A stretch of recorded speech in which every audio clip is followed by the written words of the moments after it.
writes that she says they don't make.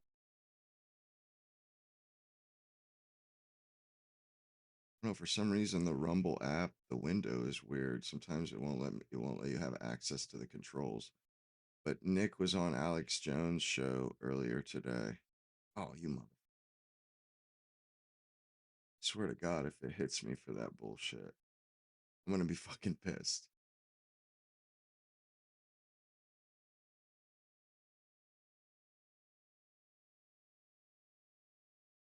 I gotta do it.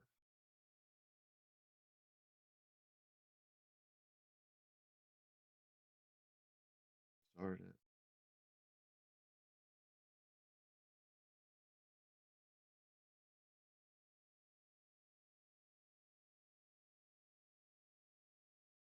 Them, Nick J. Fuentes on Rumble. The media is obsessed with him, demonizing him 24/7 because he said there's a greater Israel project in the last decade. Now you have all the main Israeli ministers saying, oh, we're taking Lebanon, we're attacking Turkey, we're taking over everything, and we're the superpower and we control America. And the head of the ADL a month ago says, man, if he wasn't fucking you around. say Israel got us in this war, we're going to censor you. Not gonna lie, he looks straight up like a jock there, bro. Like, he doesn't look like some skinny little punk, actually. He kind of looks like a pretty big dude. Like, compared to that lady, anyway. That's pretty crazy. I mean, honestly, I was talking to my brother about this earlier, because he was saying it was pretty hard he shoved that lady. But you know something, when you're famous like that, you can't really take the damn.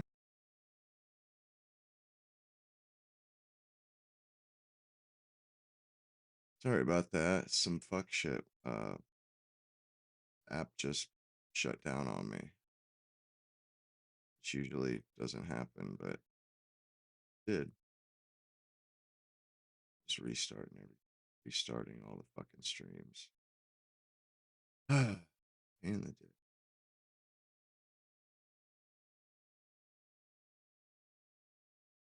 You shut you down. And we need to use the same energy of exploding pagers we used on Hamas in our 8-front war in America. I mean, this is over the top. And you have all the neocons 3 weeks ago when Trump said, we'll destroy you in one day. Your civilization will never come back. Trump says, tune into Levin, we got to drop bombs like Hiroshima, Nagasaki, and all the talking points. The Israeli government, we're going to use neutron bombs.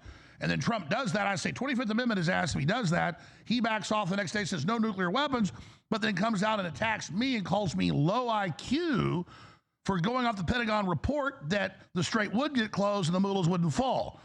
So you can say who's low IQ and who's not. I wanted Trump to succeed. Trump is a bit of I thought we could try to, salvage something. I think Nick, with a lot of foresight, said, no, it's just better to neuter this thing now, but then how do you counter the Democrats and what they're going to do? So that's a lot I just threw out there, Nick J. Fuentes. It's good to have you back here. Thanks for coming on, only back a few days. And you and I both instant talking point, because you've exposed the Southern Poverty Law Center, so have I. We're instantly, with no proof, headlines everywhere by neocons. It's the proof. They're on the Southern Poverty Law Center list. They're funded, and you go, look, of course it's not true. They've helped sue me. They've demonized me, put you on list, doxed you, almost got you killed. And then now we get this thing where the so-called Trump-supporting right wing just lies when they're the ones on the payroll of Israel on record. Nick, that's a long rant. Great to have you here. Yes, great to be back with you. Yeah, I mean, there's a lot to go over. Obviously, there's a big SPLC indictment. There's a war with Iran, the approval ratings. But right out of the gate, I mean, what you just talked about with the SPLC, I mean, this is what really got to me. I was obviously away from the show. And like you said, I took a little bit of time off. I was feeling a little burnt out. And then the story comes out about the DOJ indictment against the SPLC. And like you said, almost immediately, with no proof, no evidence, it doesn't even make sense. They start to say that it is the far right, or you could even say, I would argue, just the Patriot movement that is actually funded by the far left and has a symbiotic relationship with the SPLC, and we're all informants or something like that. And so I saw that when I was away, and I had to remind people on my show, like you just said, they tried to get me killed. And I actually I read on my show, they put out an article in 2022. We have the clip, but why don't you just recap it? Because they doxed my house and my office too, even infiltrated us. Like, yeah, folks, he doesn't work for them. All the major white supremacist groups that claim me and Nick work for Israel, they do. That's why. Exactly right. And I pointed that out. It's really these violent, fringe, extreme groups where they're infiltrated by informants. You and I steer clear of that kind of stuff. But I pointed out on my show last night, they did a hit piece about me at the height of Ye 24. You remember when me and Ye came on your show and he was talking about running for president. At the height of all that media controversy, which is probably as notorious as I had ever been, as infamous as I had ever been at that point in time in my career, they put out a hit piece about me, basically telling everybody exactly where I live. They told people how to get there. They put a picture of my house on their website. They interviewed my neighbors. They knocked on my front door. They talked about what floor I live on. They talked about my habits. I mean, this was pretty extraordinary. They were literally came to my house and were peering inside the windows, saying crazy. It appears that the basement unit is unoccupied. The first floor is unoccupied. It looks like he lives on the second floor. And if you go to the central, we can't tell you the neighbors' names because they fear Fuentes. Right. Like my fans were going to seek retribution. And this was put out on the SPLC website. This is a $700 million organization, doxing at the time. I believe I was 24, 25 years old, live streamer. And I said on my show, this is just the kind of sick and twisted humor in it. This is an organization that almost got me killed. Of course, that dox led to somebody coming to my house with a gun trying to murder me, as if that's not bad enough. No one covered it but me and a few others. He then ran off after with a crossbow and a handgun trying to kill you, saying, I'm here to kill you. Dies in a gun battle down the street, and no one covers it. Really they say it was an alleged assassination attempt. They say that I'm claiming this. He's knocking on the door screaming, "Where's Nick?" with a loaded gun in his hands. And the guy after he killed three people earlier in the day. And you're right. You were one of the only people, and I really appreciate that even talked about. That was for sure an assassination attempt. That guy wasn't playing around. He just killed other people. He full well intended on taking Nick out. That's incredible, man. That's legit a nightmare scenario. And I like you as an overall person. I think you're smart. Disagree with some things. I'm a target too. So when I stand up for you, I'm standing for myself. Where's the rest of the journalists when people are trying to kill journalists? I mean, this is I'd be an idiot not to support you, which is why they're all idiots. Almost no one supported you. Where's the instincts? We're being shut down tomorrow. And most of the so-called conservative people don't even care. That'll be less competition for us. They're idiots. Well, you're 100% right, because everybody's targeted. Everybody on the right wing. It doesn't matter even what your views are. Charlie Kirk was more moderate than the two of us, more supportive of Trump, everything else. And, not to be glib about it, but look what happened to him. I mean, they try to kill everybody, dox, kill, whatever. So, I mean, you're right. We're all in it together. But there's something sort of sick about it. This group nearly gets me killed, doxes me. It leads to all this really a horrendous situation. Another person was the would-be assassin himself was killed. And now all these years later, now they say I'm in bed with this organization. They're paying me. I post today, I said, I'm getting a little bit sick of politics. Half the replies are saying, oh, what? The SPLC money dried up. Oh, the SPLC stopped paying you. I'm like, they tried to get me killed 3 years ago. So it's pretty outrageous. Well, I've talked to real law enforcement experts that I respect. Hey, what's up, bud? And they said, look, if you talk about this event, the copycats will know that's it. So talk about it. I've had the same stuff you've had repeatedly. And the answer is live behind the gate. Don't come to the door, as Alex Jones lives here. Oh, who's that? But yeah, no, they're coming to kill us. That much to say. It's just, and I love these nameless accounts and bots out there who don't have any skin in the game pointing at us to make them feel big and say, oh, they're feds when we're the ones exposing the SPLC. Right. And they're idiots, bots, paid campaign. And a big part of this, which you pointed out, is it is all the pro-Trump influencers. It should just be said at this point that the Trump movement is actually hindering the right wing, because, as you know, when people like you or I criticize the war in Iran, which is legitimate because the war in Iran is not America first and it's a disaster, any way you cut it, it's the pro-Trump influencers that are being paid under the table by PACs and by other political outfits and organizations. Well, Israel doesn't hide it. 6 months ago, Netanyahu said we're going to flood the U.S. eight-front war and buy influence. They did. Netanyahu came to the United Nations in September, you're right, and said exactly that. He said it's an eight-front war, and we're going to go on social media, and it's them, but it's also the Trump movement too. It's also the Trump organization. They pay all these influencers to then smear people like you and I, and it's never like they're never going to defend the war in itself and defend it on its merits. It always turns into a smear that, me and the Vatican and David Axelrod are plotting to attack Trump, or, you and I sold out and that, we got paid to go against the Republicans. And so it's like, there's something really sick about this whole thing where, and I know you more than me, were willing the good for Trump. I know you wanted it to work, and I wanted it to work too. I was just a bit more pessimistic, but it's like now to see both of us as the enemies and Loomer and Mark Levin elevated and promoted by Trump. Trump is on True Social just glazing these people, talking them up. And they admit in polls is killing him, the most unpopular, unsavory people. And I love how Loomer, when I came out and said, I don't think this shooting staged, I think it's real, she said with a screenshot that I was saying it was staged. The level of deception with this woman, like she has total disrespect for her readers. How would she do that? Like, well, what does that even do? Something's clearly wrong with her. And I don't say that just to be nasty. I think that clearly something's mentally wrong with her. She has no relationship with the truth at all. The things that she writes, the things she says, they don't make sense.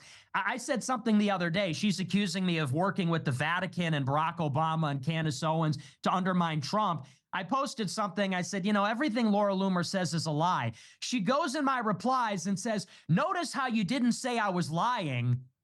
I'm like, that's actually precisely what I said. I said exactly that. So she's completely divorced from reality. And yeah, you're saying all of it's a lie. And then she says, oh, notice you don't call me a liar.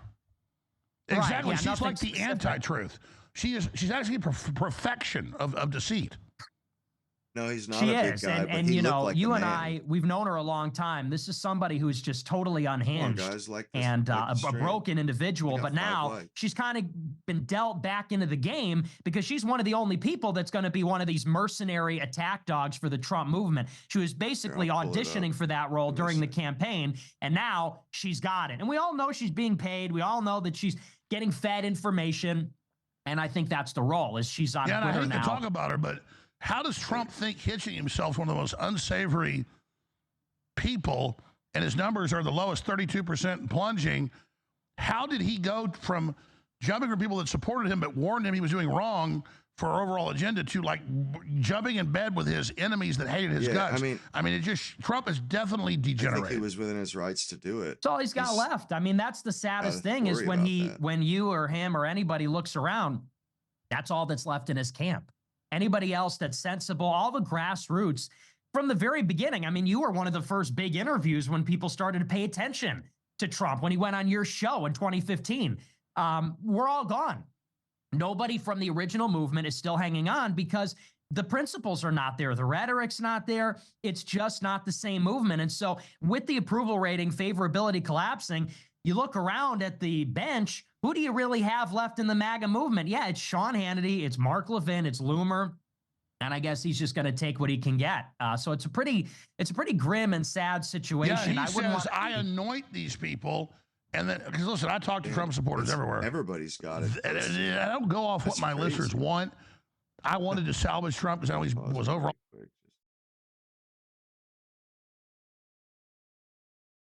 This is it.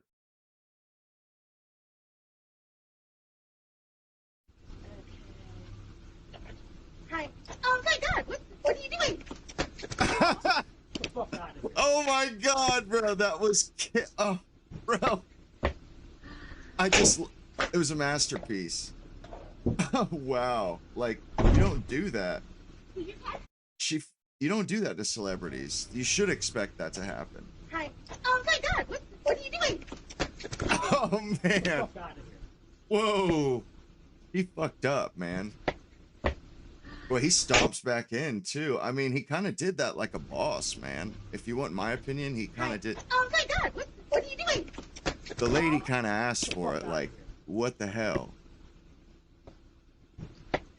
Oh man, he looks like a jock there almost to me. Like he definitely doesn't look like a weak, like meek nerd. Oh my God, what are you doing?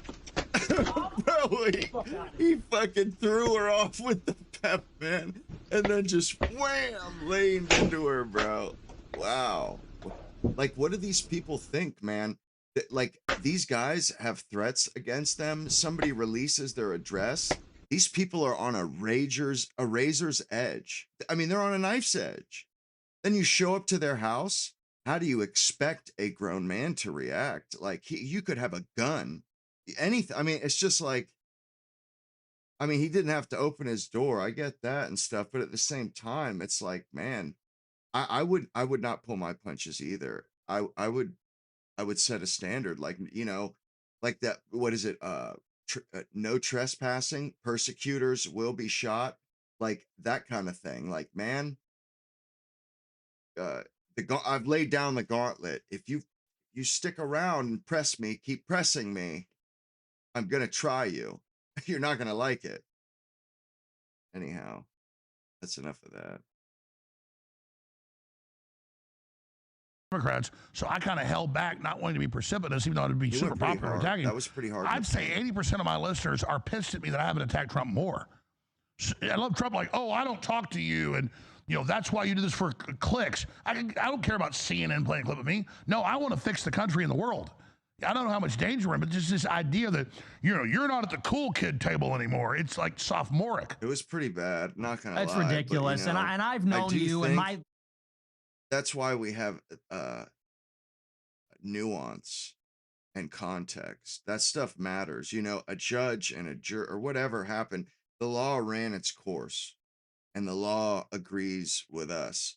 I think he does kind of have a reasonable, he deserves some reasonable or the benefit of the doubt, because I don't know how I would react. I don't think I would react very kindly to anybody, especially in your house. You know, your house, that's, you know, that's one place that nobody takes kindly to be, you know, that's your sanctuary. That's your castle.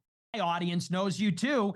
And this has been an ongoing conversation between you and I for years. And I know that you had reservations and concerns and skepticism, but literally We've for had no private reason conversations we put on air. I'm like, Nick, I know it's going bad, but think about the Democrats. We gotta, if we totally leave him, then we'll have no influence. We need to not influence to get contact with him. No, influence to get him to not go sideways. But now I've just given up. I mean, you were right. You were right. I was wrong. I mean, there's no doubt now this is a runaway train. Well, but you know, even Nick, though be that as muted. it may. Do we? Nick, Oh, can you hear me? Mute Nick. Test. We lost Nick's connection. Oh. I think Netanyahu has activated the space laser. I think that's Can you hear me? joking. Every time it's technical, people say it's a staged event. Well, let's reconnect. Oh, it's my earpiece? Oh, Nick, my earpiece went out. You go ahead and talk. All right. Well, anyway, so I was just going to pick up where he left off and basically say that, you know, even in spite of the fact that I turned out to be right, you know, the pessimist sort of won with regard to the Trump movement. Regardless of that fact, Alex was always on the money in the sense that he was willing the good for the country. I don't think there's anything actually necessarily wrong with hoping that Trump was going to succeed, wanting the best from the Trump movement, wanting the best from the Trump administration. And I think, and it's true, that was out of pure selflessness, because it is true that for the past 2 or 3 years, it actually became more and more popular, at least since the inauguration, to attack Trump and really to be as negative as possible about Trump, to play up. Nick's coming next. He's got a great mind at predicting, not just me. Stay with us. All those fancy leaders well, are coming this was certainly interesting. We've never had such technical difficulties in 17 years in these offices.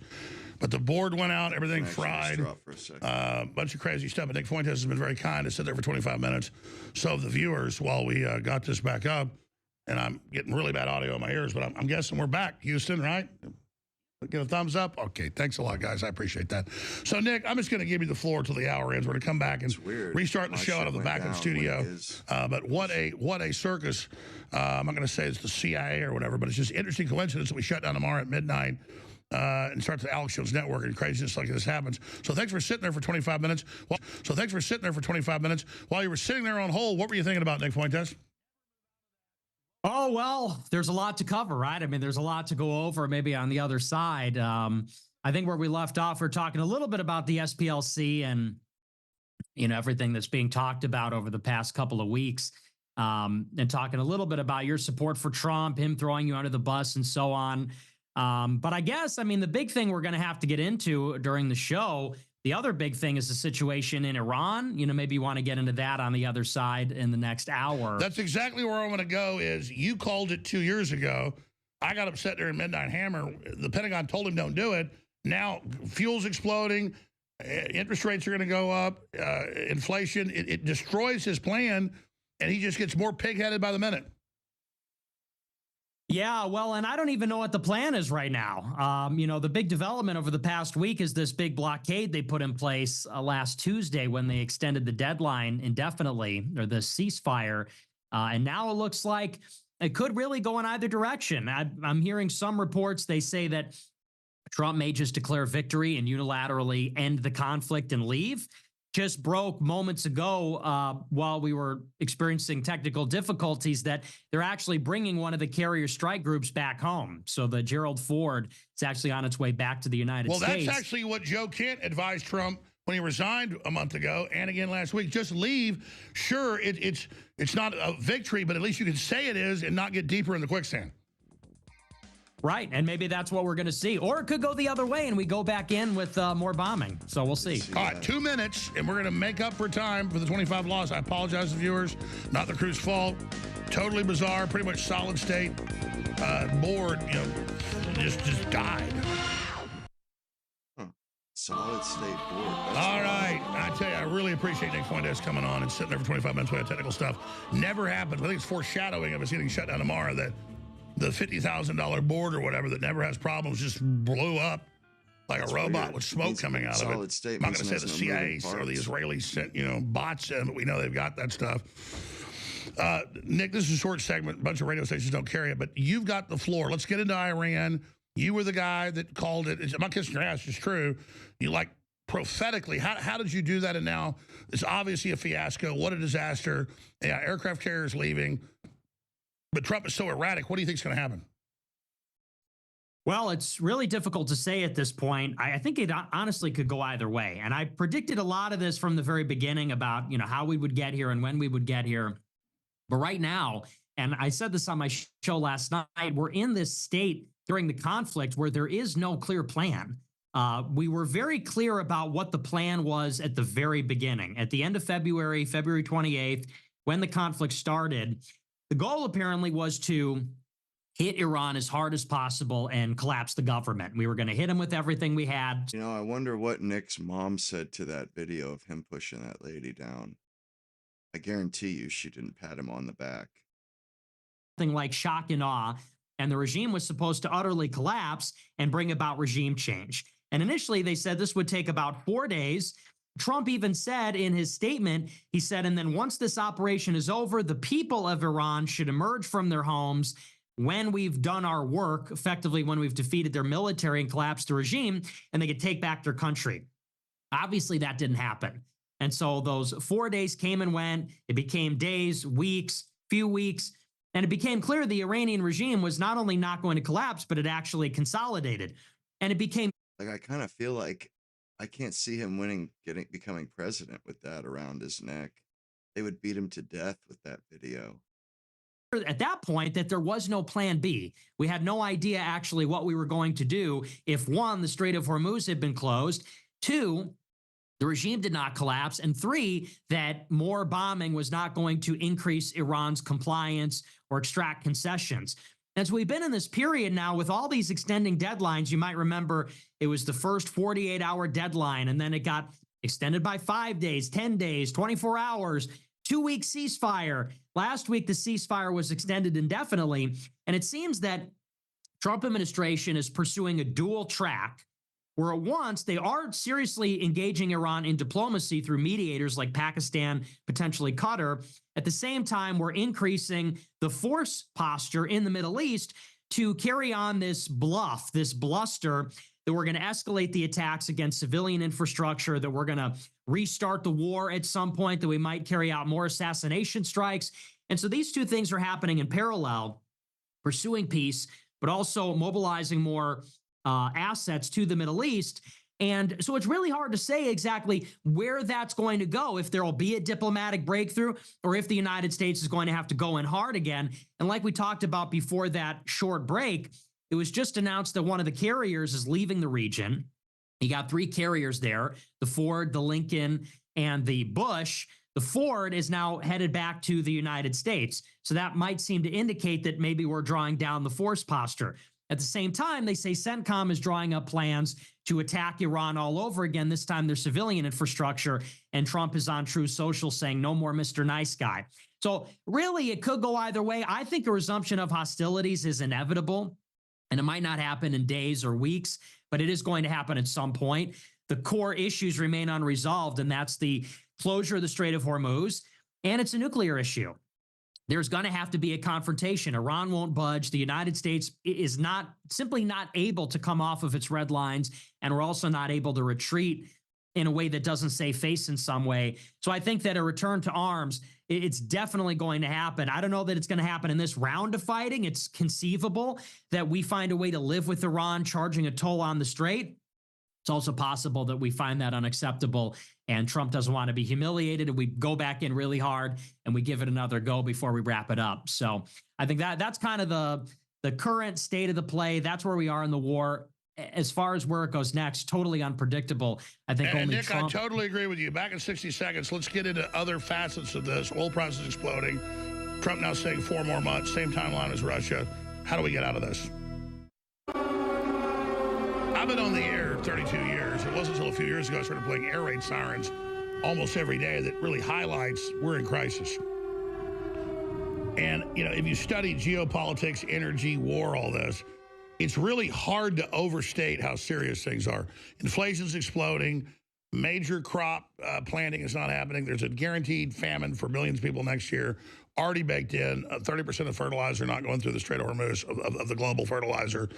The list goes on and on. The neocons are saying it's a trillion D chess, that this will make our oil industry boom. But really the numbers are, it's just going to increase prices for everybody. That kills Trump's recovery that I was so supportive of. So we look at this, and we look at every time we have a peace deal, Israel attacks Lebanon or attacks Iran.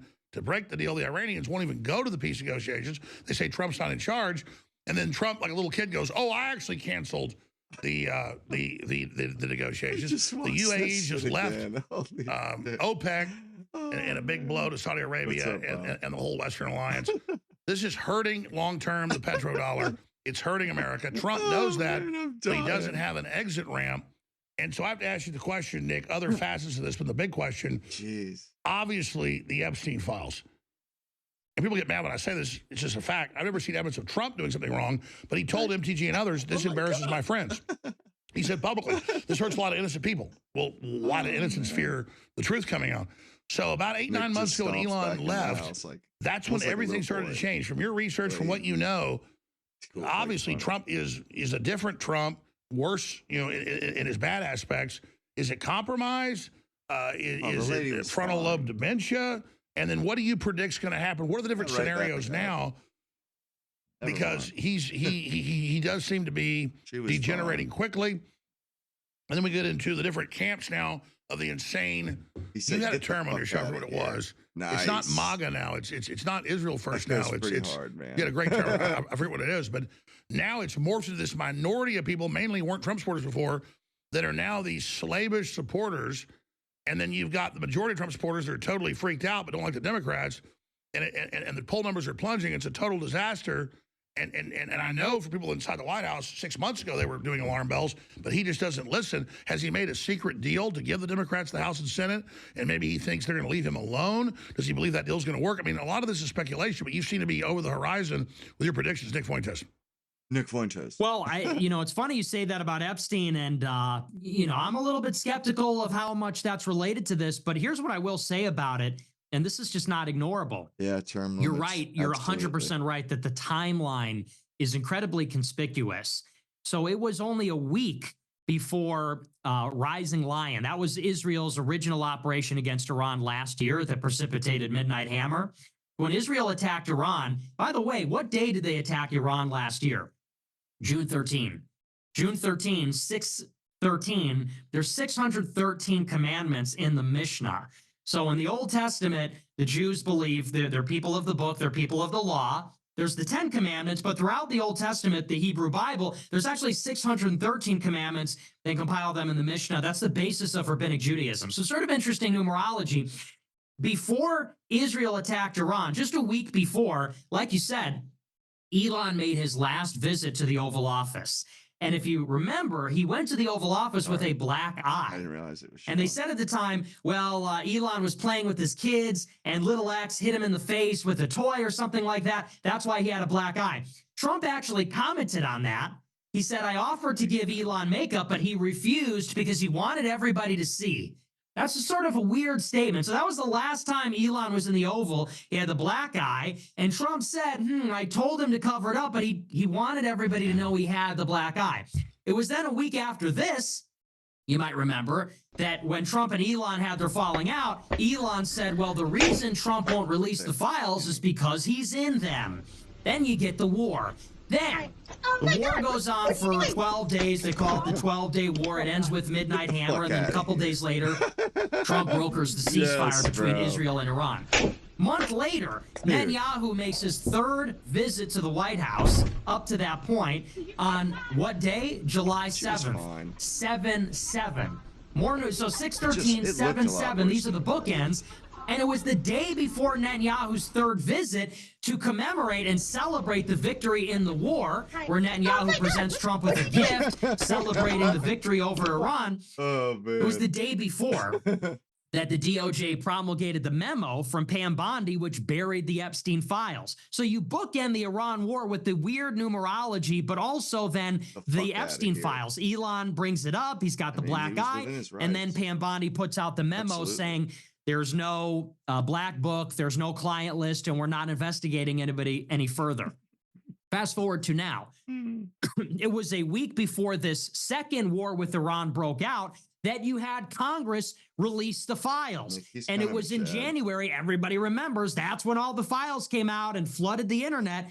Not a few weeks after this, you get the second Iran war. And then, and this is something which didn't get enough attention, it was a couple weeks ago that Melania Trump, out of nowhere, out of a clear blue sky, this was after the ceasefire was... I was about to bring that up. Trump said he didn't know she was going to do it. She comes out and says it's real, it should be investigated, contradicting him, getting ahead of something. That was huge talk about that. And then I forget the name of it, but when they launched this newest war 61 days ago, Israel launched it on the day that 2,300 years ago, the Jews rose up and killed the Persians. It's called Purim or something. Remember that? So it's not even cryptic. They're not even hiding it. They said, Netanyahu said, we do this on the day where we rose up and killed all of the Persians. One of these They're saying they're liberating Persians, but now we're killing you all. Right in the kiss it. Yeah, so February 28th was the day when they launched the war. Basically. That was a Friday. I believe Purim was that following Monday. And you're exactly right. It does commemorate the Jewish defeat over the Persians. And when the Israelis win, when the Jews win, they slaughter 70,000 Persians. This is in the Old Testament. That's what that holiday commemorates. And that is what started Roaring Lion. It was Rising Lion last year. It's Roaring Lion this year. And then, like you said, ceasefire gets announced 3 weeks ago to the day yesterday.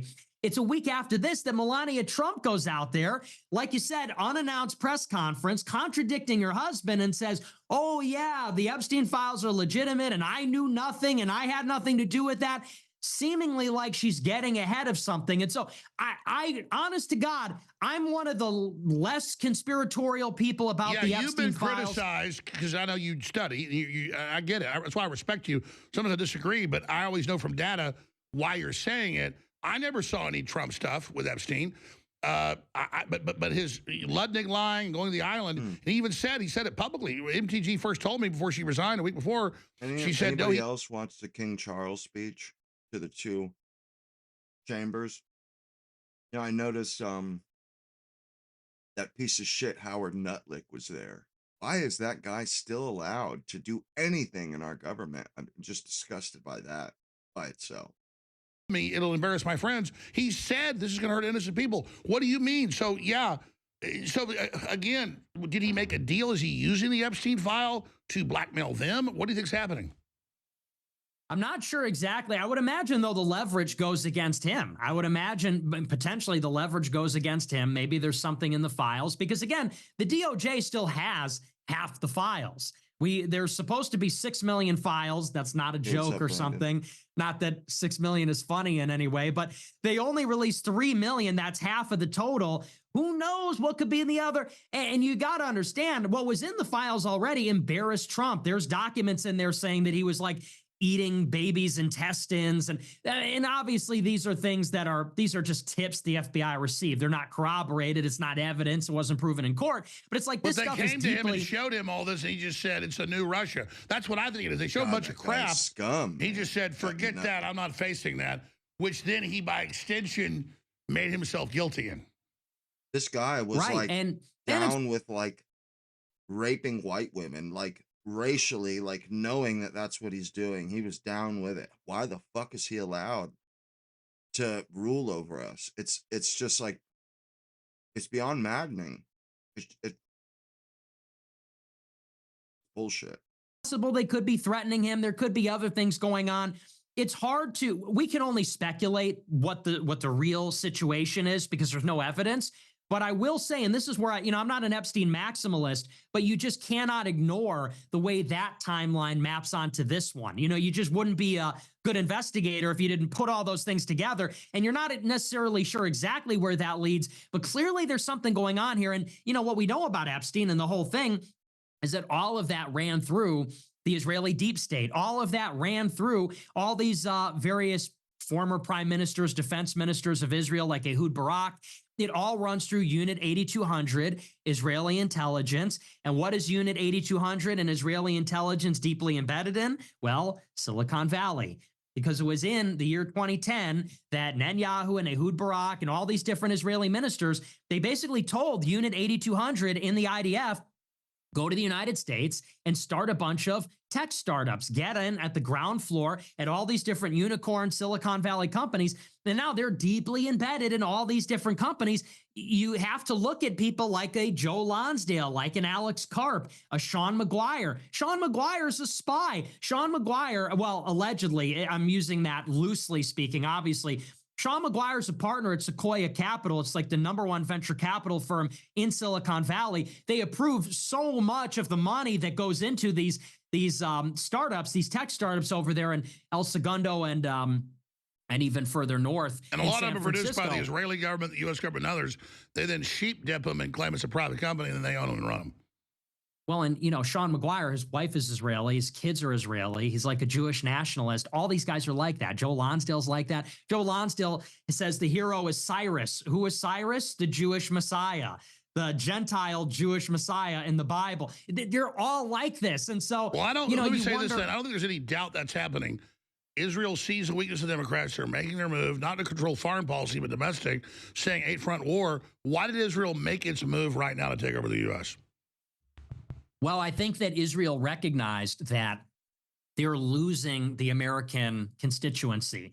They're recognizing that they're losing control of America, losing control of the conversation. So if they beat us up like a wife trying to leave, it'll make us come back. Well, I think it's more like they're trying to swipe our credit card as much as they can before we get the divorce. To follow the metaphor. Yeah, the Israelis are like, soon we won't need America. Screw them. They've said that. We're getting exactly. So yeah, swipe the credit card. Soon they won't have us. Right. This is their go for broke. They're really going all the way. I will also say, so they know they're cornered. They know the world's turned against them. Most unfavored nation in the world in Gallup. Exactly. So they're just screw it. Total chutzpah. But it's not just that. That's a huge part of it, which is they anticipate that the progressive left might take power, and they're skeptical of Israel's expansionist agenda. But the other part of it has a lot to do with the timeline of the Iran nuclear deal. The countdown started when Trump withdrew the United States from the JCPOA in 2018, because Obama brokered with John Kerry the JCPOA, the original deal in 2015, sunsetted in 10 years. Trump gets elected with the help of the Israelis. You know, that it wasn't a Russian connection, it was an Israeli connection.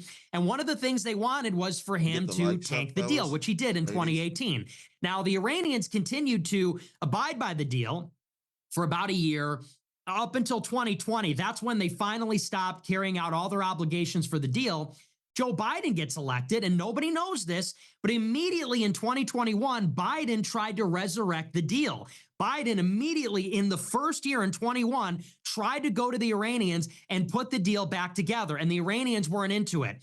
Well, he kept trying, and for a couple of years, it looked like maybe he was going to get it, because in 2023, Beijing brokered a rapprochement between Saudi Arabia and Iran, which is a huge deal. I mean, for you, I mean, you know this, and everybody else maybe knows this too. Saudi Arabia and Iran were in a proxy war for many, many years. China brought an end to that in 23.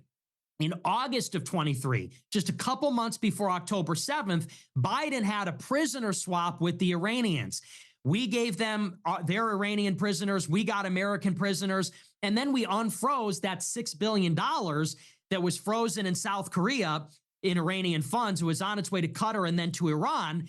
2 months later, you get October 7th and spoils all of this. So it was looking like maybe, and maybe this is far-fetched, but certainly Biden was trying to get... continued to sabotage peace deals. Well, and that's just it. I mean, Biden was trying to get the Iranian nuclear deal back together. October 7th shut that all down, and then they got Trump elected. And this has just been one rolling campaign ever since October 7th, taking that pretext, using it for a war in Gaza, using it to expand the war into Lebanon, into Yemen, Iraq, Syria, and then ultimately into Iran itself, which they consider to be the head of the snake. And so, you know, yes, it's like they anticipate the progressive left will take over and curb Israeli influence, but also the countdown started when Trump pulled us out, and then they and we had the JCPOA, the original deal in 2015, sunsetted in 10 years. Now Trump, and I got a clip of this, he had Bassett say it over the weekend, and now he's saying it. Oh, 4 months. So now we're May, June, July, August. You know, that's just roping us into this. And we got this big blockade. That's when they finally stopped carrying out all their obligations for the deal. Joe Biden gets elected, and nobody knows this, but immediately in 2021, Biden tried to resurrect the deal. Biden immediately in the first year in 21 tried to skipping and shit. It was the Iranians and put the deal back together, and the Iranians weren't into it. Well, he kept trying, and for a couple of years, it looked like maybe he was going to get it, because in 2023, Beijing brokered a rapprochement between Saudi Arabia and Iran, which is a huge deal. I mean, for you, I mean, you know this, and everybody else maybe knows this too. Saudi Arabia and Iran were in a proxy war for many, many years. China brought an end to that in 23. In August of 23, just a couple months before October 7th, Biden had a prisoner swap with the Iranians. We gave them their Iranian prisoners. We got American prisoners. And then we unfroze that $6 billion that was frozen in South Korea in Iranian funds. It was on its way to Qatar and then to Iran. 2 months later, you get October 7th and spoils all of this. So it was looking like maybe, default, and maybe this is far-fetched, but certainly Biden is trying to get... to sabotage peace deals. Every one of their planes has been shut down. Well, and that's just it. I mean, Biden was trying to get the Iranian nuclear deal back together. October 7th shut that all down, and then they got Trump elected. And this has just been one rolling campaign ever since October 7th, taking that using Gaza, using it to expand the war into Lebanon, into Yemen, Iraq, Syria, and then ultimately into Iran itself, which they consider to be the head of the snake. And so, you know, a $30,000 drone. So I would say Jared would tell me that with everything you just heard, typically we're in pretty good shape. And in addition, their economy is crashing. Their, as you know, their money, they call it their money. They don't have a name for it. Their money is valueless. They've got inflation that nobody's ever seen before. This guy's an idiot. Other than that, I think they're doing quite well. If you read the New York Times, you'd say they're doing wonderfully because it's fake news. Or if you watch CNN, I mean, you cover it all the time. You think they're doing well. Do you think they're doing well where they have no Navy, no Air Force, no anti-aircraft apparatus, other than what they may have put there. They may have brought in some light stuff during the ceasefire, and we know exactly where it is, so it'll be knocked out within the first 15 minutes. So we were told it was a 4-day war, and it was about regime change. Now it is. And, okay, we dropped 7.6 million bombs on Vietnam and lost. We've dropped 20,000 on them. Trump's saying we blew their Navy up. Their power was never about Navy. So how does this end? I mean, I guess Trump could pull out now and declare victory. That's a smart move. But the Iranians to rebuild put a toll on the ships. But I don't think Israel's going to let Trump do that. Nick Fuentes. Yeah, well, I mean, it looks like right now there's a couple of ways it could go. And one way is that we could basically just leave. And this was in the Journal the other day. It said that Trump is exploring the possibility of declaring victory unilaterally and just ending the conflict without a deal. Well, if that happens, then Iran retains control over the Strait of Hormuz. And they're not just going to take control over it, they're going to charge money for every ship that goes through. And they're saying that's going to be about $1 per barrel of oil or $2 million per ship. And if we just leave right now, let's just imagine what happens on the next day. Well, one, Iran wins. This is a loss for the United States. It's a strategic defeat completely. We hit them with everything we had. No, I agree, but if Trump doubles down, that's a bigger failure. So the point is it's a Pyrrhic victory already. Joe Kent's right. Get out now. Sure is. Well, I'm just talking about the logic here from the point of view of the military planners. And not only that, not only does Iran get the strait, but then they get to charge money, and they're going to use that money to then rebuild their arsenal. And so they say they're already excavating their missile production facilities. They're going to restart that. That's a lot of money coming in, and that will deter any future U.S. action, because if we try to take another swing at it, this year, next year, down the road, well, Iran will more easily be able to close the strait. They will have built more missiles, more drones. They know what works, what doesn't.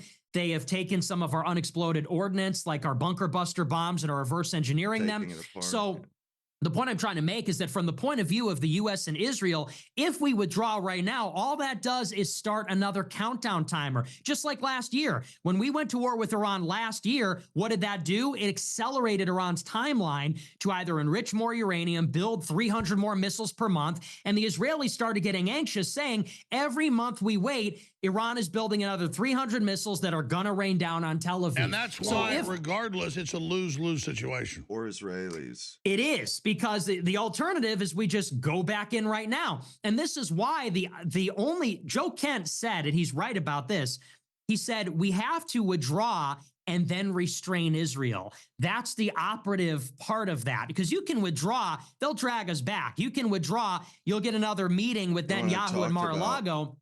Like on New Year's, like in December, societies and stuff. And when a civilization collapses, people don't die.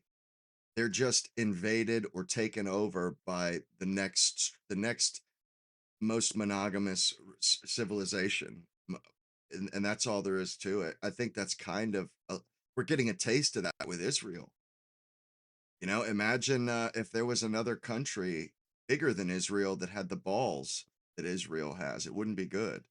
Have to do is regime change in Israel. Their elections are coming up. So what does Netanyahu say to Trump that has him by the short hairs? I'm sure that the influence over Trump is very sophisticated. They've penetrated his administration. They've penetrated Central Command, which is where this war is being run out of in the Pentagon. It's one of the most Israeli infiltrated entities in the U.S. government. They penetrated the National Security Council. They have Mike Waltz as the UN ambassador from the NSC. So, you know, who knows? I don't think that he's saying any magic words necessarily, or who knows, maybe he is.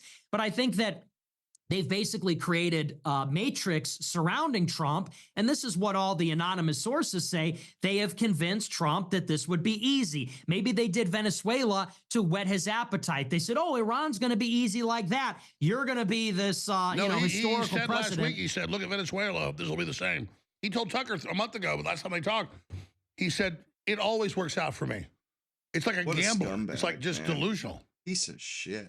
It is. And I'm sure that's That part is of it. I'm such- sure they told them, God, look, that's this is some how it's going to scummy go. behavior. You're going to hit Iran. The government's going to collapse. And leaders are prone to this. That's what Putin thought about Ukraine. They cut a line straight to Kiev. They bombed the airport because they thought the government would just fall and they wouldn't fight back. And that would be that. Yeah, they Trump didn't made know the it was a exact- NATO setup. I knew that. Yep. Yeah, I told yeah, Putin, I told him on air, I said, you're walking into a NATO trap.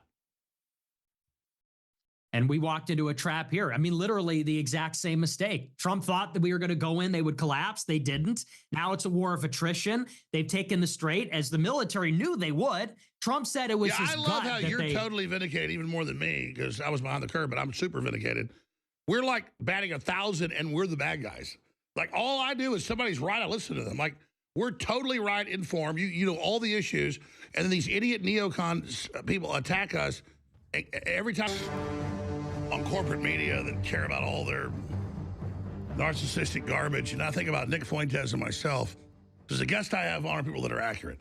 I can disagree with their overall views on some things, but I'm obsessed with people that are right over and over and over again. That's my North Star. And so, Nick, I sit here in horror. Okay, you get millions of listeners today, so do I. And I'm not bragging here, but it's like, do people realize, like, we know what we're talking about?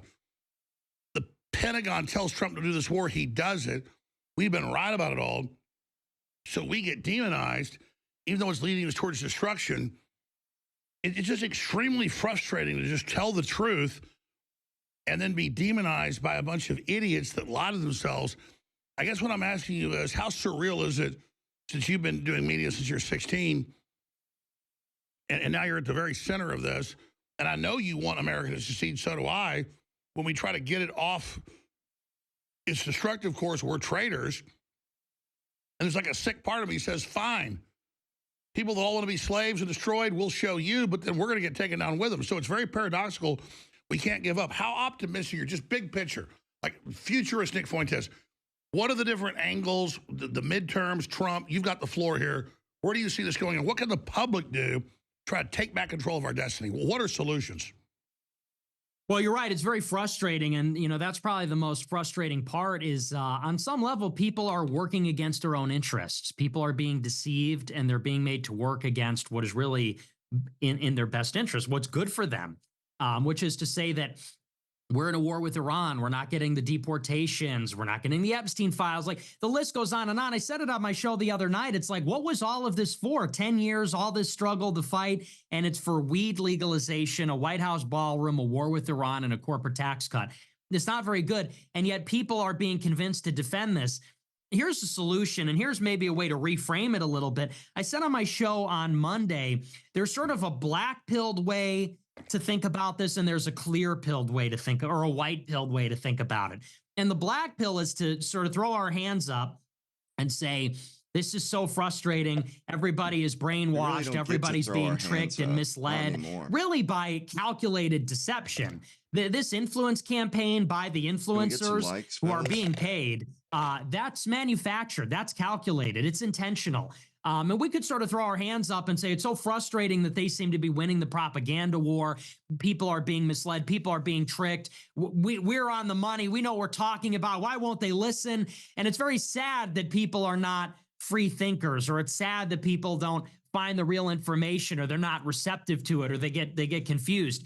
I would say the other way to look at it, though, is to realize that we're playing the same game as the pro-Trump influencers. We're just playing it differently. Maybe we're playing the game all wrong. And maybe we need to start thinking more like them. We could sort of lament the fact that people don't think and people are followers and all these problems that we have. Or we could kind of think, how do we build a better mousetrap and say, how can we actually create propaganda? How can we create a patronage network? How can we create a systematic movement? How can we create a system that makes people think our way? And I think that I'm white-pilled if young people are paying attention to how all of this works. People really need to be students of power, how power works, the relationship between media and money and power. And so to me, what's exciting about, the Groypers, about InfoWars, is we have the young people. It's young people that watch us, and particularly the young men. They're the ones that are going to make the change. The young geniuses if we have the young geniuses and visionaries, everything flows from them. It does not flow from the boomers. It doesn't flow, honestly, from any women. It doesn't flow from low IQ people. It's the brightest. It's the most eclectic. And the that's most why dynamic. the anti-corrupt power structure targets the young men, just like a lion will kill the baby lions or a grizzly bear will kill the baby males. Absolutely. If we didn't have the power, they wouldn't be trying to destroy us. Right, that's the most important demographic, though they are the future. And it's not just all of the young people, it's in particular the cognitive elite, the smartest young men in universities or trying to break into tech or finance or politics. And by the way, that's or what the something United like States that. says they're worried about. We don't care about terrorists. We want to know about interesting people. Right. And truly, that has always been the game of the intelligence community, is to look for those people and try to recruit them and get them on side and bring them into the fold. We have them instead. I'm white-pilled about that, but the young men need to become students of power. They need to get a little bit more sophisticated. And I think that, what is the political solution out of this? People talk about political solution. Usually they mean voting. And I think that, voting is not really going to help a ton. I think that the best bet for us in the future is 26. Democrats win by a lot. And the only reason I want to see that is because the Democrats in the House will have oversight powers and they can slow down this administration. The administration is doing harm. So you want to use now. the Democrats as a check? Yes, exactly. I don't support Democrats in and of themselves, but the Trump administration is bad. Like, it's hurting us. So you want to It's a kill the liability. arrogance? Yes. Well, that's why I called for 25th Amendment, Trump, knowing he attacked me. I love it. I was trying to get him, just without having to do that, get him to stop, but he's not stopping. And he won't. He won't. Why would he? I mean, it's total exuberance in the White House. He's a megalomaniac. It's total. You know this. You told me about it. You've said it on your show too. He's totally unhinged. He's out to lunch. And so it's like the only thing that will. I told you a year ago, but I said don't say it yet. But he is megalomaniac now. Yeah, and and it's clear. I mean, it's obvious. Reconnect with Nick. Oh, technical stuff. Oh, Nick's back. Nick, you said it's totally obvious. Go ahead. Yeah, I said it's totally obvious, comparing himself to Jesus Christ, his comments on Easter, all these things. Like, it's very clear that he's got some problems here. And so in any case, I think that the only way that we can exert any kind of pressure on him is really from the Democrats. Get them in there to oppose the administration. And then in 2028, this is the real play. We need to find and get behind an America First Republican to win in the primary, because I think that the last thing that we need is a coronation of J.D. Vance. I know you feel differently than I do about No, let's him. talk about that. I mean, I get what you're saying. If we lose the midterms, we have a shot at winning the general election. That's just basic political science. But they're going to go for stacking the Supreme Court, cramming it, ending the filibusters. That's why I'm so concerned. But I get your logic that it's how it works. The party in power then loses power. So if they win the House and Senate, then we win the next guy. But you're right. Look, I don't think J.D. Vance is a bad guy. I don't think he's like a Manchurian candidate, but I get your points, serious concerns, whatever. Fine, then who would be, we'll talk about the larger issue of this process of in it, power, out of power, and then who would be the American first person? Who would be our dark horse? Who would be our savior? Well, like I said, I think that it just can't be a coronation, because the way it is right now, and this is something that people are not really hip to, is that for the past couple of years, the whole GOP establishment is just lining up behind J.D. Vance. And Rubio, who is now being considered an alternative by like the pro-Israel crowd, even he has said if Vance runs, he won't oppose. And in Rubio, who knows if that's true? That might just be politics. But like, well, by the way, I told this story like 6 months before the election. I'm up at TPUSA in Michigan, and they go, "Hey, J.D. Vance was to me. I never met him in person. He when he was even a candidate, he defended my free speech and all. He was a nice guy. So I got whisked in there and I talked to him, and he goes, I go, well, I hear you're in. I hear your consideration. He goes, "Oh, I have it. I'm the vice president." And I shook his hand and talked to him about, you got to go after the deep state. Here's the problems. And he goes, "Yeah, we're on that." And I'm talking about Smith-Muntak with him. And then Chase Geiser comes in, was like taping it. So I'm not mad at Chase, but Chase has a camera and they're like, "Oh, whoa." I said, delete that right now. But the point is that he was just like, "No, I have it." Months and months before, he's like, before the nomination, "I have it." So what is that? How did he was just like, "I have it"? Yeah, I mean, there's something going on there, and he and his wife feel the same way about the nomination. The wife, Usha Vance, allegedly, she's already thinking she's the first lady. She's already thinking she is the married to the president. They don't think they just have the nominee; they think they have the next presidency, or at least Why maybe do you think did they grabbed before. him at the shooting Saturday night for Trump? Well, they say that that's standard protocol, but who knows? I mean, maybe they were protecting the real VIP. Maybe they're, who knows? Maybe there's So something it's going on standard there. protocol to grab the vice president? I'm saying that's what they said. I'm saying that was their defense. But like you said, I mean, I don't think that sounds, that doesn't sound right to me. Because you're right. Trump was still eating. Well, his you've been a dinner big when critic of Vance, and you predicted this Iran fiasco. Why are you a critic of Vance? Talk about it. Well, Vance is very close with Peter Thiel, who I don't trust, and I know Tucker's a good friend of Peter Thiel, and I know you feel differently about Palantir and all that, but I don't trust Peter Thiel at all. I'm Catholic. Peter Thiel just was on a recording saying that the Pope is the Antichrist and all this kind of stuff. And anyway, it's besides the point. Vance is a creation of Peter Thiel. He's a creation of little tech every step of the way. Recruited at Yale, sent out to Silicon Valley, worked his fake career, no-show job in venture capital. Then he got the $15 million from Peter Thiel with the Trump endorsement to go into the Senate. And so it's like, in other words, this is a guy that kind of owes everybody a lot. He owes all these people basically his entire career, and he's going to be the president. We don't even know who he is. I mean, 10 years ago, he was a never-Trumper. He voted for Evan McMullin, the CIA agent picked by Bill Kristol to be a spoiler in Utah. He loves Barack Obama. On Inauguration Day in 2017, he said, like, Trump supporters hate Obama because he's too smart, he's too cerebral, and they hate that a black guy is more intelligent than them. Like, this is who the guy's a chameleon. I don't know who he is. I don't trust him. I don't love this Peter Thiel thing. He obviously owes everybody. And the way it's shaping out is that in 28, everyone's going to get behind him. And if he goes out there and just starts winning every single primary, there's going to be no room for a real contest. And it's like, there should be, because Trump has been on the ballot 3 times. Let me tell you where I'm at on Peter Thiel. I simply cover facts. So you have Alexa 15 years ago, listen to every word you say. For a decade, all the cars are already self-driving. They just don't tell you. 5 years ago, they passed a law with kill switches in all the cars. My point is that it is little tech. The reason you see Palantir everywhere is they're doing the same thing Google and IBM and Microsoft do. They're coming in contending for the contract. So I'm saying we see corporate media telling us about Palantir all day because they want to go, oh, look, be scared of big tech. I'm not defending Palantir. It's the same thing. I'm simply saying it's just one more flavor at the ice cream shop. So it's not a defense of Palantir. I'm just not going to sit there and like go, oh, this is the surveillance state. It's already there. That's my only point. But I agree. J.D. Vance was basically, like you said, grown by this thing. And I was more pro-Trump previously.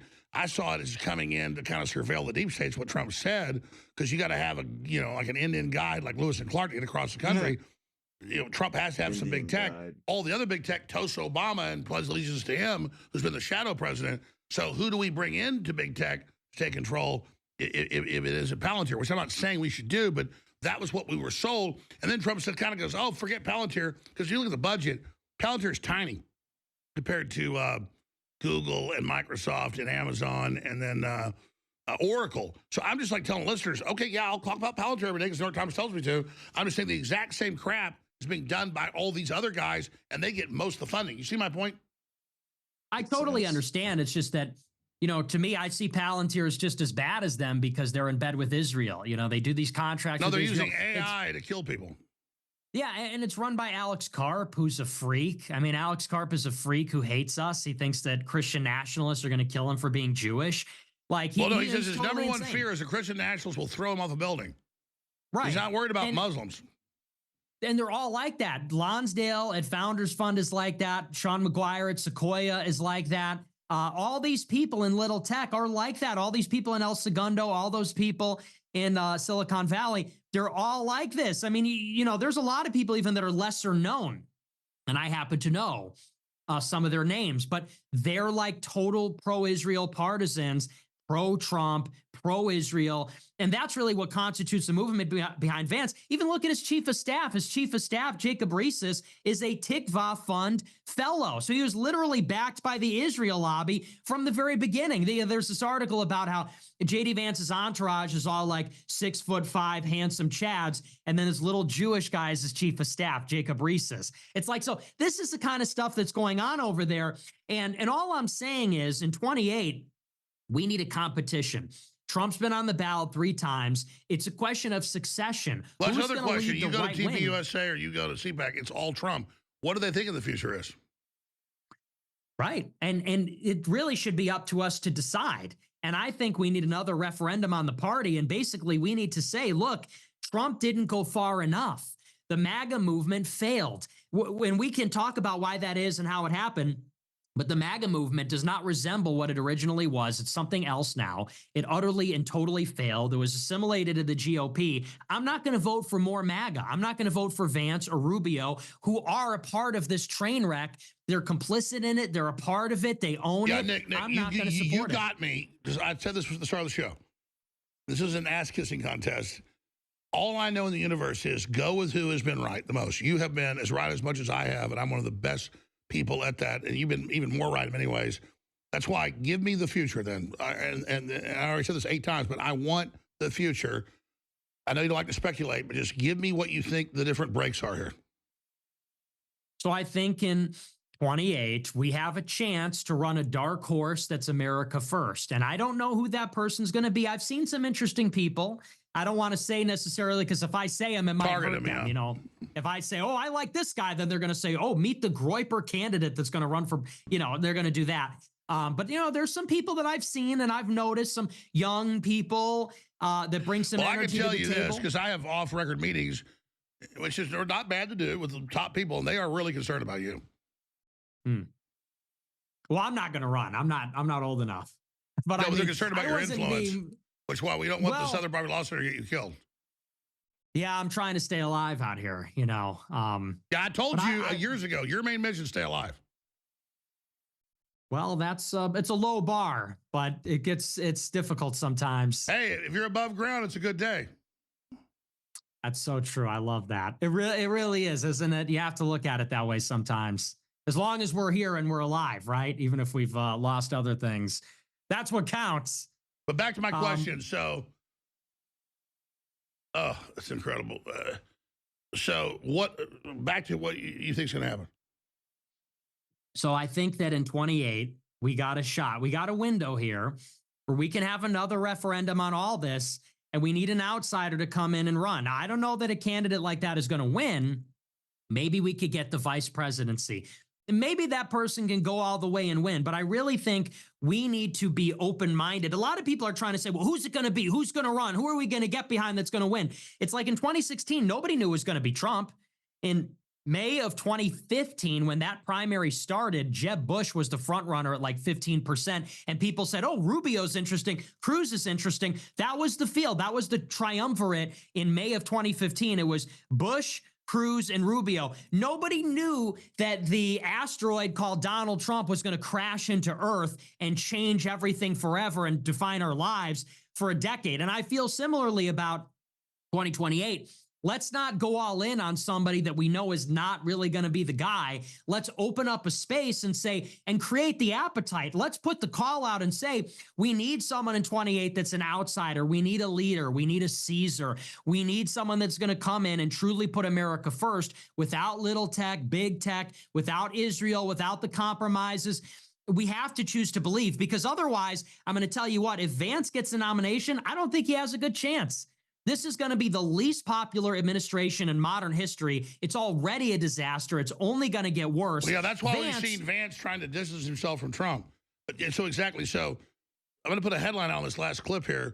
Nick Fuentes calls for a dark horse messiah to save America, or Nick Fuentes calls for a dark horse Republican to save America. What's the headline here? That's the headline. That's the headline. We need a leader in 2028. We need the leader to rise up and take the nomination. And by the way, it needs to be a Republican. People think I'm like some Democrat. I'm not. I want them to win the midterms to slow us down. In 28, it's got to be a Republican. A Democrat's going to kill us, like literally. So there's your headline. So Nick Fuentes calls for Republican victory in 2028.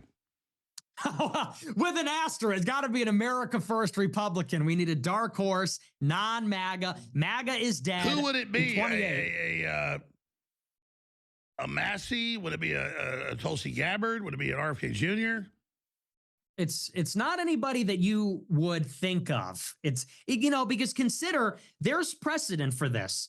In 2020, Andrew Yang he's a low millionaire from New York, and he got on the debate stage. This is a precedent. In 2024, Vivek Ramaswamy ran for, and he's an unknown. He's a billionaire. He might have been the nominee if it wasn't for Trump. If Trump were not in the race, maybe Vivek would have been competitive.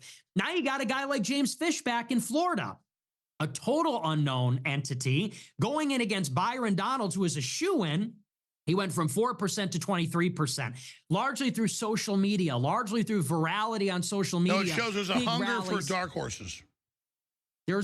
I think the social media is empowering dark horses, unknowns to step in and take advantage of this. And you'd be surprised if someone has the right skill set, they could really tap into something that's going on. My generational run, clavicular, you know, all these things that have been going on, they're all gesturing towards something, pointing towards something greater. They're all anticipating something, prefiguring something bigger than all of this. I was about to say, what comes after Trump? It's got to be something that makes him look like a joke. I mean, what comes after Trump has to make him look like Barack Obama by comparison. It needs to be like serious balls, serious dictator energy. Like, we need someone that isn't playing around, because you know, not to be, I'm kidding a little bit, but we do need to get serious. Look at our country. They let in 10 million illegals. We tried to deport them, and they rioted to prevent us from deporting people. We're at war in Ukraine. We're at war in Iran. How long before war in Taiwan? The debt's approaching 40 trillion. Like, we have real problems. No, I agree. Well, Tucker Carlson, who you're no fan of, the numbers show, Republicans told him, I agree. He said God would have to appear to him to run for president. He doesn't want that. What if Tucker Carlson ran? I don't know if I would get behind that. You know, I don't think he has the temperament to lead, and I also think he's too much of an anti-Semite. I don't think someone with that much hatred in their heart. Someone needs to tell Tucker Carlson that, you know, we just actually have to love everybody as Christians. I'm kidding a little bit, but no, I don't like Tucker, and I don't trust him. So I think he's full of it. And, you know, he is kind of like, he did a thing at Turning Point USA, and these college kids were pressing him a little bit, and he like lost his mind. He was like angry. It's like, if you can't handle a couple of college kids asking about your net worth, how are you going to handle a campaign? I don't think that's going to work out. So, but he's been pretty good though. Lately, he's been pretty good, even though we have our differences. I don't know. President Tucker Carlson sounds pretty good. With Vice President Nick Fuentes. No, you be the vice president if it's him. That's your guy. Well, listen, Tucker, when nobody was defending me, you were, but being censored, he did. I mean, I like Tucker. Yeah. I know you think he's a weasel or whatever. I really don't. I like the fact he's hot-headed. And like when you said something about his dad, he called him, you know, threatened to, you know, I mean, I like the hot-headedness. It's like, you know. Well, I did his show, and then he started talking trash about me. I'm like, Tucker, I thought we were friends now. Like, we had dinner. I thought we were cool. And then he starts saying I'm an anti-Semite everywhere. So I want to be his friend. He doesn't want, he thinks I'm gay. He's going around telling everybody, that little gay kid that doesn't support JD Vance. It's like, bro, what's your wait, don't tell him about the threesome you and me and Tucker had in Vegas. I didn't think you were going to put that out there. That's I went straight to Rome from Vegas. And then JD Vance came in. And then Melania was there. That was crazy. That was a crazy night, huh? Me and Tucker had a little good time in that outhouse right there. That's a joke, folks. It's a joke. Hey, but seriously, I love how you told me like 3 weeks ago, I can't come on, I'm taking a vacation, I'm burnt out. And they claim you're over there plotting Trump's death in Rome. Yeah, with the Vatican. Well, we're all from Chicago, so we all know each other, right? Me, the Pope, and Obama. The truth is, I'm going to come clean. Me and Tucker and Obama had a threesome. Damn. I'd like to see that. Well, it was actually playing golf, but the point wasn't. Oh. That's a joke, folks. I'd watch that too. I'm doing some It's viral a stuff joke, here. folks. All right, Nick. Thank you. Sorry about the technical difficulties.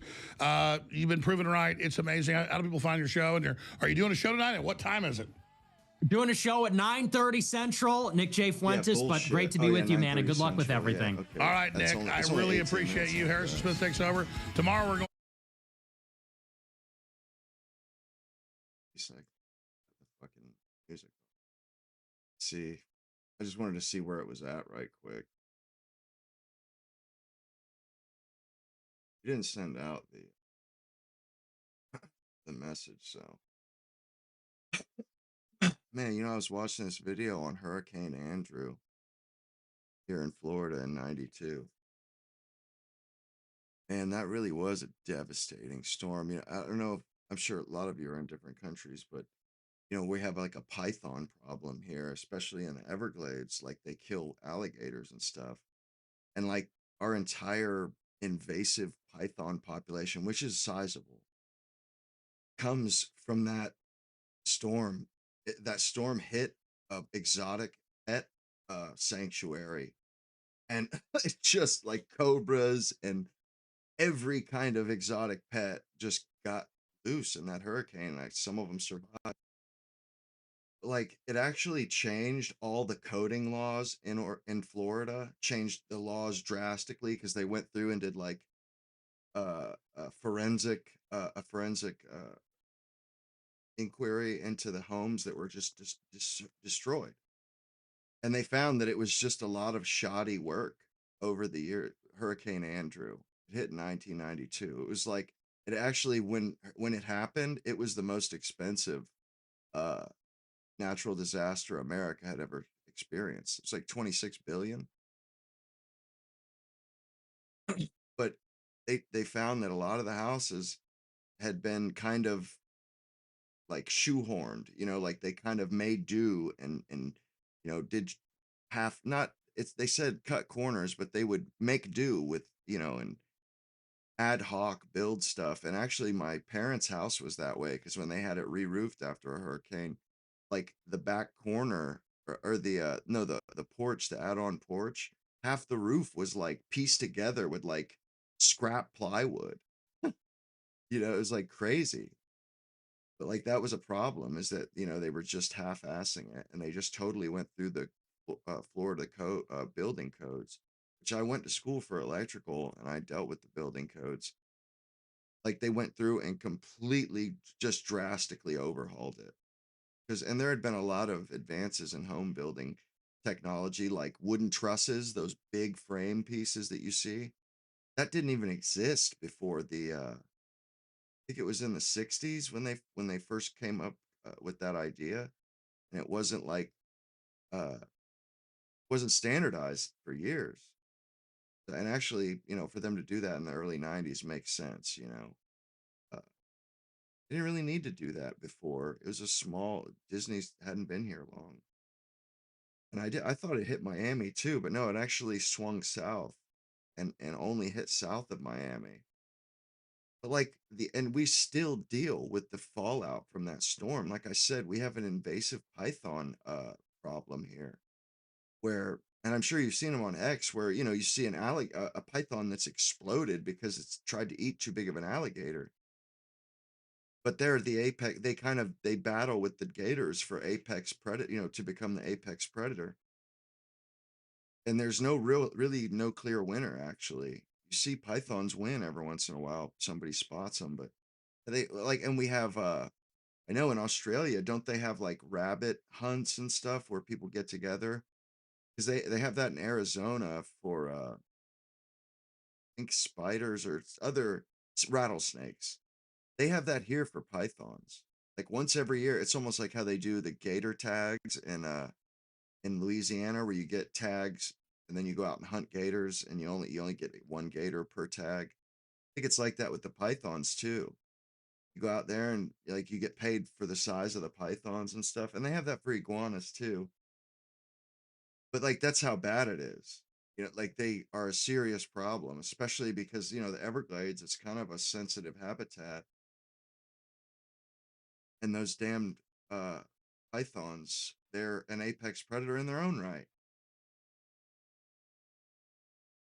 And I was just thinking about that, how, that storm, like it actually changed Florida pretty much forever. We're just waiting for Nick's show to come on now. I'm just filling time.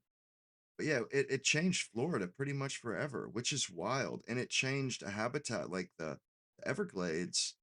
Those were the same way for a million years, probably, and one of the biggest hurricanes that's ever hit or ever been experienced in America.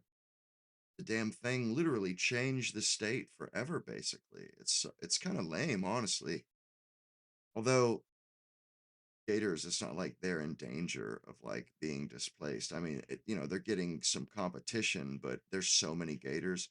I remember my dad telling me as a kid that there's no such thing as a body of water in Florida that doesn't have gators. Like straight up. I mean, retention ponds. It's got to be one of those ponds that's dry most of the year, and it only fills, like, it has to be where it's either empty a lot, sitting fallow, empty a lot of the time, or some other extenuating circumstance. Because if it has water, it will have gators in it. I mean, sometimes it'll only be one gator, one little one, but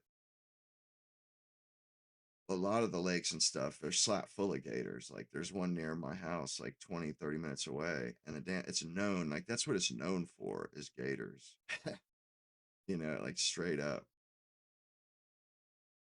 I mean, and although I like Florida, I've never had a problem with gators. They don't really mess with people. They stick to themselves. I mean, and their habitat, it's kind of uninhabitable for humans. Like the swamp down here, it's not like the woods and other places. Because I have family in Michigan and Arizona and stuff.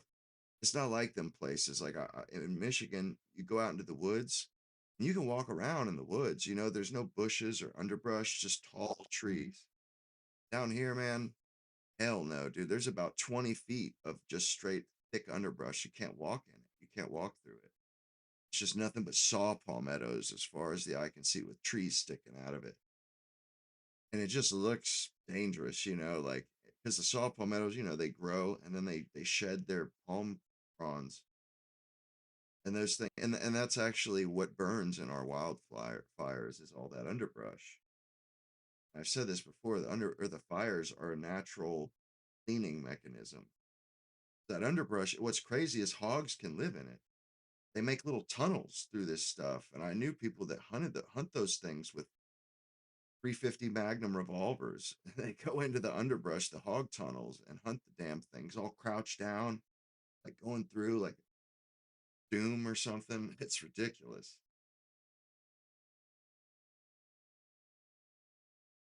I mean, to the point where like the books, the Yearling, those books that take place in 19th century Florida, the underbrush is so bad they called people's compounds or their farms, they called them islands, because they, like, basically these forest swamps were oceans, and you had to carve an island. You had to build an island in the ocean,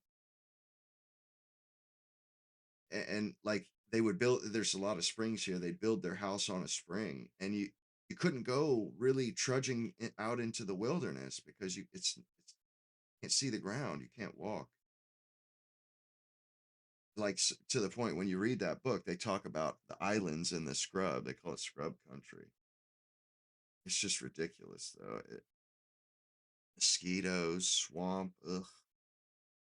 Jeez, I knew there was a playground near my house where they had built like 5 buildings on this lot, but it was made of basically quicksand, and it just swallowed up like multiple structures since my parents were kids. Like it's just unstable. You can't build on it, and yeah, they would sink. The foundations would crack and disappear. Like, yeah, I guess that video I watched, it was just interesting, and I didn't realize how damaging, or I knew how damaging the storm was, but like, I've never watched it on YouTube. I wasn't there. I didn't see the news when it happened. I was alive, but just weird when you go and look at stuff like that, you know. And like when I was watching it too, it reminded, because I've been on hurricane. Like I've told you guys, I do tree work, and I've gone on storm runs where out of state tree workers, out of state linemen, electricians, they'll travel, a few states over, basically as to help out with the cleanup and bounce back. They need more than what their state has. So it's like the Southeast, especially where I live, Tennessee, North Carolina, they will send all of their linemen, all their workers, the guys that do the power grid stuff for a living, and the tree workers, just to get stuff done. And I've done it a couple times. And I was thinking to myself, I never thought about how valuable it is, like that I've seen all that stuff. Like I know what's supposed to happen. I've seen it done. I've participated in it and been a part of it. Like that's valuable knowledge. It kind of occurred to me because in with that Hurricane Andrew, that was a problem. We hadn't been hit. Florida hadn't been hit with a hurricane like that for like 30 or 40 years. So our FEMA had never really been tested. And after that Andrew hit, it was like a week before anything happened, and people were in the like late summer sun. It's like August, no AC, no houses. They've all been destroyed. And people finally got on the news and bitched about the federal government. Like, what the hell? What do we pay? What do we pay taxes for? And I was just thinking to myself, how efficient, because they were talking about how FEMA totally redid their structure and redid everything, came up with a new way of doing it. And I've seen that in action, and it's kind of a sight to behold. They have like uh portable tractor trailers that have showers in them, bunk house, the trailers that are filled with bunks, bathroom trailers. And that's what I stayed in, when I was doing the storm cleanup. And what they do is they're private companies that own these tractor trailers. They own these huge makeshift septic tanks that are basically huge rubber bladders that they lay out on the ground, and then they just let it fill up with water. But they had hundreds of porta potties lined up. They had huge circus tents for chow halls. And I went during COVID. You had to walk through a thermal camera, make sure you didn't have a temperature. And they didn't have any structures for us to sleep in, so they set up a tent and put huge AC units blowing air into the tent. I slept in the damn truck because that was when COVID was going around. I hadn't caught it yet, or I hadn't caught it at all. I never caught it, but like it was just like all somebody would have had to do was sneeze in front of one of them AC vents blowing in the duct. Like 500 people in one tent. They were giving out cots and stuff, but it was legit though. I mean, they fed us really well. They fed us really well, like good food, name brand stuff, anything you would want to drink. It was really a lot of fun. It was kind of like an adventure, although it was a lot like boot camp, I guess you'd say. And all you do is work all day and sleep, go back to work 16 hours a day. Like when those disasters happen, you need those people to be around. And I was thinking too, because the lady that called the federal government to the carpet, I think she was an elected official, and I was thinking, and I know there's a lot of those small local elected officials. I was thinking about maybe I could run for one of those one day, like a disaster response official or something like that. Because I do, I've done it. It's not like I've just administered it or ran like, a gas truck or something. I actually did the dangerous shit, messing with power lines and stuff. But like, and I remember doing work for a lady who was literally the vote counter for my county. She was the elected vote official. That was her job. She was responsible for collecting the votes for my county. I did some tree work for her. I was thinking to myself, like, man, I don't like the idea of that there's somebody that's elected, although they are accountable to the public. But, the fact there's a partisan that's in that seat, although she was a Republican, I just didn't like the idea of that because there was some talk of that stuff that happened when North Carolina got smashed with that storm, and the sort of armpit of Florida got hit. remember they were saying that Trump houses with Trump signs got skipped. Now that's awful. If that happened, I mean, supposedly it really happened. That's just downright evil. Like those people are suffering. And after a hurricane, the weather is particularly rough, it seems like, because the hurricanes, they suck all the moisture out of the atmosphere. So after they pass, you're left with this ultra dry, ultra clear atmosphere with this sun that is just, oh my God, it's beating down. It's diabolical. And all of the water that's standing from the hurricane, it's just like turns everything to swamp. There's standing puddles everywhere, and you just feel the humidity. I mean, I've seen a lot of guys fall out, got bear clawed on the road, out there. And something about hurricanes, yeah. And it's like so quiet after they happen, because all the bugs get blown away, all the birds get blown away. You go outside, and all you hear is flapping debris and stuff. It's just weird, man. It's like an act of God. I mean, it is an act of God, but it's very eerie. So I remember getting hit by a hurricane when I was like 14. This damn thing, it took out like every other or every third tree in the entire city I lived in got taken down. Tree in our front yard got taken down. I mean, it because we hadn't been hit for so long, and we still had above the ground power lines, and because it was a heritage historical city, very old, like early 19th century. Nobody had power for weeks, and they had makeshift landfill, makeshift dumps to put all the debris. People were getting lung problems because of the airborne bacteria. It was insane. Like the local football field for my high school, it had like 100 feet of debris stacked up. I mean, to the point where the backhoes had to go up the damn thing like a landfill, had to circle it and kind of spiral. It was crazy. But it took out every third tree. It was incredible. I never seen anything like it. Walked outside after the thing passed. You look both ways down the damn street. It's just tree after tree after tree after tree. And it took weeks to clean this stuff. I mean, there was like a year before life kind of got back to normal. And when I was doing line clearance, they had installed all the underground stuff, and then they were going through, they did all the tunnels, put all the cabling, and then they went in and put all the transformers in. And I worked for Davey Tree Service, and, they do nothing but line clearance, power line work, trimming. And it's like just a thing of beauty once they get the underground power lines put in.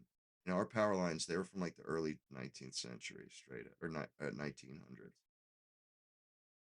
When they put them underground ones in, it sure is nice because, your power doesn't, there's still wink links, but it's mostly at substations. It's not like a power line pole in someone's backyard can go down and that'll take out the power for a huge section of the grid. No, it ain't like that anymore. It was because of that hurricane. They would have never replaced them.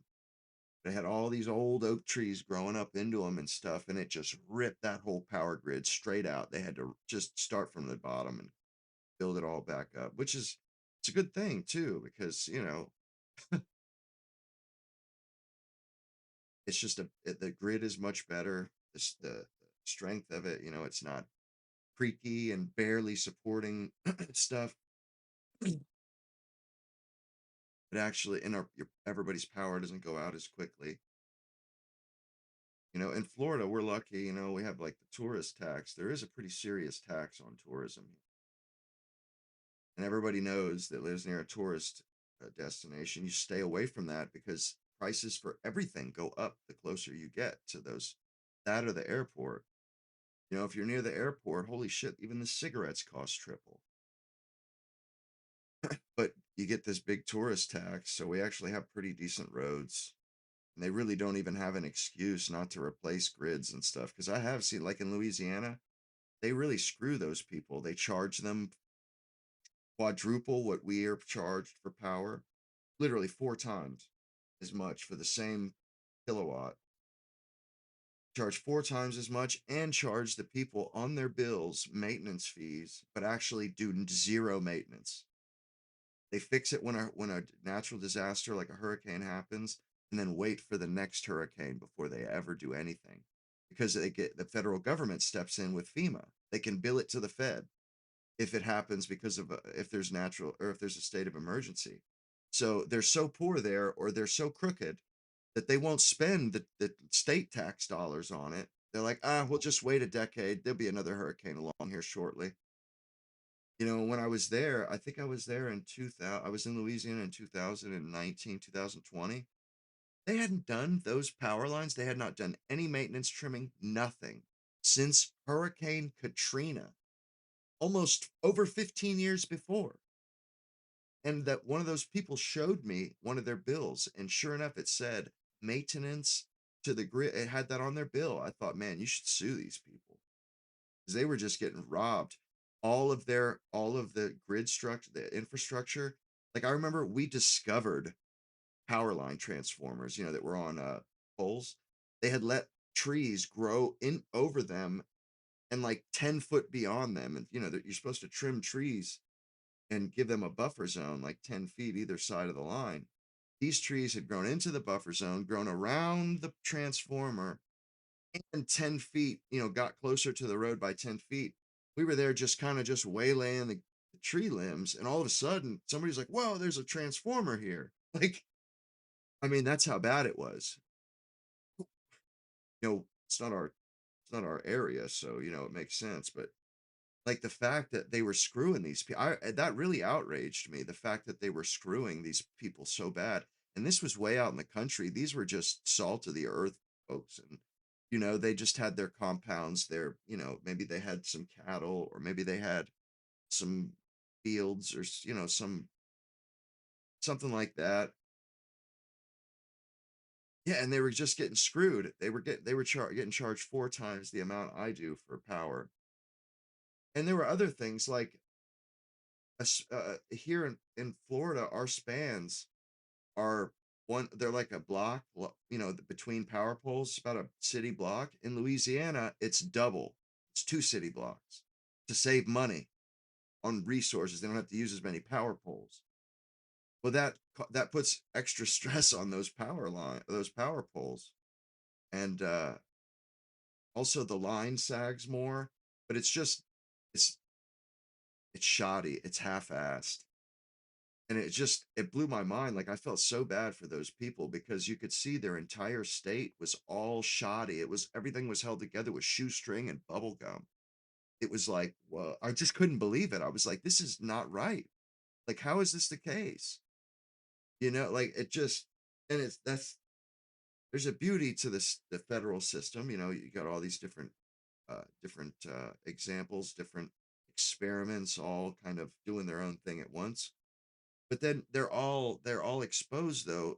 That exposes them to low level graft and low level corruption, which is a damn shame, because there's really not a whole lot of rich people for them for the federal or for the state government to pretend they're going to tax. Oh, we'll take it out of the rich folks. Well, Louisiana, who eh, no, who are we fooling? There ain't no rich folks in Louisiana. I mean, or they're few and far between. And just the poverty that was there, man. I was like, holy God, I've never seen poverty I never saw anything like that. There are the colored quarters where, man, everybody's overweight, like morbidly obese. All the women have 10 kids. None of them have a man. I mean, it was just, honestly, it was rough, man. I mean, their quality of life wasn't really that bad, but compared to mine, it was quite. I mean, they still lived better than people in Louisiana 50 years ago, or 60, 70 years ago. But man, I just, like, remember being in a dead end street, and people live all the way to the end of it. Once you got down to the dead end, there was no room to park, because it just had broken down parts vehicles. And I remember there was a Jeep near where we were at, like a 4-door Jeep, Wrangler, and it was like abandoned. The thing was stripped of a lot of stuff. Still had its, I think it still had its tires, but it was missing the spare. It just had been stripped and vandalized, and it was a nice vehicle. Somebody left it there, and it just. But the whole end of the street, because we had to get down to the end with our trucks, with our boom trucks. And I just remember thinking, holy crap, how crowded it got at the end because them last few people just used it as their own personal little parking lot, their little car park there. And I mean, they were the lowest rung, the lowest class in America, more or less, especially like Louisiana, Mississippi. Those are our poorest states. Louisiana, Mississippi, Kentucky, like those are rough. And especially with Louisiana and Mississippi, it don't rain there. So them people, they just let their shit all hang out. I mean, at least where some of the towns, some of them it wasn't bad. Some of them they look just like same standard that I live with. But then you'd get into some of the crappier areas and some of their medium towns, and like, my goodness. Oh, I remember that, Mackenzie. I absolutely. George Bush hates black people. Like, and when I kind of hated him at first for that. I was like, what an asshole. But as as the years have gone by and we've all watched Kanye, I realized, oh no, that's because he's autistic, or that's because he's kind of a little different. He really doesn't. I think that's just that kind of stuff kind of goes over his head. He kind of remember when he did that to Taylor Swift. Oh, Beyonce was robbed. It was like, what a childish man. But no, it's because he's he's a little different. But and that's I see you saying sorry, black people, but no, there's white people that lived in those rough spots too, living in trailers, and it wasn't that bad, but it was pretty bad. It was a lot hell of a lot worse than any. I mean, although I've seen pretty rough in Florida too, like the slave quarters, quote unquote. I mean, that's essentially what they are. Like where I live in Florida, Central Florida. Yeah, there damn sure is slave quarters here. There's a small town called Apopka. Warren Sapp went there. Yeah, that's kind of I mean, they've lived there. That community of black people, they've been there for like over 200. They've been there since slavery. And they do fine. It's a decent little town. I like it. It's got, but they have their areas. Although I don't think they're not as bad as Louisiana. I'll tell you that much. Tell you that much. Louisiana was cool though. Like I remember they had wooden bridges back in the bayous. Like we did tree work back in the bayous too. It was weird because we did some work in the cities, the kind of the medium-sized towns. And then once we'd finish a town, we'd go someplace else close by. We ended up just getting further and further into the backwoods. Like we're doing people's neighborhoods and stuff. We just kept getting further and further away from the main cities. And it got to the point where, these roads were like, they were paved, but, they had no paint on them. They were kind of just one step up from dirt roads. We started getting back into the bayous. It was wild. My boss was fishing and stuff, but they had like wooden bridges, like just like little 2-3 car length long bridges that were built. Like, it was just really neat. I got to see real bayous and stuff. And really the bayous, they're just soup. They're kind of like rivers. They're just like really slow moving rivers. Although the current depends on the tide. Either the tide's coming in or the tide's going out. And I really liked it though. It actually was a really neat experience because I've never been to Louisiana actually. I've been to Georgia, Savannah. I've been to a lot of different states. We also went to Texas too for a little bit. But it was neat actually. And I remember going the first convenient in the town where we went to. First of all, our our rally point, where we were all the staging area, it was in a boys summer camp in just a huge field. And to get to this summer camp, we had to go down like dirt roads. I remember every truck in our convoy ran over a gator. This same damn gator, the whole convoy ran over this thing. I was just like, whoa, it was in the middle of the night. no power, so there's no street lights or nothing, you know, because we got there right after the hurricane, and it was just out in the middle of nowhere, you know. But it was neat though. I liked it actually, although it seemed a hell of a lot rougher on me than Florida, because I know, you know, I've worked in the Florida heat in the summer, but up there, man, doing that hurricane work, it was no joke. And we lucked out. It was because it was a boys' summer camp. They had a couple of bunkhouses, and my boss somehow finagled these two bunkhouses, these two cabins. There's like 200 trucks there, and each one has a crew, pretty much like a two-man crew. And somehow we got the you know, the couple bunkhouses. He got them somehow. We didn't even show up first. But yeah, it was definitely an experience, you know. And I actually didn't come home for a month. I think it was like 30 days, 25 or 30 days. I worked for no, no, it was 35 days, and I worked for 16 hours a day for 30 days straight. Worked on Labor Day. Every day we worked for 16 hours. That shit was no joke. Trust me, it was no joke. It was not a joke. But it was fun. Stayed in some nice hotels and stuff too, actually. Remember my boss, like we went out to eat a few times, like because it was on his company card, and he took us to like badass, like nice restaurants. But there was a convenience store in that first town we went to. Those convenience stores, they all sold gun ammunition. I never seen no shit like that before in my life. You know, you walk in a convenience store and there's just a pallet right in front of the door, stacked, a full pallet of ammunition, 22s, all kinds of different shells, you know, cartridges. And they sold beef jerky. You know, it was kind of like it was a convenience store, but it had a bit of a general notion store touch to it, or it had a couple other things that you wouldn't buy at a normal convenience store. Of course, the ammunition, but yeah, it was wild, man. It was just it was this little hole in the wall town called Bunkie, and actually, it wasn't even a town. I think it was a hamlet or a village. That's how it said, "Welcome to the hamlet of Bunkie." I'm like, whoa, like, like seriously, started hearing the banjo playing. And it was crazy because when they set up like a makeshift parking area, they take their almost like jigsaw puzzle pieces made out of composite material. They're about the size of a car. They stack them, and they use like off-road forklifts, Caterpillar forklift type things. They stack it like plywood, and they just pull each one off one by one, and they click into place. And that's what they parked the trucks on, because it was nothing but mud in this field. So they made like this huge parking lot for like 200 trucks so that they could get in and out every day. Trucks.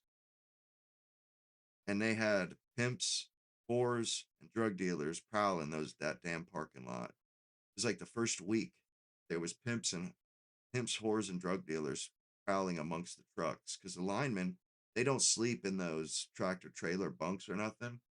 They're by law power linemen. Their trucks, their AC has to work, or they have to go to the mechanic and get it fixed. I don't know how they finagled that in the law, but all their trucks were just like brand new, top of the line. One guy, just the guy driving it. So they would turn their cab into a little hotel and leave it running all night. Those trucks are special outfitted. Same with the tree trimming trucks. They're special outfitted to where you can leave them run idle for 24 hours, and they'll just keep right on a click, you know, chugging.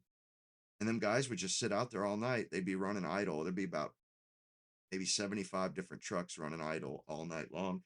And you just see, you know, these just drugged out people, you know, they sneak into the staging area like vultures. Just looking to take advantage of just some hardworking blue collar fellas that are literally, they're away from home, you know, maybe states away, just trying to earn some extra money, you know, trying to make double time or time and a half, whatever it was. They brought cops, and they brought a golf cart or something like that, had security, had a guy prowling the damn trucks to run these scumbags off. Yeah, they were like, I think they had a golf cart, the pimp, and this guy was riding around with his woman, the woman he had. And you could see the guys that, I mean, and there definitely were addicts amongst the workforce. You'd see guys that just looked like skeletons practically, and I somebody commented, they said, I'm sure it's easy to sell drugs in this place. You can spot the addicts.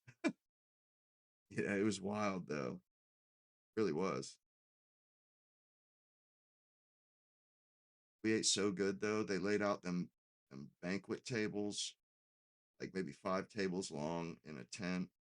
And that shit was just covered with like cake pops and pieces of cheesecake and Chips Ahoy in the package, full size Snicker bars, cookies. They had everything. They had yogurt, Greek yogurt, which I was like kind of blown away by that. They had kiddie pools slapped full of Mountain Dew and sodas. And I came home with a pallet of Powerade that I had took one case at a time. Every day I would get an extra. Me and my driver would grab an extra case for ourselves. We ended up leaving there with 2 pallets in the back of the truck and we split it. Like they had Gatorade in cans. Never seen that shit. But that's what them storm services companies do, is they have the equipment to house guys, where they can just kind of pop up out of nowhere. Anywhere a hurricane happens, they just load up their trucks and drive it to the city and then set up a staging area. They buy all that stuff. I'm sure they get a loan and they buy everything, and then they just go to where the natural disasters are, and they use the same ones for every. There's like a couple different companies, but everything's pretty much brand new, and everything gets set up within a couple of days. And they have volunteer people. They bring in people to work those tents and to serve food and to set everything up. So as as the work for the tree crew and the lineman crew, you don't do any of that stuff. The porta potties, the showers, everything's all set up for you. And honestly, it is in keeping with the American way because it's the free market, and they didn't chintz. No doubt that they were getting paid a ton. It's federal. They're basically hand in glove working with the government. I'm sure they're cronies and stuff, but they didn't waste the stuff. Like I remember we ate steak and shrimp one night because it was supposed to be that they were getting rid of the state of emergency. It was the last night we were going to be there, and I guess they get all this food and they save it's frozen. They save the shrimp and steak for the last night. That's how you know it's your last night. And I just remember I was very impressed, and they had just as much ice as you could want. They would come out and throw down ice. Okay, Nick, and Nick just yeah, I think Nick just threw his live. Well, not, I mean, he put out his message anyhow. But yeah, the free market took care of this. Like what was a problem with after Andrew? They companies filled that opening in the market, and I'm sure those people doing federal contracts, they make stupid money. They make more money than they know what to do with. And like I said, they were feeding us like and they would just be like, take whatever you need, take snacks for later. I mean, you could literally leave there with an arm full, like with one, the styrofoam trays, leave there with a tray, and you just tell them, oh, give me that, hold that, I don't want that, let me get that piece of cake. But you could leave there with like drinks and snacks because they had them in kiddie pools, then big tin kiddie pools or big tin pools with ice in them. They would put them on the banquet tables, and you could leave with as much as you want. They were just like, take some. And I remember the first couple of days, I was like, can I take some extra? They're like, yeah, take snacks for tomorrow.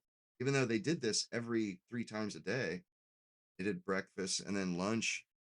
Lunch got donated by Firehouse Subs. You have to give it, like, I give it up to Firehouse Subs. Every one of our lunches was donated by Firehouse. That's legit. Like from what I understand, they don't have to. And it was like every lunch they would stack subs on the table. They would have like a roast beef, a ham, a turkey. I mean, and it would be a whole lunch. So you would get your breakfast, hot breakfast, and a cold lunch. to take with you in the morning. So that way we could just do the 16-hour run, and we had a nice cooler in our toolbox on the truck, the lockbox. We had a nice cooler in there. Thing was just, I mean, we had it slap full of drinks at all times, and they brought pallets of ice out in the morning with they also brought pallets of Powerade and Gatorade they would drop off at every morning, as well as let us take what we wanted at meal times. No, it was a really badass experience. The only thing was, you have to play well with others. You know, you're literally living nut to butt with guys. I was you're in bunks, sharing bunks with guys that you might work with throughout the week, but you certainly don't spend like my driver. Me and him spent 24 hours a day with each other for over 30 days. We shared hotel rooms, 2-bed hotel rooms. We shared anytime we weren't sleeping. When we slept in the truck, I slept in the cab. He slept in the chipper box and a blow up mattress. That was for like 2 weeks. But the rest of it, we slept in the same room the whole time. So you got to get along with people and know how to stay out of people's ways. People's belongings. You're living amongst people's belongings, their phones, their handheld game systems, Steam decks, and a couple fights almost broke out and stuff because of that. When guys are struggling or they're working their asses off, they're not getting to see their family. They're really it's almost like you don't even get to go home. It's just like taking a nap. Get back. They had a laundry service too. You gave us laundry bags, stuff them laundry bags and drop them off when you get back. And then the next morning they'd be done, which was legit. Those volunteers took care of the people working for the company, took care of it. And like I remember leaving money in my pockets and got it back and everything. So pretty legit. And I mean, they really took care of us. It was an experience. I think that I wasn't even sure if I would make it through it. Not everybody made it through. It was similar. It was kind of a rate of attrition. I remember there were guys that they touched the power lines with their truck, and it blew, or it basically destroyed that truck, destroyed the entire wiring harness in that boom truck. Guy was in the boom and he was raising the boom, and they're electrically insulated. So if you're in the bucket and the boom hits the power lines, everything is how by code you're okay. But if there's any damage to the boom that nobody knows about that makes a connection, it'll kill you. And anybody that's leaned on the truck, when that if the boom hits a power line while somebody's leaned on the truck, that person leaning up against the truck is dead. And I remember I seen the truck after they did this. You walked up, there was a circle of burned grass about 8 feet wide around every wheel, every tire. The tires were melted and blown out, and all the grass, a black sooty circle of grass around every tire. And they had on-site mechanics, big mechanic trucks that worked for the company I worked for, that literally swapped out a wiring harness in like 2 days. I couldn't believe it because I that truck was in our convoy and somebody drove that truck to the next spot. I couldn't believe it. I was like, man, like holy crap. Yeah, but and those guys, they got an airplane ticket home. They drove trucks up to Louisiana from Florida, and my boss gave them. I didn't know these guys; they were from a different part of Florida, but they were given plane tickets home. They got fired because they lied about it. They tried to pretend it didn't happen. Like their boss showed up to make sure everything, to see how everything was going, and the homeowner was like, man, they get the power back on, and the guy's like, what? The boss, he didn't know about it. He found out about what happened from the homeowner, and that really bothered him. And then when he got there, these guys tried to lie about it and say that the power got blown, or that it wasn't their fault. They were lying about it, so they ended up getting plane tickets home. A lot of people got sent home that they would insist that they needed to go home for a couple days and that they would come back because they, you know, when you went, they'd say, "Hey, we're going on storm. You want to go? Don't come unless you can stay." You know, because if you come, then you bounce.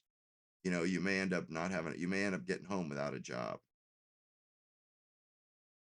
because they, you know, they want people that are going to be that are. They want people that are actually going to. They're going to come through and make them money. That aren't just going to say, you know, I'm not. I don't feel like working anymore. I'm going to go home for. There was a couple people that did that. Make up stories like, "Oh, I got a doctor's appointment." Dudes from Georgia and shit. Then there were other guys, they, you know, it was like their fucking birthday and they didn't get to go home, you know, like the guys that actually were, that weren't shitbirds. They, they didn't just say, "Fuck it, I'm going home anyway." It was wild, man. And, you know, you kind of rubbed elbows with guys from other states. I learned something. I learned how that shit is done, how to be safe and do it. Uh, And also the guy, my driver, this guy had been on 30 different hurricane trips. This guy had been on, he had been on northern blizzard trips where, you know, there's a blizzard that's so bad because normally you only go in hurricane season. But if there's a bad enough blizzard, like when I was there, they went up to New Jersey one time because of a blizzard. And I remember them sending me pictures because I was burned out. I was like, man, I just did my storms. I'm good. But what's dope about that is you get paid whatever the going rate is wherever, or if the going rate, because New Jersey is a labor, it's a right or a union state. Florida is a right to work state. We don't have unions down here. But when everybody went up to New Jersey, their pay literally doubled. And then you know, which is sick because you know you have the cost of living of New Jersey and you're not paying for hotels or nothing. But yeah, if like that was the literally that was like the creme de like you wanted to go on a blizzard. That was the best storm that you could do because not only would you get double time, you would get double time. Like a lot of guys only made below $20 an hour. If you and whereas the same job in New Jersey, it would be at least 30, sometimes 35. So when you went up to New Jersey, you were making between 60, maybe $70 an hour, as opposed to 20, you know, with double time and stuff. So yeah, so those were like the, and I remember the guy riding with me was telling me about all the times he had been, you know, and he knew all the tricks because we went to the summer camp bunks, and they provided us with linens and pillows and pillowcases. Well, he was, you know, as we were leaving, going to the next place, he took all that stuff with him. They had one pillow, one pillowcase, one linen, and one bed sheet, you know, the one that has the elastic. And he was taking it with him. I'm like, "Why are you taking it?" He goes, "Bro, we, you know, we have this stuff now where we are going.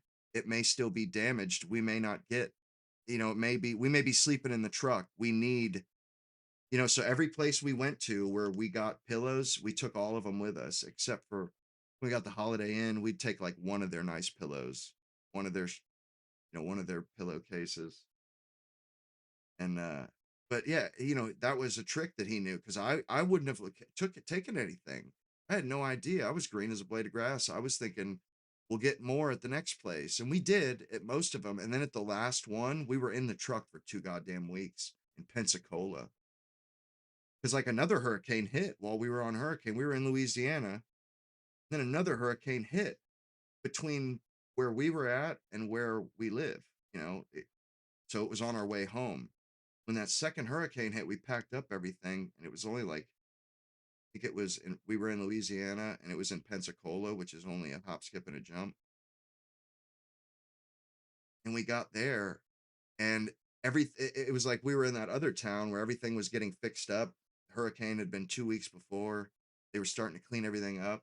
This next hurricane hits. We show up the day after it hit, or I think while it was just after it passed, basically. We timed it just right. And all the power was out from way outside of Pensacola. We stayed at the damn fairground in parking lots. It sucked. I had to sleep in the damn cab with seat belts and shit, buckles stabbing me in the side. It was, I mean, it was something else, you know, it really was. Like, and at that fair, and when you're living like that, a lot of people, you don't realize that, like, I'm really conscientious. Like if I lose my phone or lose something that's important to me, it's like I'm not right for days if I've lost it and it's gone. So like the whole time I'm just worrying about leaving something or forgetting something. Every time we moved, I I bought a fanny pack to carry on my chest so that I didn't drop anything, nothing fell out of my pockets, but stuff would slip down in the seatbelt holes in between the seats. I thought I lost my AirPods a couple times. It was just, there's a lot of little things, that you learn. I took one of the cots that they gave us, sleep in the tent. I took one of them shits. I was like, no, I'm taking this home. Some guys would set them bitches up on top of the trucks, sleep on the top of the trucks at night under the stars. It was pretty cool. And when we were in Pensacola, shit, man, we were first we were at the fairground. Then they sent us to an abandoned Navy base, way, way out in the middle of nowhere.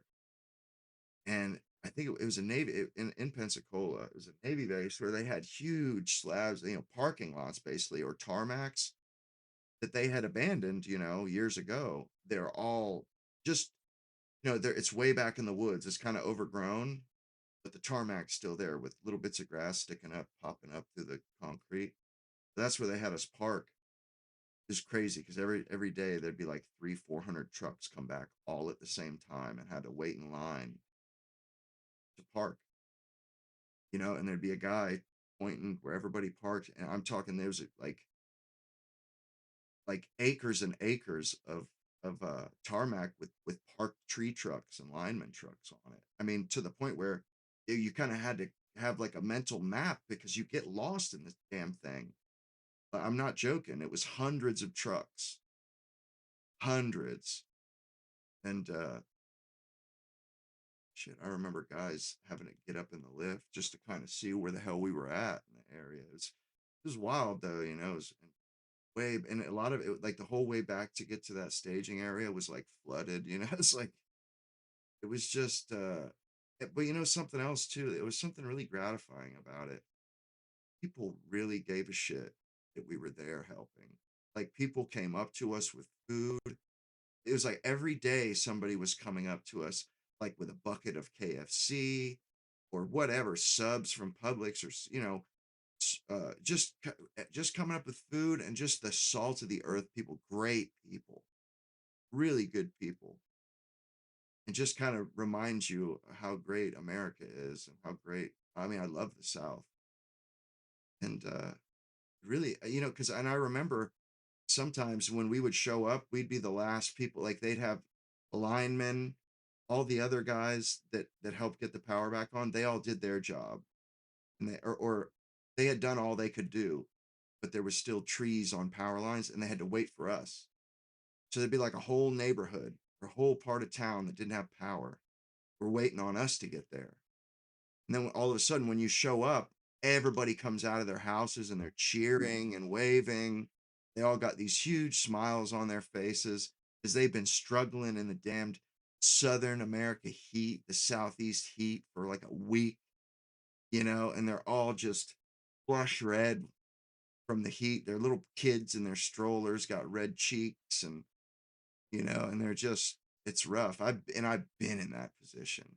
I know what that's like. And when the cavalry shows up, everybody just kind of breathes a sigh of relief.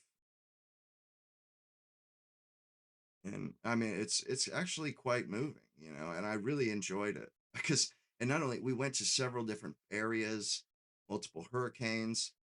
So whereas, one area when their power got put back on, that was kind of it. But we went to new places where they didn't have power multiple times, right after hurricanes had just hit. So it was like we got to rescue a lot of people. And it was cool too, because you kind of had to work like a team with linemen. They work for different companies. They do different stuff, electrical, and but you had to work like a team. And because and if your lineman's crew, if you worked well with them, or the lineman crew, they were in charge, because they actually put the power back on. But if the lineman liked you, they would or they would insist on having you with them all the time, where you would kind of go as a team. You would show up together and leave together, go to all the same calls together, and kind of knock them out together. And you wait on each other. And the 16 hours a day usually wasn't that bad, because I remember there was several days where I sat in a foldable chair for 8 hours and literally took naps in the shade and stuff, waiting for the linemen to finish, because there's nothing we can do a lot of times, and sometimes there's nothing they can do. But there was some of that. Not always, though. There was, like, the first place we went to, we just, because they were trying to squeeze as much maintenance work out of us as they could, they made us do their maintenance work that had nothing to do with the damn hurricane. Cheap ass Louisiana, nothing to do with it. And then there were other places where they had so much damage we didn't have time to do all that stuff. So we just rescued people, which was sick. It was a lot of fun. I took a lot of pictures on the way up there driving. We passed battleships and stuff when we went through Montgomery, Alabama, which I'm pretty sure a lot of people have probably seen those battleships. I think there's like a Ronald Reagan, or maybe there's a Lincoln. I think there's a USS Lincoln there. It was a hell of a lot of fun, though. It's kind of, you're flying by the seat of your pants, too. There's no routine to it. You get a ticket, you get a call, and you go. Your boss tells you, if it's not just a single house, your boss tells you, hey, I want you to stop at that place and, call me when you're done. Or, just fly by the seat of your pants. You might be going to a different bunk place at the end of the day. There's a lot of stuff like that. It was really neat. I remember there were guys in the convoy that I was in that they were working on a pine tree, and on their way, while they were taking the tree down, they found a squirrel nest with red fox squirrels, because they don't have those in Florida. I remember, and they took them home as pets. I remember how cool that shit was, just seeing the little, the kind of orange red fox squirrel pets. It was a hell of a lot of fun, I must say. It really was. There were some rough periods, where there ain't shit to do. There ain't a damn thing to do. It's, and you're kind of, it's similar, kind of like being in a chain gang or being in jail, because you can't really go anywhere after you get back at the end of the day, because you don't have a vehicle. Although sometimes you can get permission to go to Walmarts and stuff. But, you kind of stuck whenever you get back for the night, and there's nothing to do. I remember a couple plays, was nothing to do, no TV. Like, I brought a Nintendo Switch. I had a Switch with me, which made it pretty not too bad. And I had my phone with me. I just throw on movies and shit. It was pretty dope. It was one of those experiences that I'm absolutely I'm glad that I experienced it. Because, like, that's a good experience to have. A survival experience, and I think it's a good man experience. Because in those situations, sometimes a whole neighborhood, one guy, only guy with a steel chainsaw in the neighborhood saves the day, because nobody else has chainsaws, and they can't move any of the trees in the road, so that nobody can even get out of the neighborhood. Like, it's good stuff to know how to deal with that stuff, how to deal with down trees because they're dangerous. Also, how to deal with those acts of God and those natural disasters, because people, sometimes there's looting. I think on the whole, typically people behave themselves. I would say white people. I never seen any white people stirring anything up when I was doing it. I did see there was a little bit of looting a couple times, people chipping out, savages. Which, I mean, I didn't see any like wholesale, like burning buildings or anything, but there were, like, we heard word that a couple stores had been broken into. But for the most part, people were pretty civilized, actually. and which is saying something, because those are like really trying times. Like that stuff is, it's miserable, and like you hear people refer to it like being in a war zone, especially if it's a bad hurricane damage, and it really is like a war zone. You're stripped of all worldly, luxurious benefits of modernity. You don't have AC. You don't have any of that stuff. You're stripped of it. And I remember multiple hurricanes I've experienced. The only service you have is Verizon and AT&T. They have mobile cell towers. They're basically they're trucks, but they put an antenna on the damn thing, and also they have bank mobile ATMs, but they'll park those in central places, and that's the only cell service you have. Other than that, you may as well be in the middle of nowhere. Like I was in Panama City when they had this devastating hurricane. That's how it was. It sucked. No joke. I remember in Panama City, they had damned food trucks going around handing out meals because people were cut off, because like they were going down every street and giving out uh uh county like meals, and I remember eating a couple of them damn things, but I never seen that before. It was so bad, and there's just debris everywhere, trees down everywhere. People are, and in Panama City, a lot of rich people, a lot of mansions and stuff.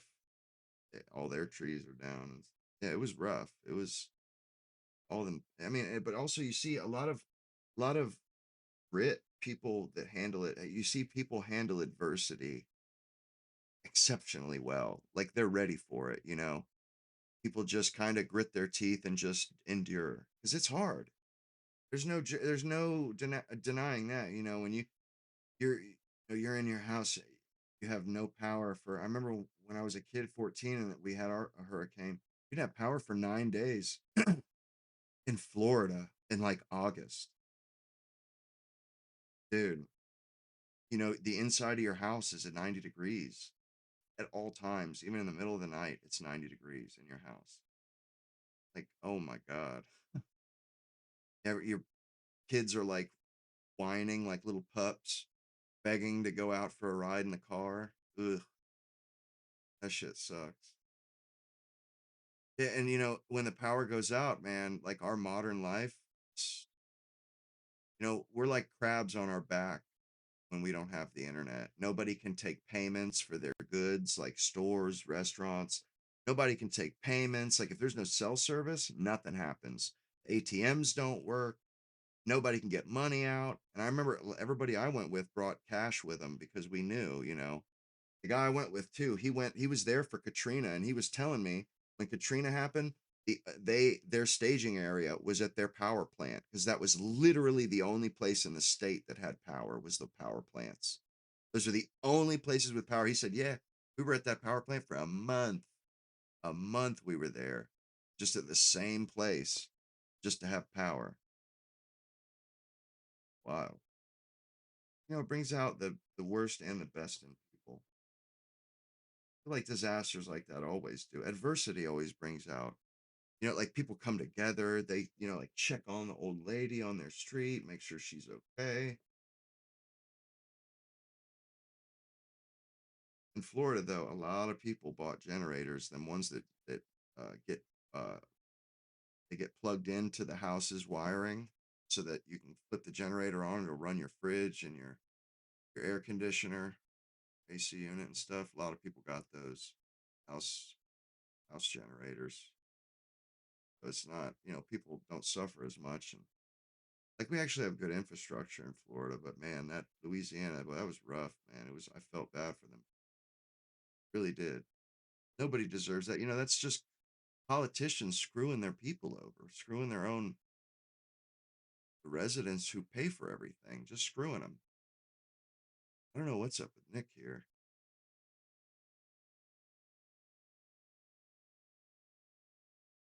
Live.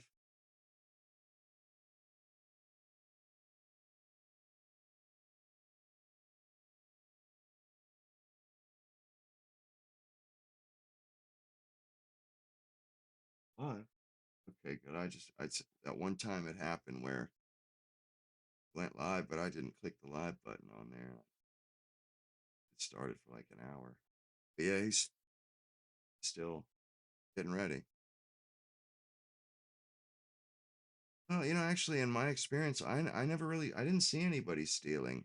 'Cause there was a couple of like Pensacola is a big town. I only got wind of a little bit of some shenanigans, and I never did see it, with my own eyes and everything.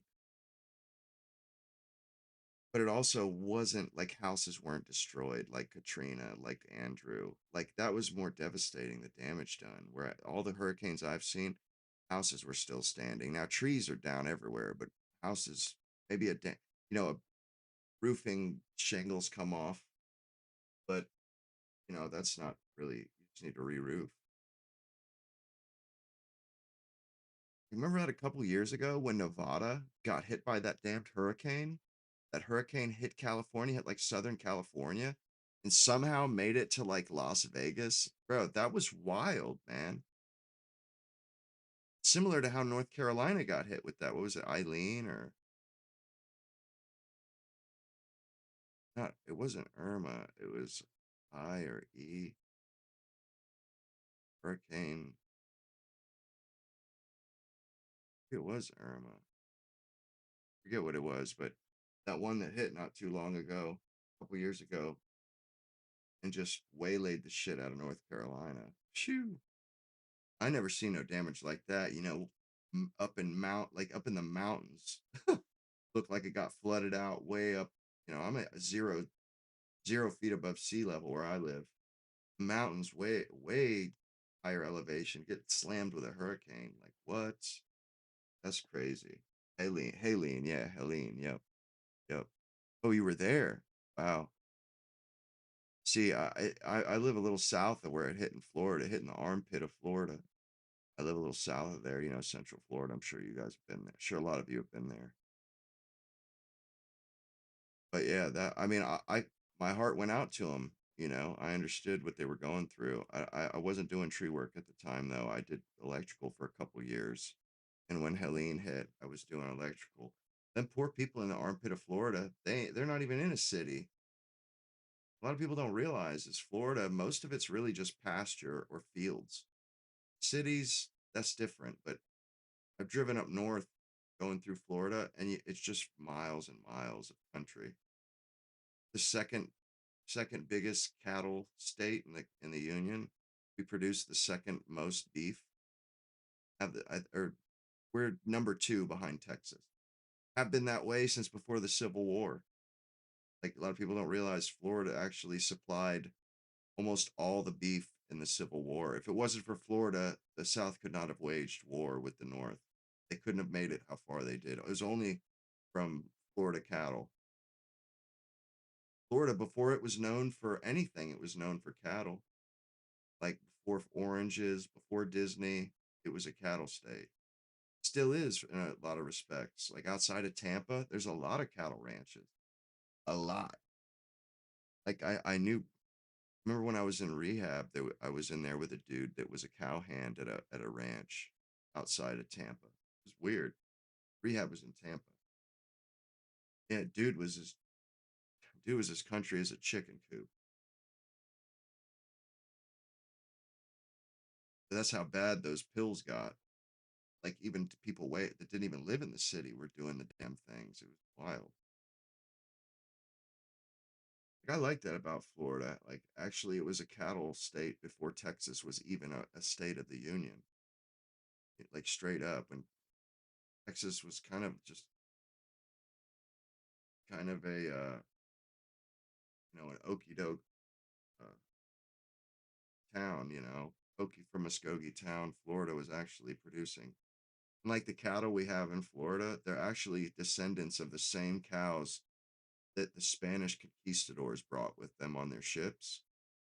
When they came to Florida, obviously some of their stock got away. And when they came, like some of their horses and some of their cows, some of their hogs got away. When they came back, they were still here, and they had just become feral. The Indians had discovered the horses and had already become proficient riders. But yeah, they call them Florida cracker cows. It's an actual breed of cows, and it's based out of Kissimmee, Florida, right there around Disney. And they meet up once a year, I think, and they trade the cows like to keep the breed alive. They meet up for this for one of the rodeos in Kissimmee, big cow state, a big cow county. They meet up once a year and they exchange breeding stock to make sure that they survive. And actually, they do live feral in Florida. They do really well in the Florida underbrush and stuff because they've been here for like before slaves were in America. Spanish cattle were. You know, they've been here for hundreds, over 400 years. They've been here, and whereas other cattle like Jersey milk cows, they would die in Florida. You know, whereas these cows, they're really hardy. They have adapted, and they're really cool. They're kind of like horses that are speckled white with the speckled gray. That's what they look like with a little bit of brown. And they have kind of cute little milk cow horns. But in Florida, does cattle ranching different. In Texas, they call them feedlots, where they get an acre or whatever, and they corn feed the cows. They just kind of like foie gras with ducks. They just force feed the sons of bitches grain, fatten them up. Whereas Florida, they just let them roam free, and then they do roundups every year. And I know Texas used to do it that way too, but they don't anymore. But that's why they call them Florida crackers, because they would use whips to round up the cows every year, or when they needed to round the cows up to be slaughtered or to be branded. They would go out riding on horses with whips, bull whips, and they would round them up that way. Nowadays, they don't do that anymore. They just ride around in pickups and round them up that way. But there's cracker culture in Florida. There's a whole culture of it. You know, the bullwhip culture and the, blue jeans with the white button down shirt and the cowboy hat, uh, and the shit kicker boots. They do, there's same thing with Louisiana and Texas. They got their own versions of shit kickers and all these, their own country boy shit kicker kind of a honky tonks and shit, which I like it. I actually like the girls are pretty. I love the girls in those areas of Florida. Good stock. Those girls are great. They're down to salt of the earth, just sweethearts. Like, they're through and through sweethearts. They don't wear makeup. They always got blue jeans on, skin tight blue jeans, and like, they'll have one of them like a tank top with like a flannel where it's tied at the bottom. They take the shirt tails and they tie them at the bottom so they come up above their belly button. Like, they're all blondes, tan. Their southern drawl. I've always had a thing for the Florida cracker girls. They're salt of the earth, man. Down to earth too. Like maybe that's because I used to live in Polk County. I lived like 10 minutes from Disney actually. Closest ATM to my place was I had to go into Disney proper. The closest ATM. But a lot of girls like that out there. I didn't stay long enough though. There for like a year. But I mean, that's one of the reasons why I like the South. It's just different speed, and I feel like really the South is the last remaining like American stronghold, like conservative, traditional stronghold is in the South. Have a sense of propriety, and people are sweet to each other and kind-hearted and helping, giving. Like people that give the shirt off your back or off their back. It seems like stop and help people that are on the side of the road, stuff like that. I've always liked it, and it's a different speed. Thing it's hot down here. A lot of people say, "Oh, that's Hicks, Southern Hicks," and so it's like that's horseshit. Like it's kind of stupid, especially like in all of our economic growth has been in the South since the '60s, pretty much ever since we had air conditioning. you know, people stayed in the north because it's so damn hot down here. But once they invented air conditioning, people started coming down here because it's better. Instead of living in 6 months of the year without seeing the sun, just clouds over your head all day, every day, snow, dirty brown, gross snow. The parking lots are all slush that's brown and gross. We don't have that shit. We have like 3 months of rough summer, 3 or 4 months of rough summer, and then the rest of the year is just gorgeous. Not a cloud in the sky, practically. The rest of the year. But yeah, you struggle for that summer. Everybody, you know, finds it a little tough. Although I've met guys from Alaska that sons of bitches, they ride with their damn top down. Like they love that. I don't get it, but it's because they're from Alaska. Like I actually like the heat myself. It's only when you work in an office and stuff, spend all day in the air conditioning, and then you step out midday into like 100-degree humid heat. No shit, that's hot. I always worked outside, so get out in the morning when it's cool, and as it warms up, you're getting acclimated to it. So once it gets to its the hottest of the day, it's all right. Didn't bother me anyway. I don't know why he does that. Like, he hasn't been doing this lately, where he sends out his message. He doesn't or maybe for the last month, I haven't seen him do this, where he sends it out and then. Wait a second, he didn't send it out yet.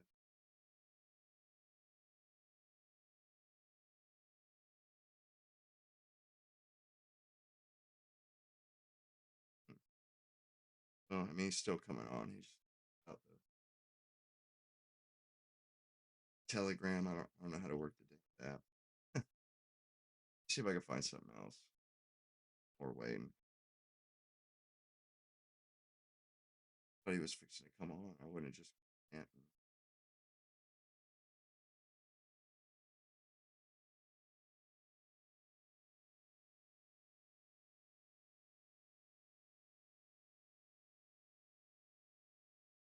No, there's supposed to be a breaking points debate between Ryan Graham and somebody else.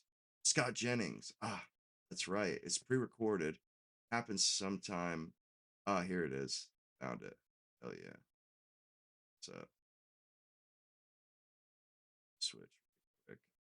I like that Ryan Graham. I don't agree with him on everything, but he's not a dummy. That's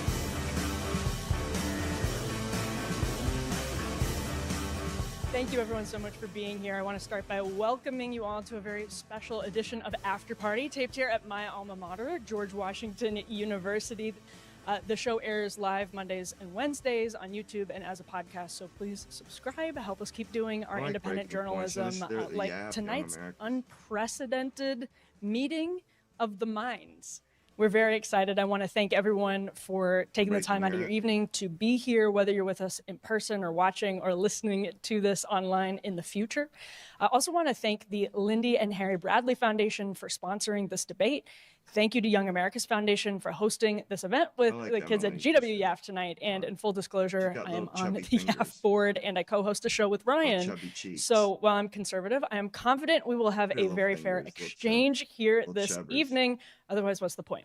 So let's now welcome our debaters who will be focused on an enormous and timely question tonight. I'll let them take the stage and we'll get into it. He's in Israel. If you haven't heard of Beam's Dream Powder, let me tell you, this one is different. And not just because it's changed the way so many people sleep. Incredible. He's also the author of We Got People, The Squad, and This Is Your Country on Drugs. He's also a co-host over at Breaking Points. Scott Jennings, you know him from television, Scott Jennings. Breaking Points, I think they're actually the only decent news source. It's like, I think they're actually better than TYT too. They're a little bit more straight news. From radio, he's of course a contributor over at CNN. He's the best-selling author of Revolution of Common Sense, and he's the host of the Scott Jennings Show on Salem. What are you laughing at, so, bud? Tonight's question, as I mentioned, timely. Do all immigrants deserve citizenship? What makes an American? Now, this question is intentionally broad because we don't want to get bogged down in the weeds of immigration policy, but we want to focus on the core question that faces the country right now after what was, according to David Leonhardt of the New York Times, the largest immigration surge in U.S. history. Yeah, no That's shit. the reality. We're here, whether we Bums. like it or we don't like it. Scumbags. That's what happened. And that No, includes it's the not Ellis whether we Island. like it. We can get rid of them. We're not stuck with these people. Why do they insist on talking about it like in those terms? Oh, it's here. It's happened. You know, nothing we can. What? There's nothing we can do about it. We can make them go home. Yes, there's something we can do about it. Chubby digits. By the way, Leonhardt reports a net migration surge during the Biden years of at least 8 million, with 5 million of those people lacking legal authorization. And for some context, that is the entire population of Virginia. From Arlington to Norfolk to Lynchburg, it's roughly the combined population of Nebraska, West Virginia, Idaho, and New Mexico. It's well over 2 Los Angeleses and just under 1 New York City. And I actually say this not to put my thumb on the scale here for Scott, although it might sound like that's what I was just doing. But there are many good people around the world who love America and want to come here and be good citizens. But of course, we don't have room for literally every person in the world. And yet now many people are already here. That's the reality that we face. So can they be Americans? Should they be Americans? Is deporting the equivalent of New York City feasible or moral? And if not, then do these immigrants deserve to become citizens, deserve to become Americans?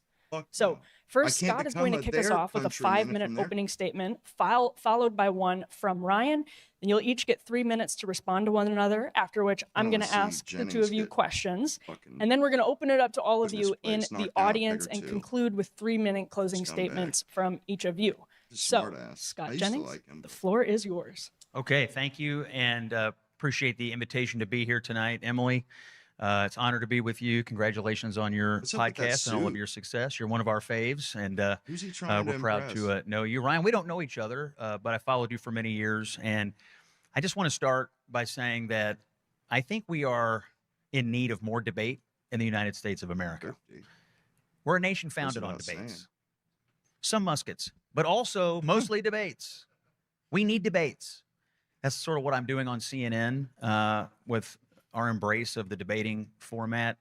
And I applaud all of you for coming to a debate on what is otherwise a beautiful evening, because we need to be able to embrace this. Confrontation is okay. Debate is okay, as long as we're doing it in good faith and with good humor, which is what I endeavor to tonight. So thank you both for taking part in this. I'll just start my arguments with something that I don't think should be controversial. The United States of America is the greatest country in the history of the world. Now, you probably don't hear too many folks saying that on this campus or many campuses these days, but the fact is, it is true. Not that long ago, he was a fat it is downright tragic, in my opinion, that campuses and other places have become hotbeds of anti-American and anti-Western radicalism, particularly among people who are not citizens of the United States, but were in fact invited here because of our good nature and our goodwill. But we are the greatest nation, not because of our geography, not because of our military, and not even because of our wealth, the people, but because of our ideas. We are the inheritors and the defenders of Western civilization. And this is a tradition that is grounded in the belief that individual liberty matters, that our rights come from God and not government, that the rule of law is important and applies equally, and that free people can govern themselves. That's what makes America exceptional. If it applies equally, then they're not allowed and to come it is in. Precisely because of that exceptionalism that tonight's question matters so much. Do all immigrants deserve U.S. citizenship? The answer is quite obviously no. Hell no. They do not. Fuck no. This is not an anti-immigrant statement. It's a fucking but it is a pro-American pro-country, position. Pro-nation. Citizenship in the United States is not an entitlement. It is the most precious political inheritance on the face of this earth. As Reagan said, citizenship in the United States is the most precious right in the world. And you think about what people do to become Americans when they follow the law, when they wait their turn, when they take the oath of loyalty to our country. I think I'd have to and they agree mean with it. You, Mina. They did not demand that America change He's for them. An elite, is what he is. They changed themselves to become part of America. I don't think. I don't consider this to be oppression. I consider it to be assimilation. Still watching Nick's thing. This is not a new idea. Teddy Roosevelt said that we have room for but one language here, Yep. and one sole loyalty, and that is a loyalty to the American people. Fucking A. But what we're being told today is something altogether different, that anyone who arrives, regardless of how they arrived or what they believe, should ultimately be granted And that we citizenship. should take in all the refugees. I don't consider this to be a refugees all compassionate over the view. I world consider it to be anytime they chaos. If everyone Fucking who shows up bullshit. is entitled to citizenship, Oh, then did anybody see that they're letting the redistricting happen? And it's basically going to, all the different Democrat strongholds in the South are bye-bye. I'm just so psyched about that. I think my district will end up being Republican instead of Democrat now. Like, it literally, they have half of Georgia, and they're going to lose it all because it showed the two maps what it'll look like. So glad. Such a boon. citizenship literally means nothing at all. A nation that cannot control its borders is not a nation. A country that cannot define its citizenship cannot. This kind of And song be- here when they're getting into I think it's good for our nation. not their fucking Saying openings. that if you come from another place, certain, wanna you know, hear. debating. I wanna hear Luckily, there his is one anti-Western radical that Donald Trump has not deported. And he's I don't know here. that much about Ryan Getting Graham, over that's it. why. Ryan Grimm, you have 5 minutes. Well, I guess I would start by saying I don't actually take the yes side of that. I think, well, first of all, there are a lot of people that come here as immigrants who don't want citizenship. They're on student visas, they're on work visas, they're here for a summer, they're here for a couple of years, That's back. true.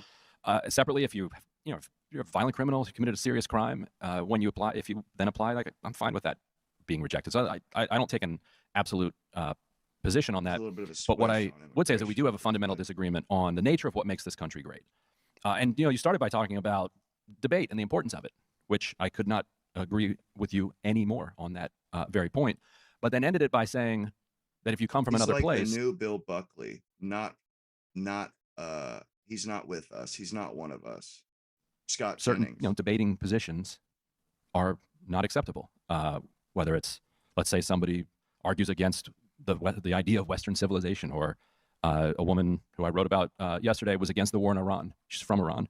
She was actually imprisoned by Iran. Now she's in prison by the United States for protesting or for being against this war. Also, they claimed that she was the niece of an Iranian general. Turns out that's said not she was that's not true. She wasn't.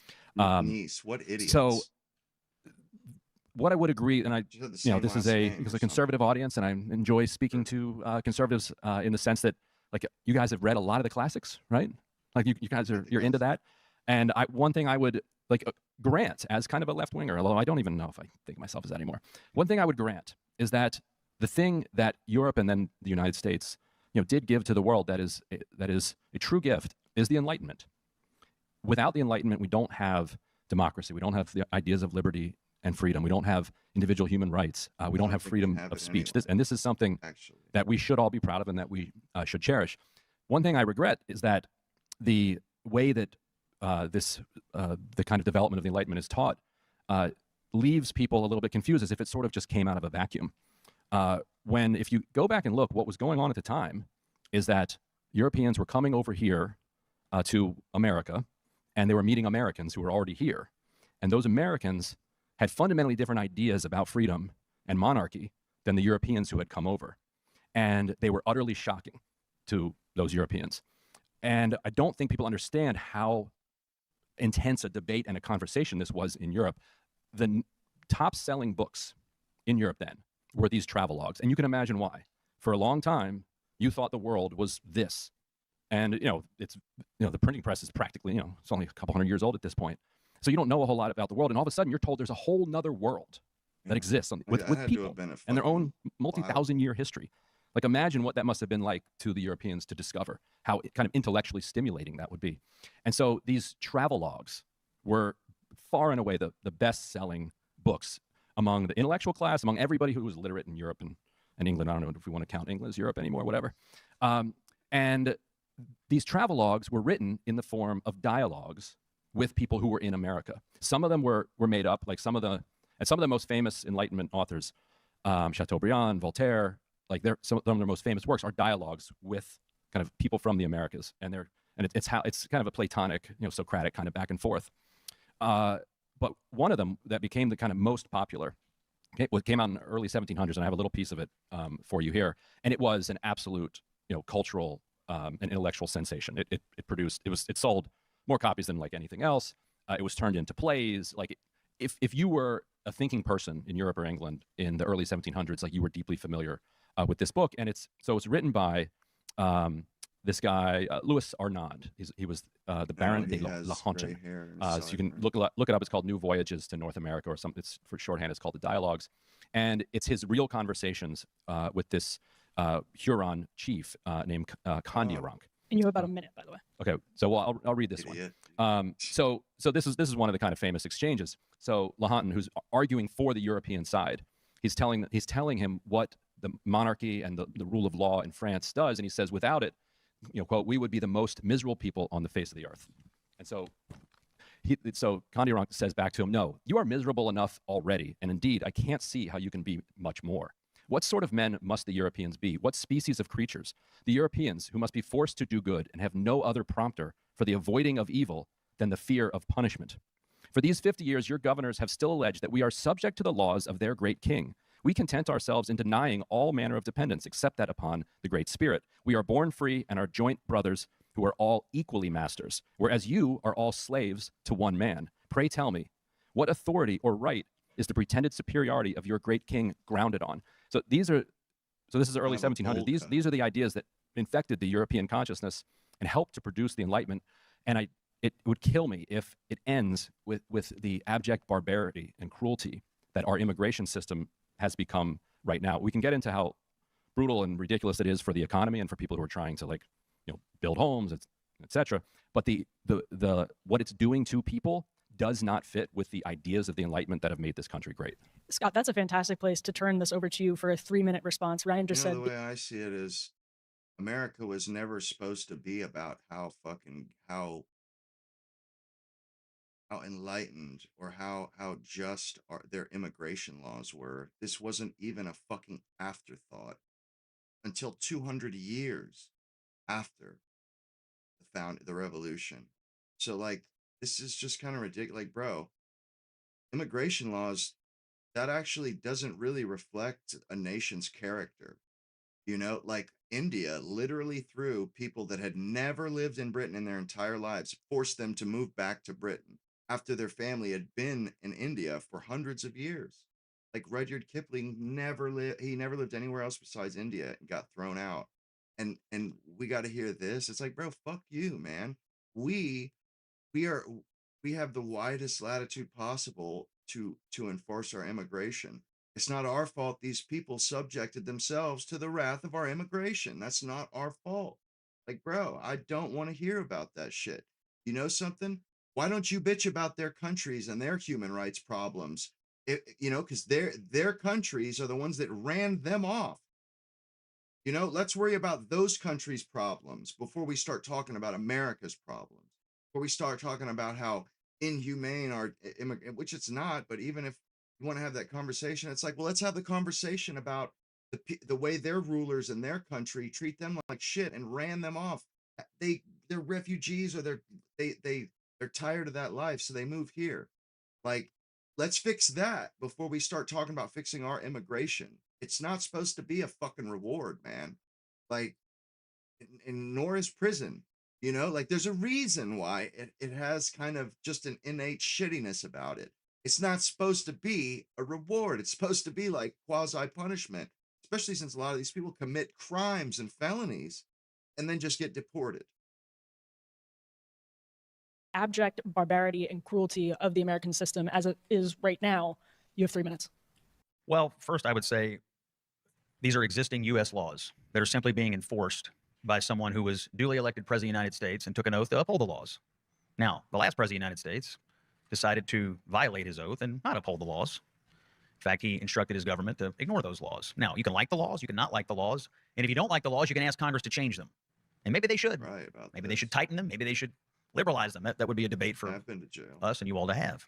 But the laws are the laws. And we're either going to be a nation of laws or we're not. They're enforcing the laws.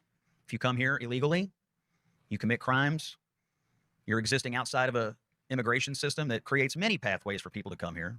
Too many, in fact, in my opinion. But you have millions of people who have come here outside of this entire system. They have no right to be here. They are not entitled to be here. We are under no obligation to keep them here.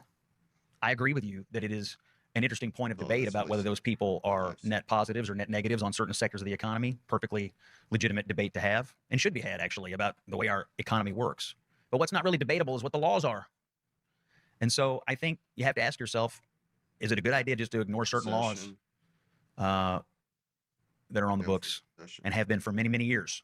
Since Donald Trump became the president, we've not passed any new laws. There's no new immigration laws, really. We're enforcing laws that have existed for a long time. This should not actually feel controversial, even though it's been made to sound controversial. So I don't really agree with the point that it's barbarism to enforce existing laws. I actually think the opposite is true. I think it's barbarism to ignore laws, because ignoring our immigration laws, just for instance, led to one of the biggest human trafficking crises. Enforcing the law, you change the law. If you have a problem with it, you change it. You don't just say we're not doing it anymore. No, you change it. You get the power, then you change it. You don't just fucking filibuster with riots. Probably in world history, millions of people came here, and along the way, people die, are abused, sold into sexual trafficking situations. It's horrific. Good point. What open borders does to populations, particularly populations of the vulnerable. This is often ignored by people who think it's terrible that we might enforce the laws or close the border. And for the life of me, I can't understand why they're interested in ignoring some of the savagery that is going on inside of an open border system. The stories are legion. Furthermore, I also think it's barbarism to let people into the country unvetted who are themselves violent. Story after story after story of violent, illegal aliens coming to the United States and further committing violence. 4 of the 5 murders committed in Fairfax County, Virginia this year have been committed by illegal aliens. The argument against this is always, well, those are anecdotes. Try telling that to the family of Lake and Riley or some other person who's been murdered in the streets of America. Somebody who was entitled to be here, murdered by someone who was not. So to me, I think there are actually some points of agreement here about the need for a legal immigration system. We obviously agree that not everybody needs or should be entitled to citizenship. But there's going to be some points of disagreement here about whether it's good for America to just willy-nilly let millions of people into this country and have no idea who they are, why they're here, what they're doing when they get here, and then try to work a bureaucratic system to keep them here for as long as possible, which is exactly how the United States executive branch and judicial branch are currently geared. Perfect. Ryan, to put a fine point on that, Scott's argument is your position on this is actually the cruel and barbaric option for the immigration system. Well, so I think that saying that they are just following and enforcing the law is a cop-out, because the Biden folks would say the exact same thing. The law hasn't been updated for many decades, and it leaves enormous room for interpretation. They interpreted it to allow for enormous numbers of asylum claims and other things to come through. People could disagree with the interpretation or the policy, and I think Democrats basically have given up on defending that policy at this point. But it doesn't mean that it was illegal necessarily. And so, because who even is like, who's the sheriff that you're going to call? Who's the cops you're going to call? I think a lot of what Stephen Miller is doing is illegal and is not following the law. I think, but even if it is, I think that's a cop-out. I think we should talk about what works and what doesn't, and how we want this, what kind of world we want to live in. And I think anybody who is supportive of the way that Stephen Miller is executing this immigration policy, they're either like, I don't have words for it, or they don't actually know like the details of what he is actually doing. Yeah, and one thing he has done. We could all say the exact same thing for when Biden opened the border.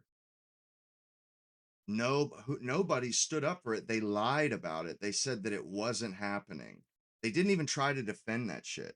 They just straight up pretended it wasn't happening. They didn't care that people had live cameras with huge people, like huge groups of people in lines walking in the border. Like, yeah, and they wouldn't even defend it. You know, the people the progressives, they wouldn't even defend it. They just pretended it wasn't happening.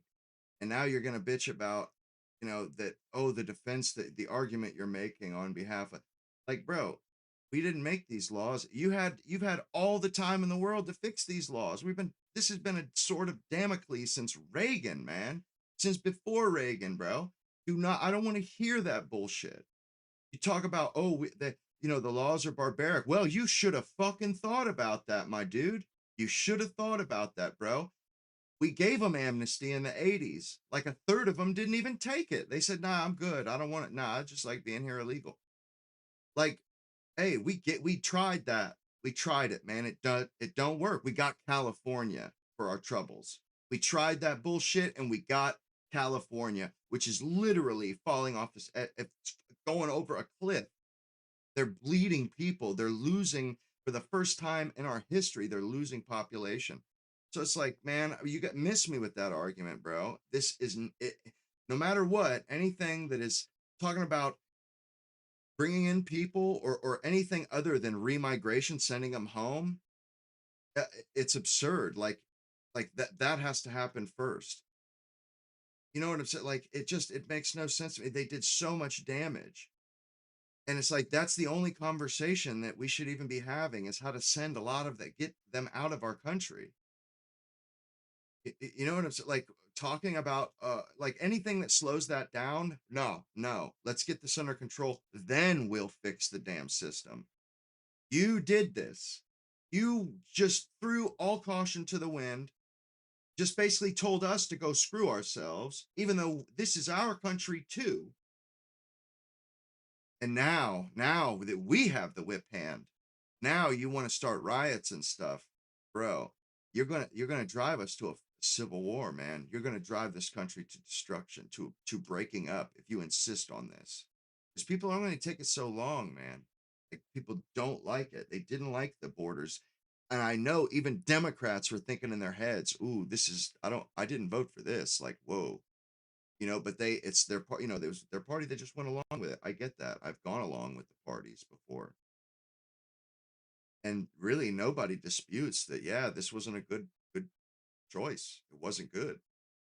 Interpreted the rules to say that anybody who came in a particular way under the Biden administration or before is required to be in mandatory detention. That means no chance of bond while you wait. So I was just talking to a friend of mine who's an immigration attorney earlier today. She was telling me about a girl who came in when she was 16 years old. It would have been under the Biden administration as an unaccompanied minor, got this particular visa. So following that, the law that Biden set up, graduated very near the top of her class in high school, is now going to college and working at the same time, went in to get fingerprinted for her work permit, is in line for a visa, but there's only a certain number of Guatemalan visas every year. So she's still 18 months away from getting the legal permanent resident, whatever. This is all very complicated stuff, but there's things that the attorneys tell you to do. This is what you do. You go in and get fingerprinted. She goes in to get fingerprinted. They arrest her right there because they're not going after the violent criminals. They're not going after the kinds of people that killed Laken Riley, because it's harder to find them. How does that It's much matter? easier to find the people who are showing up to their hearings. It's much easier to find those people showing up because you won't let ICE into your fucking jails, dude. How are you going to talk out of both sides of your mouth?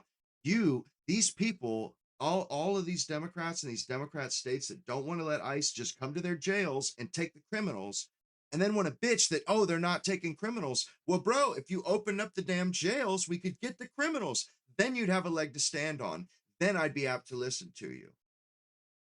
But no, it's not. They don't want to, just take the criminals. No, they don't want us to take anything. And they're trying to force us to only go after criminals while they protect the jails and the criminals. Like, bro, you think that you're just going to give them succor and allow these fugitives to escape to your, give them sanctuary and succor? Nah. Fuck you. You're playing dirty. We're going to play dirty too. And we're absolutely well within our rights to do so. You're breaking the law too. And we're not even breaking the law, but we could break the law and we would be on the same footing as them. They have no leg to stand on. They totally disregard federal law. They did that in Minnesota. And you know something? When the South tried disregarding federal law, they got invaded and forced at gunpoint to follow the law. So, and Stephen Miller has insisted that they need numbers. I think 3,000 a day is the number he has put on. He doesn't care if they're violent. He doesn't care how they came in. If there's a plausible case to put them in handcuffs and put them in a private detention facility where we will pay upwards of $70,000 or more to cage them, and get them we will the then fuck pay out. To have their American citizen children put in foster care. We then suffer all of the other knock-on effects of the fact that they've now been yanked out of a society just to keep a 20-year-old in a cage. She was Their then shipped down irresponsibility, to that's Louisiana our so that her problem, lawyer is would it? have No. can't defend her anymore because the lawyer's not barred there. Meanwhile, we are. There's a lot. How much more time do I have? Got about a minute.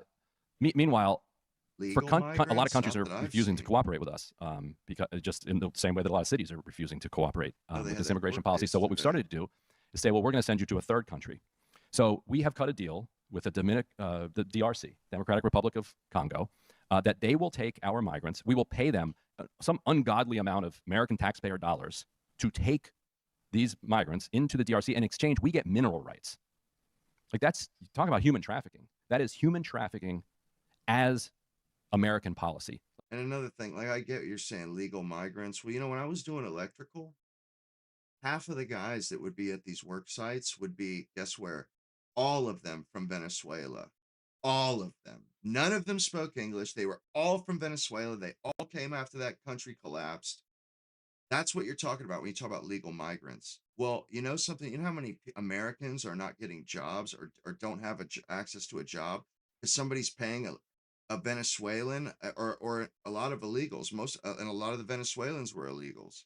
You know, paying them like under the table or with a stolen Social Security, and like half of the trade, all the trades were half Venezuelan. It seemed like they're cheating all these other people that should have first dibs, that should have those jobs, good paying jobs that are being taken by guys that have been here all of 2 days, don't speak English.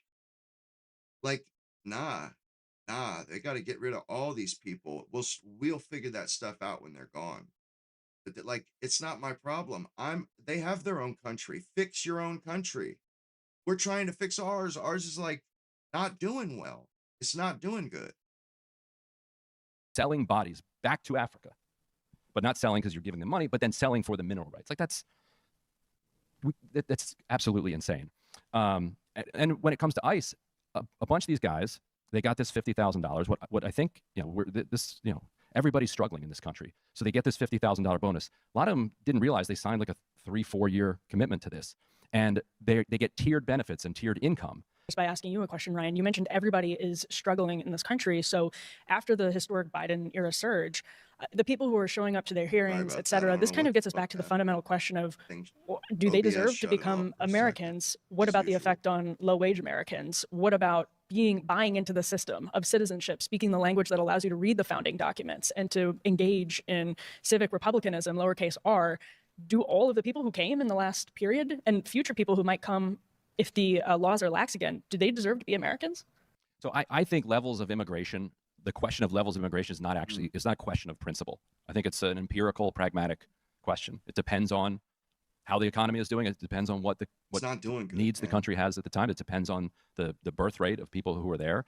To me, I'm just shocked to see this conversation unfolding at the same time that birth rates are collapsing. Like, well, okay, like nobody has figured out how to turn around birth rates. Okay, our birth rates are collapsing, so we will fill in the gaps with people who aren't Americans. Like, bro, you're leaving us out in the wind. You're not even giving us demographic space to figure shit out. Okay, we hit a bump in the road. It's a new age, new time, new life, new way of life. You're not going to give your fucking native people the opportunity to figure the shit out? You're just going to ship people in? Oh, you're not going to have babies. Well, we'll bring some people in that will, and we'll change the country forever, and we'll dilute your citizenship and possibly, I mean, it's like cheat us out of our own country. Nah, bro. Nah. We're going through tough times right now. How does it? Oh, the birth rates have fallen, so let's jack up immigration? No, it's the opposite. Birth rates have fallen. We need some time. We need space. You're fucking giving us anxiety by just shipping people in here. You're freaking us out and now there's all this goddamn national pressure. Like, oh shit, we got to have kids. We're going to die. Like, bro, it ain't cool, man. I think this is our country. We are the native citizens. I think we deserve a little demographic space to breathe. Same thing with England. Like in Europe, this is fucked up. This is our country. And it's like, as soon as we have a social bump in the road, and our shit drops below replacement, the next thing you know, we're getting pushed out the door. Fuck you. No, no. This is our country. We deserve some some slack. I mean, does it make sense to you guys that, oh, the birth rates fall? Our population's shrinking. Well, let's just fill in the gaps then, why don't we? You know something? The filling in the gaps, it doesn't work anyway. These people, they adapt to our culture and they don't stop having kids too. It's deeper than that. This isn't a Band-Aid situation. We have to figure this out because no people on the planet have this figured out. Nobody. So every time you ship somebody else in, the same thing happens to them as soon as they get here. They stop having kids. Okay, so this is and their countries are trending that Mexico is below replacement. All these other countries that used to be, you know, they had babies coming out of their ears, not no more. So we got to figure this out. So why are you trying to and the economy is here to serve us and to make our lives better, not to be used as a bludgeon, a cudgel to hurt us with, and to be used as statistics and leverage to sell us out. It's like, you know, maybe the modern age, there's going to be, maybe the population is just going to have to shrink. Maybe that's the way the future is going to be. This 8, 9, 10 billion people on the planet. Maybe modernity just, we don't have the capacity, you know, it changes the way of life so people don't have 10 kids anymore. You know, like maybe that's just what it is. And you shipping in immigrants isn't fixing it. And it may never fix it ever. Most likely it's never going to fix it because all these other countries, Mexico and shit, they're all having this trouble too. So it's like, why don't you let us sort this out? Maybe and you know, less when the people shrink, the economy shrinks. Less population, less growth in the economy.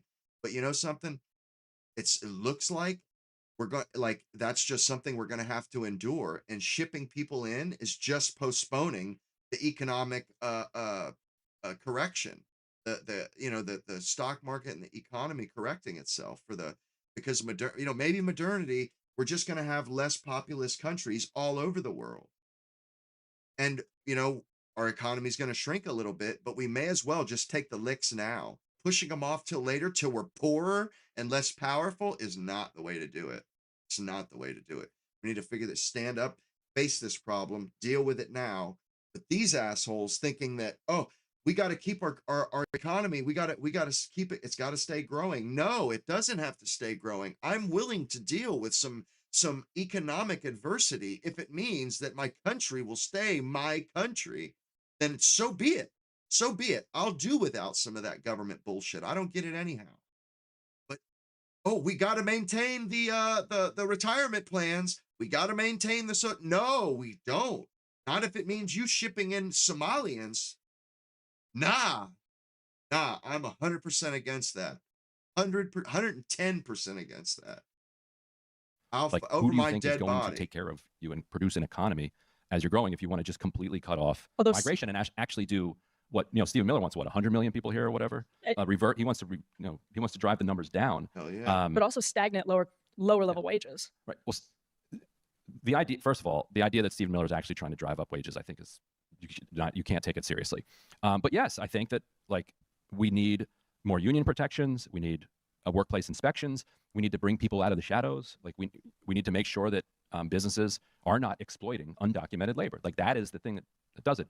In the 1980s, there was a system up, from the 18th century up to the 1980s. People would go back and forth, freely. I mean, you probably remember, you drive to Mexico, drive to Canada with just your driver's license. So Ryan Grimm in the 80s must have been fun. I mean, I was driving to Canada. I drove to Canada early 2000s, just driver's license.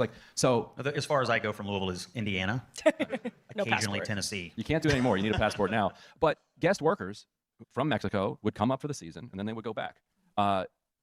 We locked things down, and so they stayed and then pulled their families up. So we're also not sensible about what we want. We should think more clearly about what it is that we want. If we wanted that population and their families to move up, even though they didn't want to, they preferred what they had, doing seasonal work, then we can do that.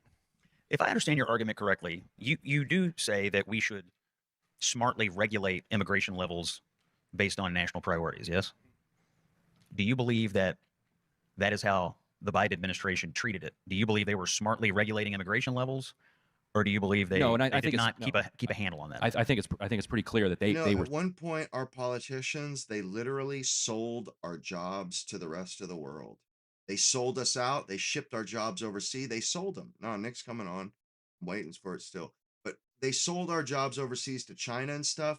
Now they're trying to sell our own goddamn land out from under our feet. Fuck that. That's what they're talking about. When we talk about immigration, we have a declining birth rate. That means we're getting smaller. And instead of us replacing ourselves as a healthy, European population, no, that's not happening. They're not allowing us the opportunity to do that. They're taking advantage of the fact that we have a shrinking population by bringing in a bunch of people that commit crimes and that just they don't live the way we live. And I don't know them. I don't understand them. And this is a dirty, dirty, dirty trick that is being pulled on us. I can't see how it doesn't benefit us. And even if it does benefit us financially, I don't care about that. I don't care about money that much. Because I've seen this country actually the quality of life decline, not because of money, but because of the makeup of the people. Like the Costco that I grew up going to. I go there on the weekend. It's almost all it's Indian people, Asian people. I mean, it's just all these people from other countries. And it's just like, what the fuck is going on? You can't even get a parking spot. What is going on here? This is not right. Who brought this about? What traitor thought this was a good idea? Kind of stunned themselves at what was going on. So what would you do differently? Because they had a lot of policies that were, carrots, that were incentives for people to come. And so inevitably, when you start to be more lenient. So people want to follow whatever the process is. Mm-hmm. Like 99% of the people, unless somebody's like a murderer who's like on the run and they're trying to swim across, like 99% of people want to follow the process. It is not people's preferred process to like pay a coyote, pay the cartels, to like get told by their friend what they're supposed to say at the border and then have an immigration attorney. That's not their preferred. If you set up a rational system that is, instead of spending $70,000 a year to give Geo Group money, like they're going to make 80% of the profit margin or whatever on that, to lock up this 20-year-old, hire another immigration judge. Like it's incredible how long it takes to get things through. Like, well, everybody get in line. The line is like forever. If instead of giving all the money to Geo Group and these private prison companies, we invested it in a rational system that could handle asylum claims and handle other processes with some urgency and some seriousness, then we want the good people who go through that to stay here. And we want to give people a rational process. So rational process is a smart way to look at it. And what we're living through now with the Trump administration enforcement policies, whether you quibble with the prioritization of it or not, is the reaction to an irrational process. I mean, you yourself just admitted that the Biden administration was stunned and overwhelmed by what happened and made no effort, if I may. Yeah, still doing the wind for up. The installation of a rational process after we've already lived through 4 years of irrational millions upon millions of people coming here, some of whom I think you would admit shouldn't be here, and maybe some who should. But we have no idea who is who because of the irrationality of the system, which is essentially just the ignoring of U.S. immigration law. So the question that we as conservatives have now is, okay, we lived through 4 years of an irrational lack of enforcement. We interpreted that as policy. Our policy is irrational, no enforcement of immigration laws. How are we supposed to react to that when we have people all over this country who feel like they're competing with this population for jobs, who feel like they're competing with the population for housing, who feel like they're being victimized, and how about this? They're literally raping and murdering our kids, our women. Like, and I get, the ladies, these people, they're contributing this and that, but like, just understand, like, it's like women feel totally different about this than men. Your men aren't fucking stupid. Your men, white men in America, those are your men. And even the black men, even the people that were once their family, their grandfather was an immigrant, even people that speak Spanish, even they say that the men, even they say this is not good. Maybe you should just have a little faith. We're not calling the alarm. We're not ringing the alarm bell just to be jackasses here. We see something that obviously you don't see, or you don't see as a big deal. This is our fucking job, is to protect our women. Like, the men, it's their job to protect their women. Women are a resource in the eyes of men, like that, and that's how we have to behave, because these other barbarian, uncivilized foreigners, they see you as a commodity.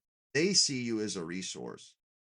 And like, it's and there's a reason why women are okay with this stuff, because if this country gets invaded or taken over by a foreign group, you don't die. What they're going to do is they're going to literally murder every man, and they're going to spare all the women. So it's easy for you to just say, let them stay. Whereas when a conquered people, the men die, the children sometimes die, but the women survive. The men of the conquering group just take the women. So I get why it's not a big deal to women, because they have nothing to lose other than their husband, or other than the men that they may or may not even like. But like, yeah, we get bludgeoned to death. We get murdered if we don't defend this properly. So like, forgive us, for being maybe paranoid about this. But I mean, do you want to live in England? Do you want to live where, just hundreds of thousands of white girls getting raped like it's nothing? Like, nah. I see something. I see trouble. I'm trying to head that. I see trouble ahead. I'm trying to get out of the way of that trouble. I'm trying to head that trouble off. Maybe you don't see it as trouble, but I'm telling you, it's trouble. Like it or not, it is trouble.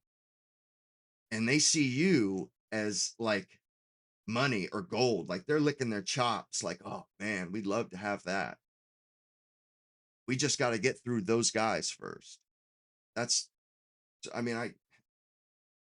We see in it some as a cases murdered serious by problem. some I see people the in this guys in the population. chat, they're all like, Is it "No, good enough not to say good." to those The Americans, women, not so well, much. it was an irrational system, but we're now going to be the rational operators, and you're just going to have to live with the results of what there seems to be some agreement was absolutely irrational treatment of national immigration policy. We're not talking about a few hundred people here and there. Millions upon millions of people came to the United States. Many of them should not be here. I'm Some of not them saying perhaps they're could be here. criminals or The anything. problem I'm is we saying have no that idea who's they who. can't be here. We have no idea which of them would benefit the United States of America.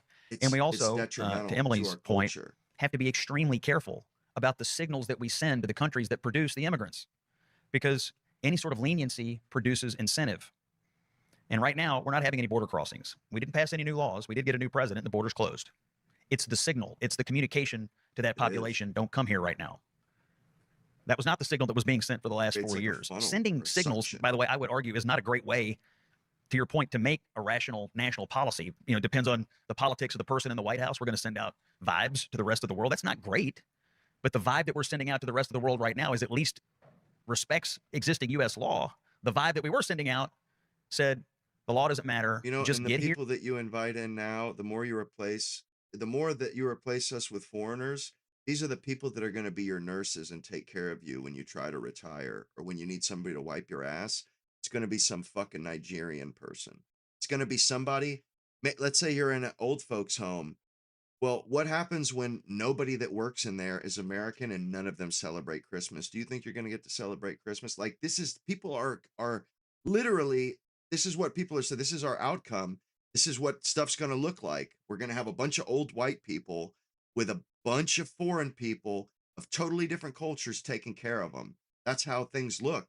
Like, that's how the future of America looks. If we just allow these people to stay and bring more, like, it's like, I just don't want to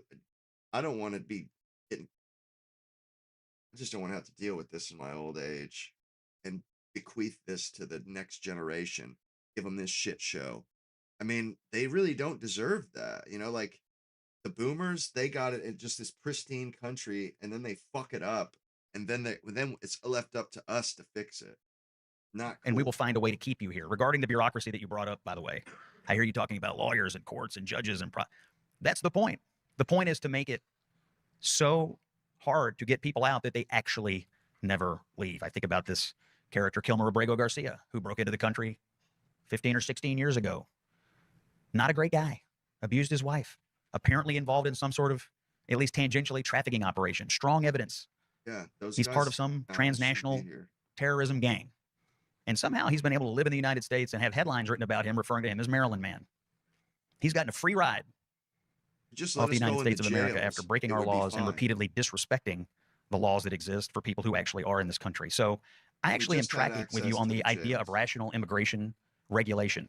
We need more of X, let's get more of X. We need less of Y, let's screen out Y. I think that is actually a point of agreement between many liberals and conservatives.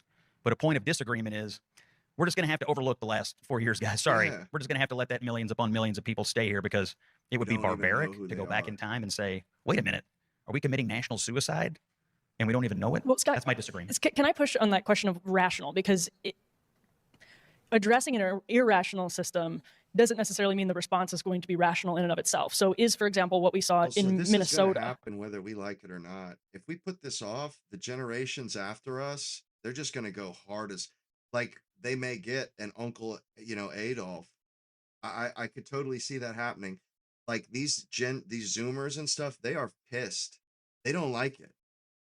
And they're willing to go way further than we will go. Like I would like this to happen without anybody getting hurt, and like smoothly and fairly and humanely. I think we can accomplish that. Well, if if it just gets worse and nobody fixes it for 20 or 30 years, well, they're going to probably do the same thing, only it's not going to be so nice. Like, I mean, we can't just kick the can. It's just going to get worse. Then it might be a different world where people are okay with different shit, distasteful stuff. I mean, I think shipping people out, that's not like hurting them. That's not immoral. It might be distasteful, but it's not immoral. And it's easier if we do it now. It'll be easier now than later. The more we push it off, the worse it's going to be. I honestly, I don't think it'll even, if we don't do it, somebody else is going to do it, whether we like it or not. I'm pretty sure. And it might be a hell of a lot rougher. If we do it now, we can at least do it with some bit amount of order. And I mean, that's the way I see it, is let's do it now while we have the money, while we have the resources,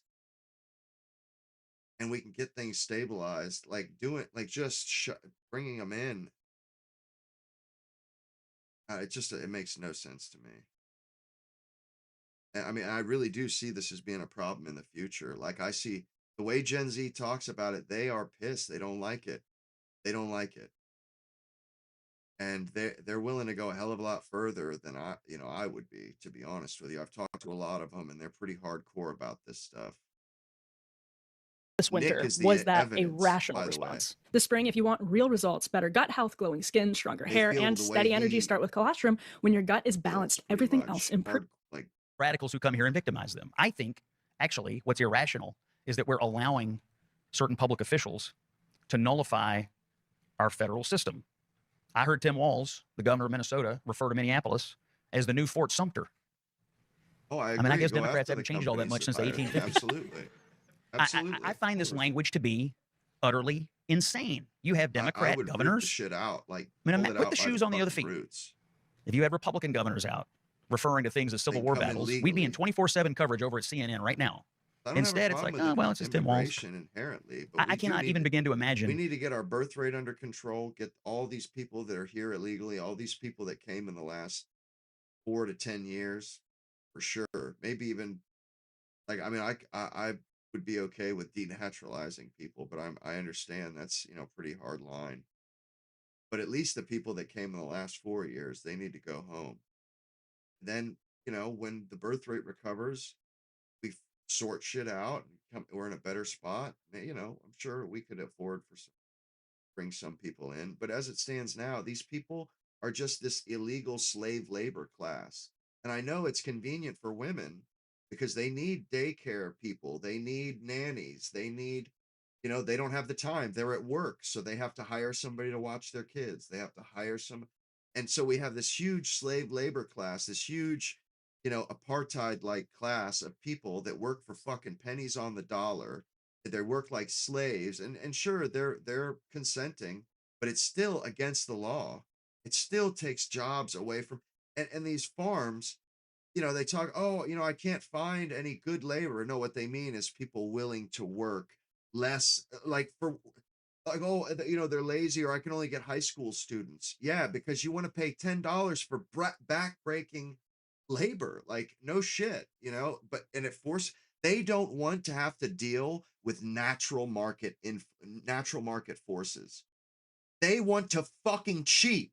I have to play by the market forces. When inflation happens, my fucking goods go up, the price goes up. But when fucking wages go up for a farm or a business, they don't have to deal with it, you see. They pay politicians, then they just fucking bring in illegal laborers. Nah, fuck that.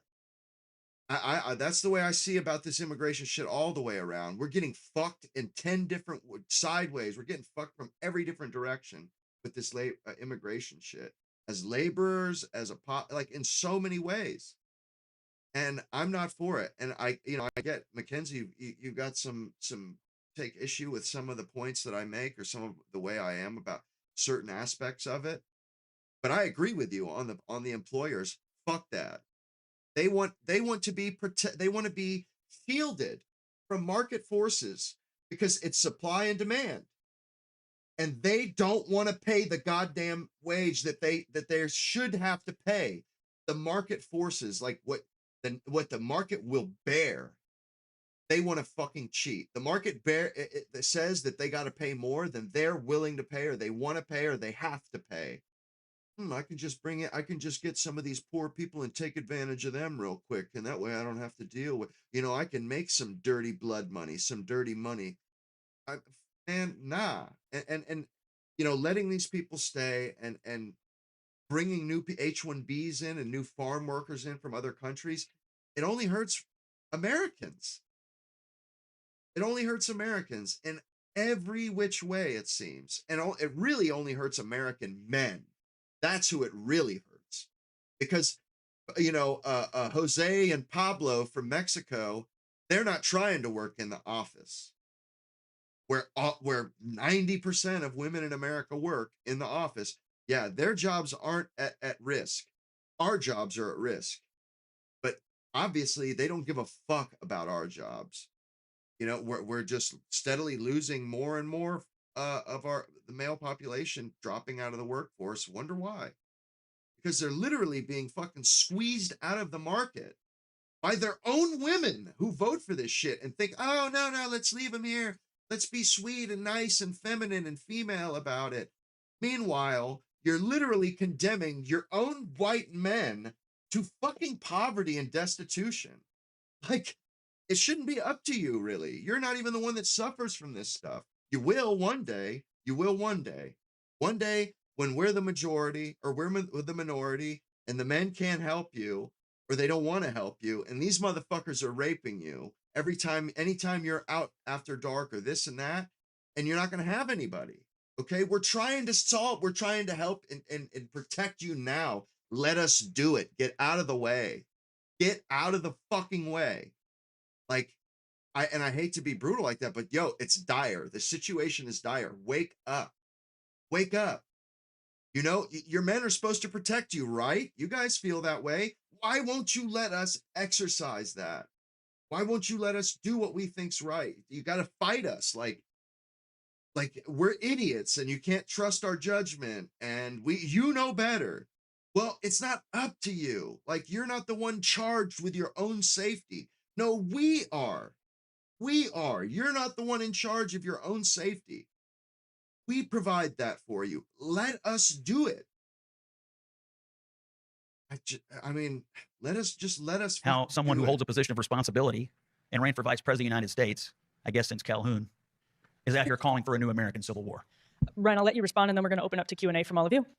So one thing that's being nullified, though, actually is habeas corpus, and that's why I'm going back to the barbarity of what is being done here. It's not the idea of enforcing the law is not barbaric. What I'm saying is that the way they are doing it on a daily basis is utterly barbaric. It's a fact that our economy, like, the most people benefiting from America right now, the most are white women, other than the boomers, white women. So we're not even really benefiting from this situation all that much. You are. You're the one that's benefiting the most. And I'm not holding that against you. I'm just saying this situation doesn't even work for us, but it works for you guys. And we're trying to keep that alive, trying to protect you. And we would be perfectly happy to move on from this paradigm. Absolutely 100%. I am down with it. Let's move on from it. I mean, if that's what you want, men are down with it because we're getting fucked by things as they are right now. We're totally down with it if that's what you want. But I promise you, you're not going to like it. You are not going to like how things turn out. I promise you. You'll be like, damn it, why didn't we listen to them? Fuck. I promise you that is how it will go. That's how it's going in England and Europe right now. I think 46 people have died in ICE custody since Trump took office. These are, mostly young people. It's not like he's getting a lot of elderly people. That's we should not be having a person die in ICE custody once every 2 weeks or so. They're not being, they're not getting decent medical treatment. Like the conditions under which they're living are purposely barbaric so that people will give up their appeal process and will just deport. Should they be Americans though? If like for instance, the 16-year-old who came in, graduated, she's in college, she's working, she's following the rules. Yes, there should be a path for her to become a citizenship, for her to become a citizen. A lot of the people in these detention facilities have won habeas cases against the federal government, which is a very high bar to cross. What DHS is doing now is they will take the person out of the facility. They will take the handcuffs off because they understand there's rule of law. The judge has made this ruling. They managed to get it out of the immigration court into a real court. And the judge said, no, this is appalling what you're doing. You have to release this person. They release them. They arrest them 10 seconds later because they say, oh, we revoked their status. They're here in the country illegally. And they march them right back into the facility. Like that is insane to do to people. We cannot be a people that do that. Yet we are at this very moment, people who do that. Well, let's open it up to the audience on that note. Questions, please. And then we'll go to closing statements. If you would like to ask a question, please come back to the back and line up on the ramp. And while they're waiting, one point I'd make on Phil goes, so yeah, if they had just tried to normally deport him, they would have won. Instead, they deported him to this El Salvador. Should he have stayed? Do you think he should be an American? I think he's the kind that if they can find enough like criminal background that put him through a process, and then decide there. I don't know enough. He about has his an case. existing deportation order. Now, I might agree with you that maybe they made a mistake because they sent him back to the wrong place based on the ruling from the judge, but that doesn't negate the fact that he had due process. He went to court, and he has an existing deportation order. So I think the common sense American would say, well, wait a minute, an illegal alien who came here, got a deportation order, and somehow he's living in the Maryland suburbs. They would have won that one if they didn't send him to a torture chamber in El Salvador. Let's go. We've got a good line here, so let's start right now. Thank you both. On the topic of immigration, my question is about the case of Mahmoud Khalil, who served as a spokesperson for the pro-Palestinian encampment at Columbia University in 2024. Khalil has been accused of leading activities that disturbed campus life, created a hostile environment that made many Jewish students feel unsafe, and involved the distribution of pro-Hamas propaganda flyers. Do you believe that conduct of this nature merits his deportation from the United States, as the Trump administration is seeking? Feels like it's for Ryan. No, but all of that is untrue. Like none of that is true. The reason that Mahmoud Khalil was in the position that he was in, people call him the leader of these protests. He was not. He was the mediator. He was the negotiator, because the most radical people who participated in the protests, who said, would do some of the things you're talking about, because he was Palestinian, had worked, had spent his entire life in this cause. Like he earned that credibility, that standing. There were an enormous number of Jewish students who he stood up for, who he worked with, who have spoken up passionately in his defense, who were at these encampments. Point at all. And South America, basically in its entirety, they're below replacement rate. Chile, Mexico, I think most of them. There's only one or two, like Guatemala. There's only a couple small ones that are above replacement, and their populations are aging. They went from 4% of their population in Mexico over 65. Now they're 20%. It's the first time they've ever had almost a quarter of their population being elderly. So all of a sudden, they're having a real shortage of labor in South America and Central America, like especially with healthcare workers and stuff. These people are going to be called back home, like Japan's trying to do to their diaspora. you know, and these people, they're not even citizens here. They don't even really speak our language. And if there's going to be, you know, there's always been a suction when the border is, you know, porous and people are allowed to come through it. We end up with this suction where we pull the excess labor out of all the countries in the Western Hemisphere, North and South America. They walk here. Well, now the suction is going to be going the other way. It's going to be pulling away from America to South, because South America, their quality of life is basically the same as ours. And I'm pretty sure like they're getting hit with they're getting hit with a declining population too. Why wouldn't the same thing that happened to us happen to them? Why not? Why would that not happen? These countries are basically equivalent living standards, and they're not a fish out of water in some country where they're the minority. They don't even speak the language. Why would they? What would be their? And we're not going to be rich forever. We're on the decline. You know, it's going to be hard. AI might hit, and they may not even be able to get jobs. You know, so I mean, things change, and we're due for a change. This paradigm, it's fixing to be over after Iran. And, you know, we've been living high off the hog since World War II. And I think that's fixing to come to an end, you know, and I don't like it, but I think that's the deal. And, you know, as soon as the welfare, the spigot runs out, or the free medical and all that stuff that all these people come here to freeload off of in California and stuff, well, we're not going to have money for that shit no more. And as soon as the free money spigot shuts off, Somalians are going back home. They don't like this country. They don't like living in Minnesota. I honestly, I don't see them sticking around. They don't even like America. They fucking hate this place.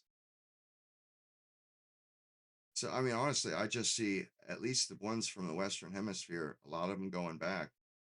You know, a lot of them, and they know they're living in fear of being sent back anyway. And things are changing. Certainly, some people are going to go back home. If our standard of living drops some, people are going to go back home. You know, why would they want to be like, especially if we have the equivalent standard of living in South America? Why would they want to be here instead of being in their home country? Why would you want to be in a foreign country if it was no better than your own country? Like, that doesn't make any sense to me. It's one thing when there's a better life available somewhere else. It's another thing when, no, it's not a better life. Like, we owe 40 trillion in debt. Not only that, we don't even have sovereignty. The Jays run our country. You know, like sometimes I ask myself, what is Cenk, Uyghur, and Anik? What are they even doing here? They're immigrants. Like, I know they didn't come here to be ruled by Jays. I think about like, fuck, it would be nice not to be ruled by Jays. Like, man, it sucks, dude, that my country is run by these these sons of bitches. And they don't, you know, like, I just don't, I know that they're thinking to themselves like, motherfucker, I did not come here. I came here because this is the land of opportunity. Turns out it's not the land of opportunity. It's the land of subjugation. And you're the minority. Like, nah, fuck that. I wouldn't want to, I would bounce. I would bounce if I didn't have such a connection to this place. If I was here, illegal or shit, I wouldn't hang out. I don't know. Maybe I'm crazy. I don't know. I don't see it. I really don't see it. And I'm starting to not see the luster, like why America's better to live in than other countries, because we're literally being fucking oppressed by a bunch of fucking a little teeny country the size of Papua New Guinea. We're being oppressed by these fucking disgusting scumbags across the world. Like, who the fuck would move to a place that's under that kind of rule? What? That you're gonna fund genocide? Like, oh, come on. Like, we do it because we have no choice. If we had a choice, a lot of us would certainly prefer better choices. Left to right, across the spectrum within the encampment, he had respect because he was, because just imagine the kind of person that can win the respect of that broad spectrum of people. So he would be the one that would be sent in to negotiate with Colombia. These are the things that the students are saying here. Here's what Colombia's saying back. And he also could, had a decent ability to win the respect of Colombia. He's a little bit older. So he was none of those things. He didn't distribute Hamas flyers. The only thing that they hit him with when they arrested him was this like tweet from an organization that said something about the downfall of Western civilization, which he was not even like involved with their social media or in any leadership capacity. And I don't even think was involved with that particular organization. So think about that. Bro, like the worst thing they could find was a Instagram like reel or whatever they call them of that saying like we support the downfall of Western civilization. That wasn't even connected to him. So if he's as bad a guy as you're talking about, I think you would be able to find a lot worse stuff. Now, to the broader point, I think when we welcome students into this country, we should teach them the virtues of free expression. That we may not agree with what you're saying, but we will fight to the death for your right to say it. And I don't care where you come from. We're not afraid of your speech. Next question. Well, you can go ahead. Israel, they're making laws all the time. Well done coming here prepared with the facts. You've got it right. Totally disagree with Ryan about this. The question I ask is this. Let's just pretend everything he said is true. Pretend being the operative word. Do we need this person in our country? What is the benefit of having some dude in his mid-30s hanging out at Columbia University and indefinitely looking at our fucking kids, even tangentially being affiliated with anti-Western radicalism, anti-Americanism, et cetera, et cetera? When I think about our immigration system, I think, is it good for this person to be here? I don't think this person loves America. I don't think he believes in what we believe in fundamentally as an American democracy. And I don't think his ideologies are necessarily compatible with the concept of America. And I think he's made that pretty darn obvious. My problem with it is they and so when I think about the visa system and all the people that we import from around the world to be on our universities and in other places. Change that one. Question A. Why they got to change? Do we need this person here? Is this person of any benefit to our society? And I think if you ask that question about him, a lot of other people at Columbia here and run for office in my fucking country. Run for office in your own country, Ilhan Omar, Rashida Tlaib. The fuck out. I agree with them sometimes, like when they chastise Trump. But I don't like being ruled over by fucking minorities. I shouldn't have to put up with that. That's the whole point of America. Is have our own fucking place. What is the benefit to America's universities to have a tent city set up at what used to be a great learning institution? There's no benefit. Zero. None. So I think he should be deported. And I don't think he's the only one. And the Trump State Department has moved on a lot of these people that we gave visas to. My view is universities ought to be hotbeds of American exceptionalism, not anti-Western radicalism. And the sooner we learn that lesson, the better off we'll be. All right, next question. Scott, I was struck by your opening statement where you mentioned that students that don't agree with American values should be deported, and I wanted to ask your opinion on a controversy that has since been overshadowed. Some time ago, hundreds of students were deported or had their visas revoked for their pro-Palestinian activism, and I wanted. Well, without looking at each individual case, I wouldn't be able to tell you specifically about each individual one. My view is that if you've been invited to the United States to be here, to learn at one of our universities, if you've been granted the great privilege of coming here to learn from American universities, that, yes, I think we ought to have some expectation that, at a minimum, you don't come here to try to foment the downfall of the United States. Does that mean supporting... speak against the ills, and speak about the ills, supposed ills of Western civilization. What about of Israel, Scott? Should they be able to say, we don't support Israel? Should students on visas be able to protest Israel at Columbia or GW? Well, I would say what was happening at these universities was not simply protesting Israel. It was the harassment, the violent harassment of Jewish students, which are two very, very different things. Very different things. I actually don't care and the universities have admitted as much, that they allow this to occur. The universities admitted that under threat of like, under the threat of like getting all of their federal money taken away from them and having congratulations, the federal government did take over basically a bunch of universities. But Rumeysa Ozturk, no dual citizenship at all. She was one of 4 authors of an op-ed that was calling for the support, calling for the Student Senate to support a resolution that was critical of Israel. Mm-hmm. The Student Senate passed that resolution. It was BDS, yeah. The Student Senate passed it. Like, I don't know, student senates, like, these are not actually hotbeds of radicalism. Those are the kids who, like, want to go to GW, no offense. Like, these are kids who, like, have their eye on their next thing. Even they were like, yeah, we support this. And Rumeysa Ozturk was one of 4 authors on this. And so I think it is insane what has happened in our country where you can, as an immigrant here, as a student, be as critical as you want, really, of the United States. You just can't be critical of Israel. And also, and this is not personal, but there is so much kind of money pouring in to push us in that direction. Even Salem Media, where you do your show, right? Brad Parscale, who is the chief strategy officer there, is a registered foreign agent for the Israeli Ministry of Foreign Affairs. Like, this is an American, I think it's American, right? Salem, yeah. It's an American media company whose chief strategy officer, I agree with you, Chef. I think is a Israel's foreign agent days are registered numbered. for the state of Israel. I agree. I think they're 30% of gonna this have company trouble. I think it's about to is start owned right by now, Larry guys. Trump and Don Trump Jr. Like, what? So before we're talking about, like,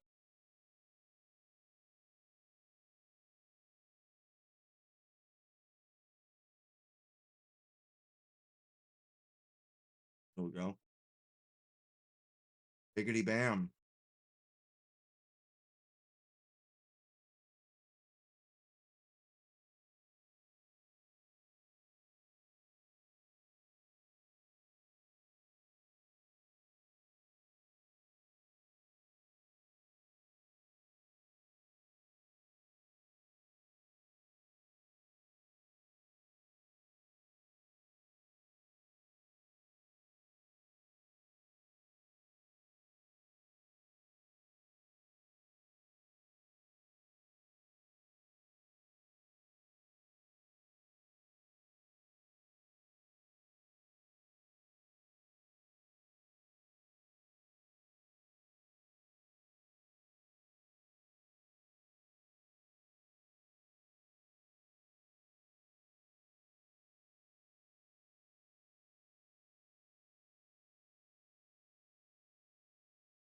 Shit. Doing his dirt tonight.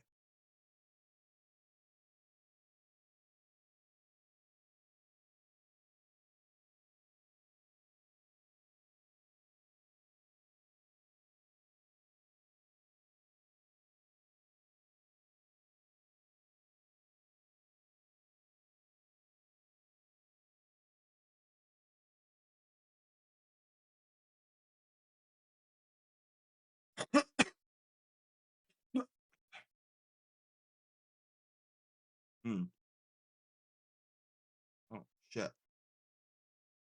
God damn it.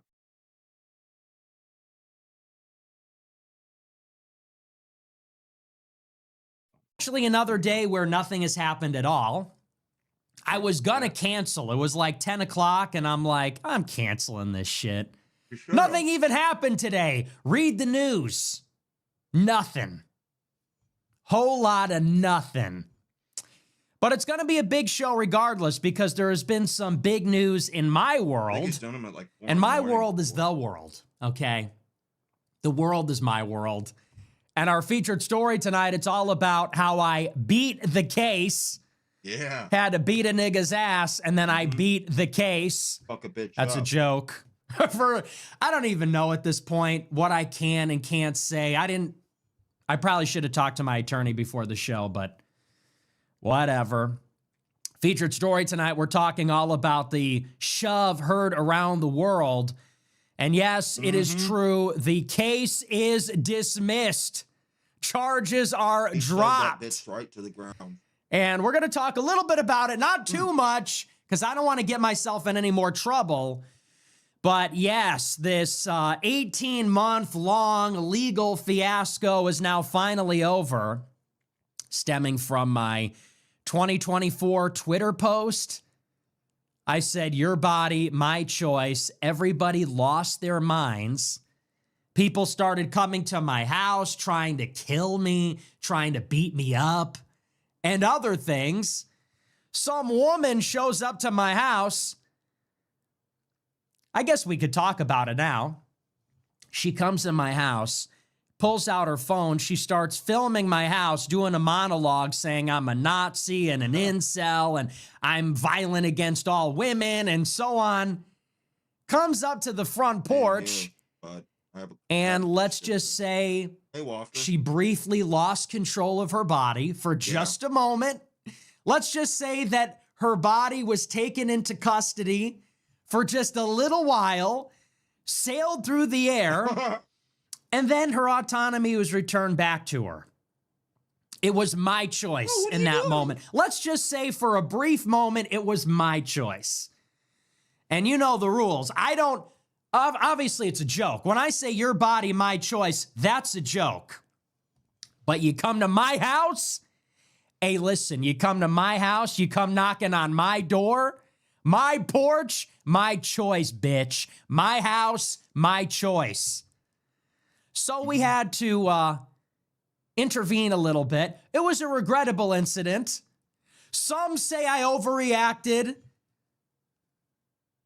I don't know about that. That's up for you to decide. I guess you can be the judge. God can be the judge. You can make your decision also.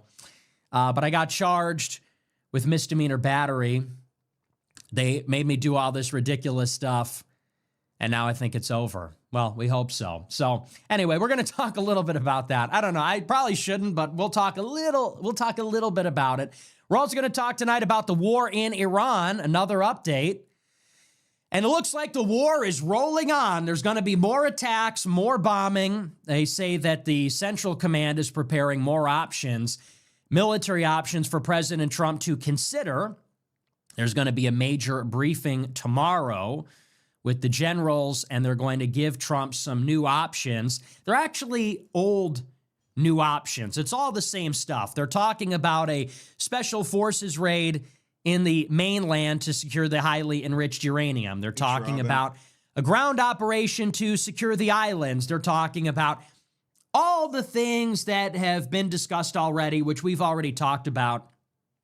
And it seems like it could be another bluff or it could be real. Honestly, who knows at this point? But the price tag of the war, according to the Pentagon, is now $25 billion. I don't even believe that. I think it's probably much higher.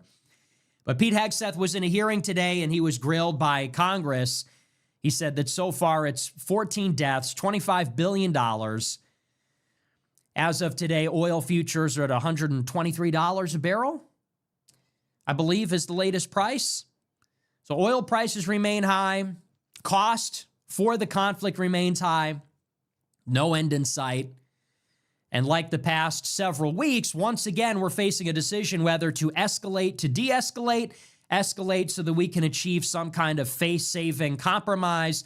We can extract some token concessions so it's not a complete humiliation, or it's just going to be more of the same, which is the blockade, the closure of the strait, and trying to pressure Iran to come to the table again. So we're going to talk all about that. Should be a pretty good show. Like I said, though, there's just not too much to discuss. Before we get into it, I want to remind you to smash the follow button on Rumble, smash the like button, leave a comment, let me know what you think about the show. Check out our merch store, Fuentes.store. We have our brand new spring collection. I'm wearing one of the pieces just to promote it. You know, I know it's not Casual Friday, but I wanted to promote it. It looks cool, right? Now look at the back. Cool. What do you think of the back? Pretty cool. So this is the zip up hoodie. I love it. It's high quality fabric, high quality material. It's thick. And I like the fit. What do you think? I'm going to model it a little bit. Just so you get a taste. Just so you get a little taste. Give you a little sample here. But we also have the white. I really love how this turned out. The white America First hat. And it's like all the other ones, but, you know, it's in white. We have the distressed America First vintage hat. This is a favorite, I think. So you could get the white and the black. What do you think of this? That's kind of cool, right? We got this that I'm wearing. We got the shorts that match. So I'm not wearing the shorts, but, you know, I think they go, you know, they could go with this. So you got the shorts, AF, the shield. We got the white quarter zip. We got this. How can you call it a movement when you have no motion? We got, oh, this one's pretty cool. This t-shirt. I really like this one. It's like me driving at night. And I think we got one other one here just for show. And then we got this one. This one's kind of cool. Checkered flag. It's like a car thing. This one could be like girly. This one, I could see like a girl wearing this. The Groypets got discontinued because we got copyright struck by Bratz, which is, who told them that? That must have been one of the ops. We were selling the Groypets crop top t-shirt. It was Bratz themed. How did they find out? How did they know? One of the ops told them. One of the ops went to Bratz Incorporated or Mattel or whatever. So whatever. We'll do something else for the Groypets, but for now, I mean, this is kind of girly. I could see a girl wearing this, or, you know, or if you like cars, or, you know, what, it's for boys too. I mean, anyone can wear it, but I don't know. It kind of has like a beachy, this one's like, could kind of go either way, I guess. Anyway, that's the merch. Fuentes.store. If you want to support the show, subscribe at AmericaFirst.plus. $15 a month, you get access to the entire archive. $100 a month, you get access to the group chat. I was going off in the group chat today. I think I did about 30, 40 minutes of bonus content in the group chat, which is, I don't know if that was today or yesterday, but that's a lot of content. I did Alex Jones for 2 hours. I did some content in the group chat. Now I'm doing the show. So I'm worried, even though I'm late, even though I'm like 3 hours late, it's a lot of content. So check that out. Like I said, $100 a month club, AmericaFirst.plus. Okay. With that out of the way, we're going to dive in. Like I said, if you missed it earlier today, I believe I made my final appearance on InfoWars with Alex Jones this afternoon. I don't know what's going on over there. Okay, so don't ask me. But Alex says that by, I believe it's Friday, InfoWars is shutting down.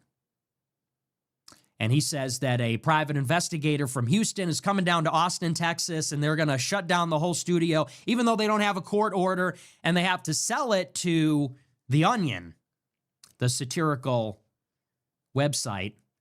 So it seems that InfoWars is over, and now they're transitioning over to the Alex Jones Network. I assume that he's going to carry on doing the show, but just in a different form. So I think today was my actual last ever appearance, my final appearance on InfoWars. Definitely not my last collaboration with Alex, but last collaboration under the InfoWars banner, which is kind of sad. It's a pretty good show. They had some technical difficulties. I could tell he wasn't happy about that. I've been around when the technical stuff fails and he goes beast mode. I've seen it. And I get it. I've done the same thing. I've been there, done that. Got the t-shirts. And we got the t-shirts from the store. I've been there and I know how it is. But so the first hour was a little rough, but we got it back together. And then we had a really good second hour. We talked all about Iran. We talked about the SPLC. We talked about 28. It's a pretty good show. Me and Alex now, we're just like, dude, that's just my nigga now. That's just my guy. I go on his show and it's just like a reunion.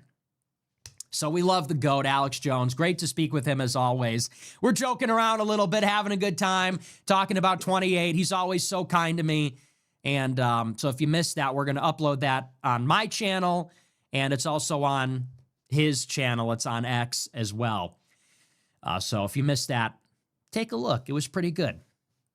Okay, with that out of the way, we're going to dive in. Like I said, it's a very slow day. I don't even really know what happened. I guess there was a Supreme Court ruling about gerrymandering. Save it for Ezra Klein. Save it for a Now This explainer video. Save it for Vox. Who cares?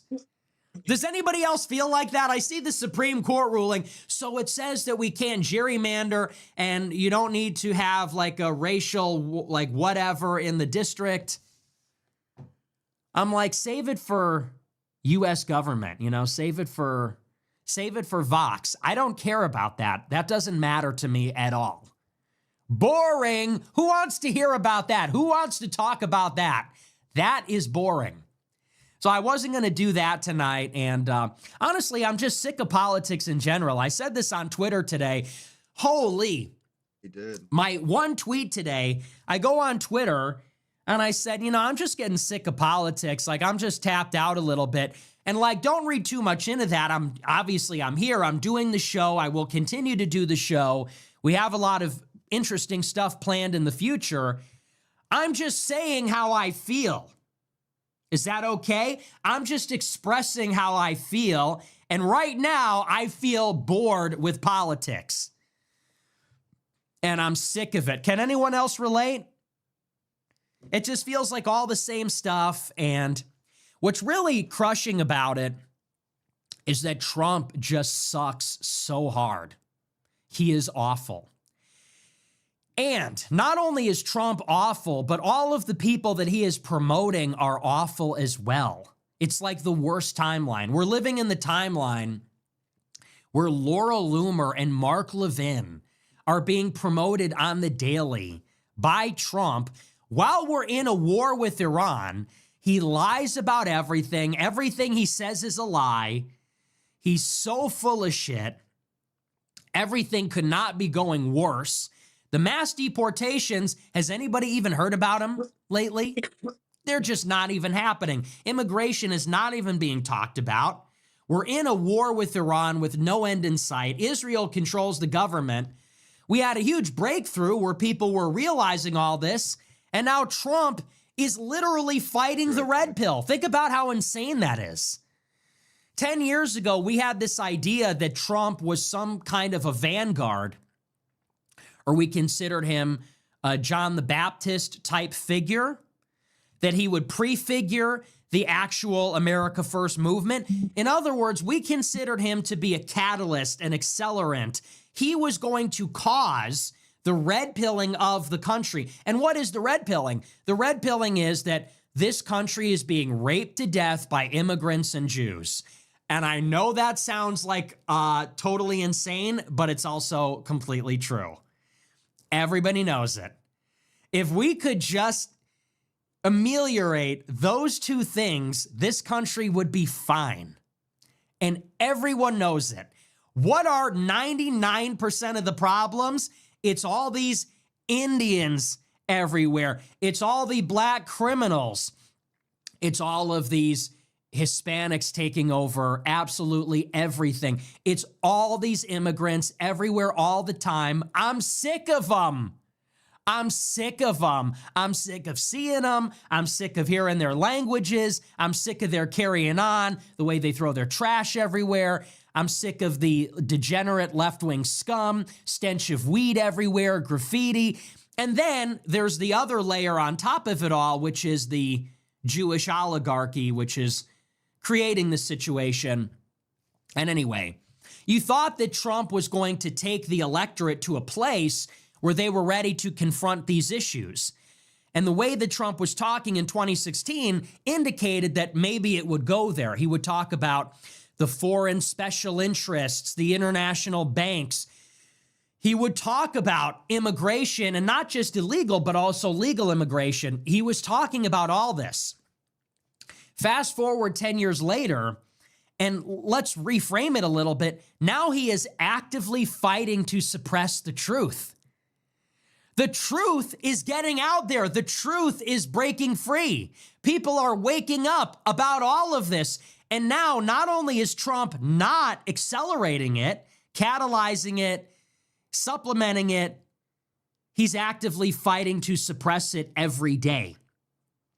So people like Tucker Carlson, Megyn Kelly, Piers Morgan, Candace Owens are all red-pilled. We're living in a world where Tucker Carlson is every day waging a war on Israel. You know how crazy that is? Megyn Kelly, Piers Morgan are in a bitter feud with Ben Shapiro, calling him an Israel first Jew. That's where we are. And these are the biggest podcasts in the world, in America.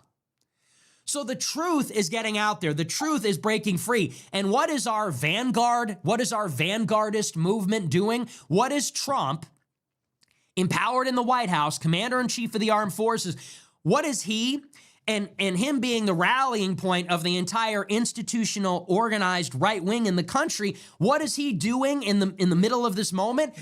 Working to suppress it, fighting it everywhere all the time. Attacking Tucker, attacking Alex Jones, Megyn Kelly, attacking Candace Owens every day.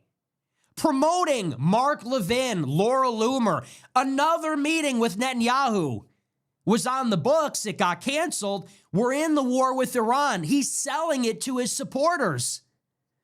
10 years ago, he animated the anti-neocon movement. Now he is the neocon movement. 10 years ago, he animated that conversation about the war in Iraq, the special interest that brought us there. 9/11 was an inside job. Now, all these years later, he's bringing us into a third war in the Persian Gulf on behalf of Israel and promoting all of its propagandists. And so you get to a point, you're just like, I'm sick of it.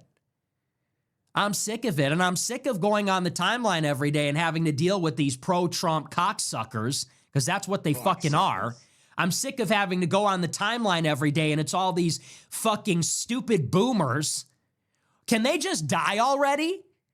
Can we pull the plug on Medicaid? Seriously. That's all it is on Twitter, is these fucking boomers with the check mark. They got the selfie in the truck with the sunglasses and the hat, and they're like, war with Iran's actually great. Oh, you're a Democrat. Bro, take away the Medicaid. Day of the pillow. Can your grandson pull the plug on you already, bro? That's all it is on the timeline. It's these boomer faggots, and then it's all of these pro-Trump, and we're getting a little unhinged here, but all these pro-Trump influencers like Posobiec and End Wokeness and Libs of TikTok and all the usual suspects promoting the ballroom, the war, the big beautiful bill. Does anybody even remember the SAVE Act? Remember when that was going to be the big thing? Does anybody... Hey, here's a question. Does anybody even remember the SAVE Act? Remember when that was going to be their next big thing? I had people telling me, this is how we're going to get it back on track. We're going to focus on the domestic agenda. Trump is loading up his big reset. We're going to focus on election reform. Remember the SAVE Act? That was great. The SAVE Act, when they were going to do voter ID and they were going to let children cut their balls off with their parents' consent. That was the big play. And how are we going to get it passed? We're going to beg the Democrats to give us the votes. Just like we're begging Iran, just like we're begging Russia, just like we're begging everybody. You have to pass the SAVE Act. The Democrat, they were never going to do the nuclear option. They were just begging to do it to, fix the midterms or whatever. Nobody's even talking about it anymore. But that's just a case in point. It's just an endless flow of slop. It's just an endless supply backing up the truck full of garbage and slop fed to the masses, fed to the goyim. And it just gets to a point where you're like, you know what? I'm not playing anymore. I don't have to put up with this. I don't have to hear this. I don't have to and so to my point, I posted today, I'm sick of politics and all these MAGA boomers. Oh, what? The SPLC money dried up? Oh, what? The Democrats stopped paying? What punk? It's like, man, I can't wait for Gavin Newsom to kill all of you. Oh, Gavin Newsom, if you can hear me, please kill them all, please. Gavin Newsom, if you can hear me, please imprison every MAGA supporter. No, I'm obviously kidding. I don't want them to die, actually. But part of me is like, there's sort of like two ways we can look at it. We could say, in 2028, if a Democrat wins, they're going to persecute every Trump supporter. But then you stop and you say, wait a second. If a Democrat wins in 2028, they're going to punish every Trump supporter. If Gavin Newsom wins in 2028, he's going to punish every Trump supporter. It's going to be delicious. And it's going to be awesome. And yeah, I'm going to go too. I'm pressing the red button. He's leaving. He's going really, in 2028, it's like a red button, blue button situation. I'm pressing the red button. We can all press the red button. If we all vote Democrat, they will spare us. And anyone that doesn't will go to jail. So what's it going to be? Red button or blue button? If we press the red button and we vote Democrat, We will live, but everyone that did not vote Democrat is going to prison forever. Which button will you press? I'm pushing the red button. I'm all in. That's a joke, obviously. We want Hitler to win. Obviously, we want a Hitler-level candidate to win in 28 from the far right, so obviously I'm joking. But sometimes I do just think, like, it would really just... I didn't feel like that before, but every time one of these sunglass, selfie, pickup truck, profile pictures attacks me in the replies, it's like, Gavin, please send the army. Gavin, please send the race communists. Zoran Mamdani, if you can hear me, please implement Sharia law.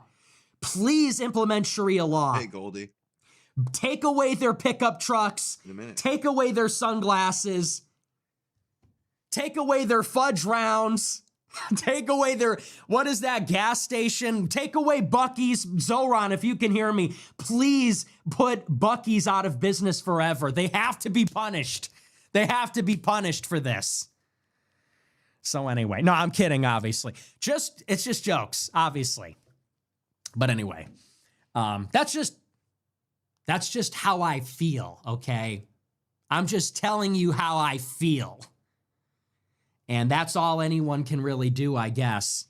Anyway, so like I said, I'm just like tapped out of politics. I'm just looking for something. I'm looking for something to kind of get me going here. But there's just nothing, you know, there's just a whole lot of nothing lately. So anyway, we're going to move on. We're going to get into our news for the night. Like I said, we're going to touch on a little bit about my battery situation. And this is some cause for celebration. Featured story, the case has been dismissed. Charges have been dropped against me after the situation that unfolded outside my house about 1.5 years ago.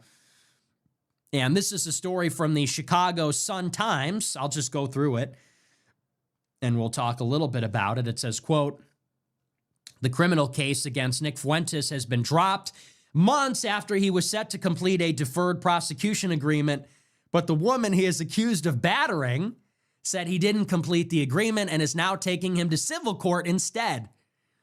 The woman he is accused of battering. Things we like to hear. After dropping the criminal case against him, fearing it would be strung out even longer than the 18 months that have already passed since the attack, Marla Rose is now suing him in civil court, she told the Sun-Times. Since the attack, she comes to my house, she comes to my front door looking for a problem, filming my house, doxing me, calling me names, standing outside my house, screaming. Since the attack, like it was like we were out in a restaurant or something. Anyway, it goes on. It says, well, Fuentes attended court via Zoom. I actually attended court via Zoom in Italy. I wanted to turn my camera on, but I didn't get a chance. I was so, I seriously, I went out to the Spanish Quarter in Naples, and I was going to turn the Zoom on in court and be like, oh, hey, am I good to go?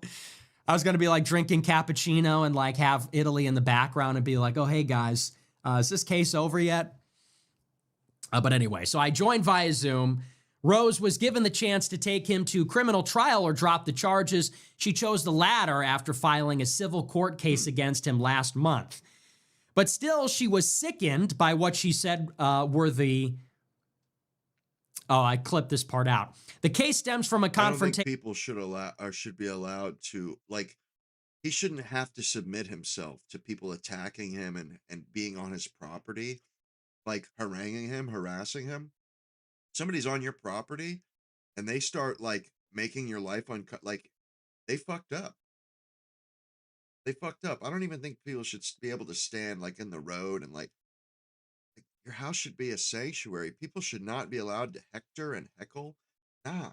He was right. Fuentes' Berwyn home in November 2024 when he pepper sprayed and pushed Rose down the stairs after she came to his front door after his address was leaked online. He was charged with misdemeanor battery. It was bad enough. Why make the woman went to confront Fuentes after he posted a message on X as the 2024 election results began to favor President Trump. In the post, Fuentes mocked the idea that women have a right to control their own bodies, saying, "Your body, my choice forever." I always love how they write that. I mocked the idea that women can control their own bodies. Crazy, crazy reframe. It's like, bro, it's a joke. It's a joke. Like, seriously, it's a joke.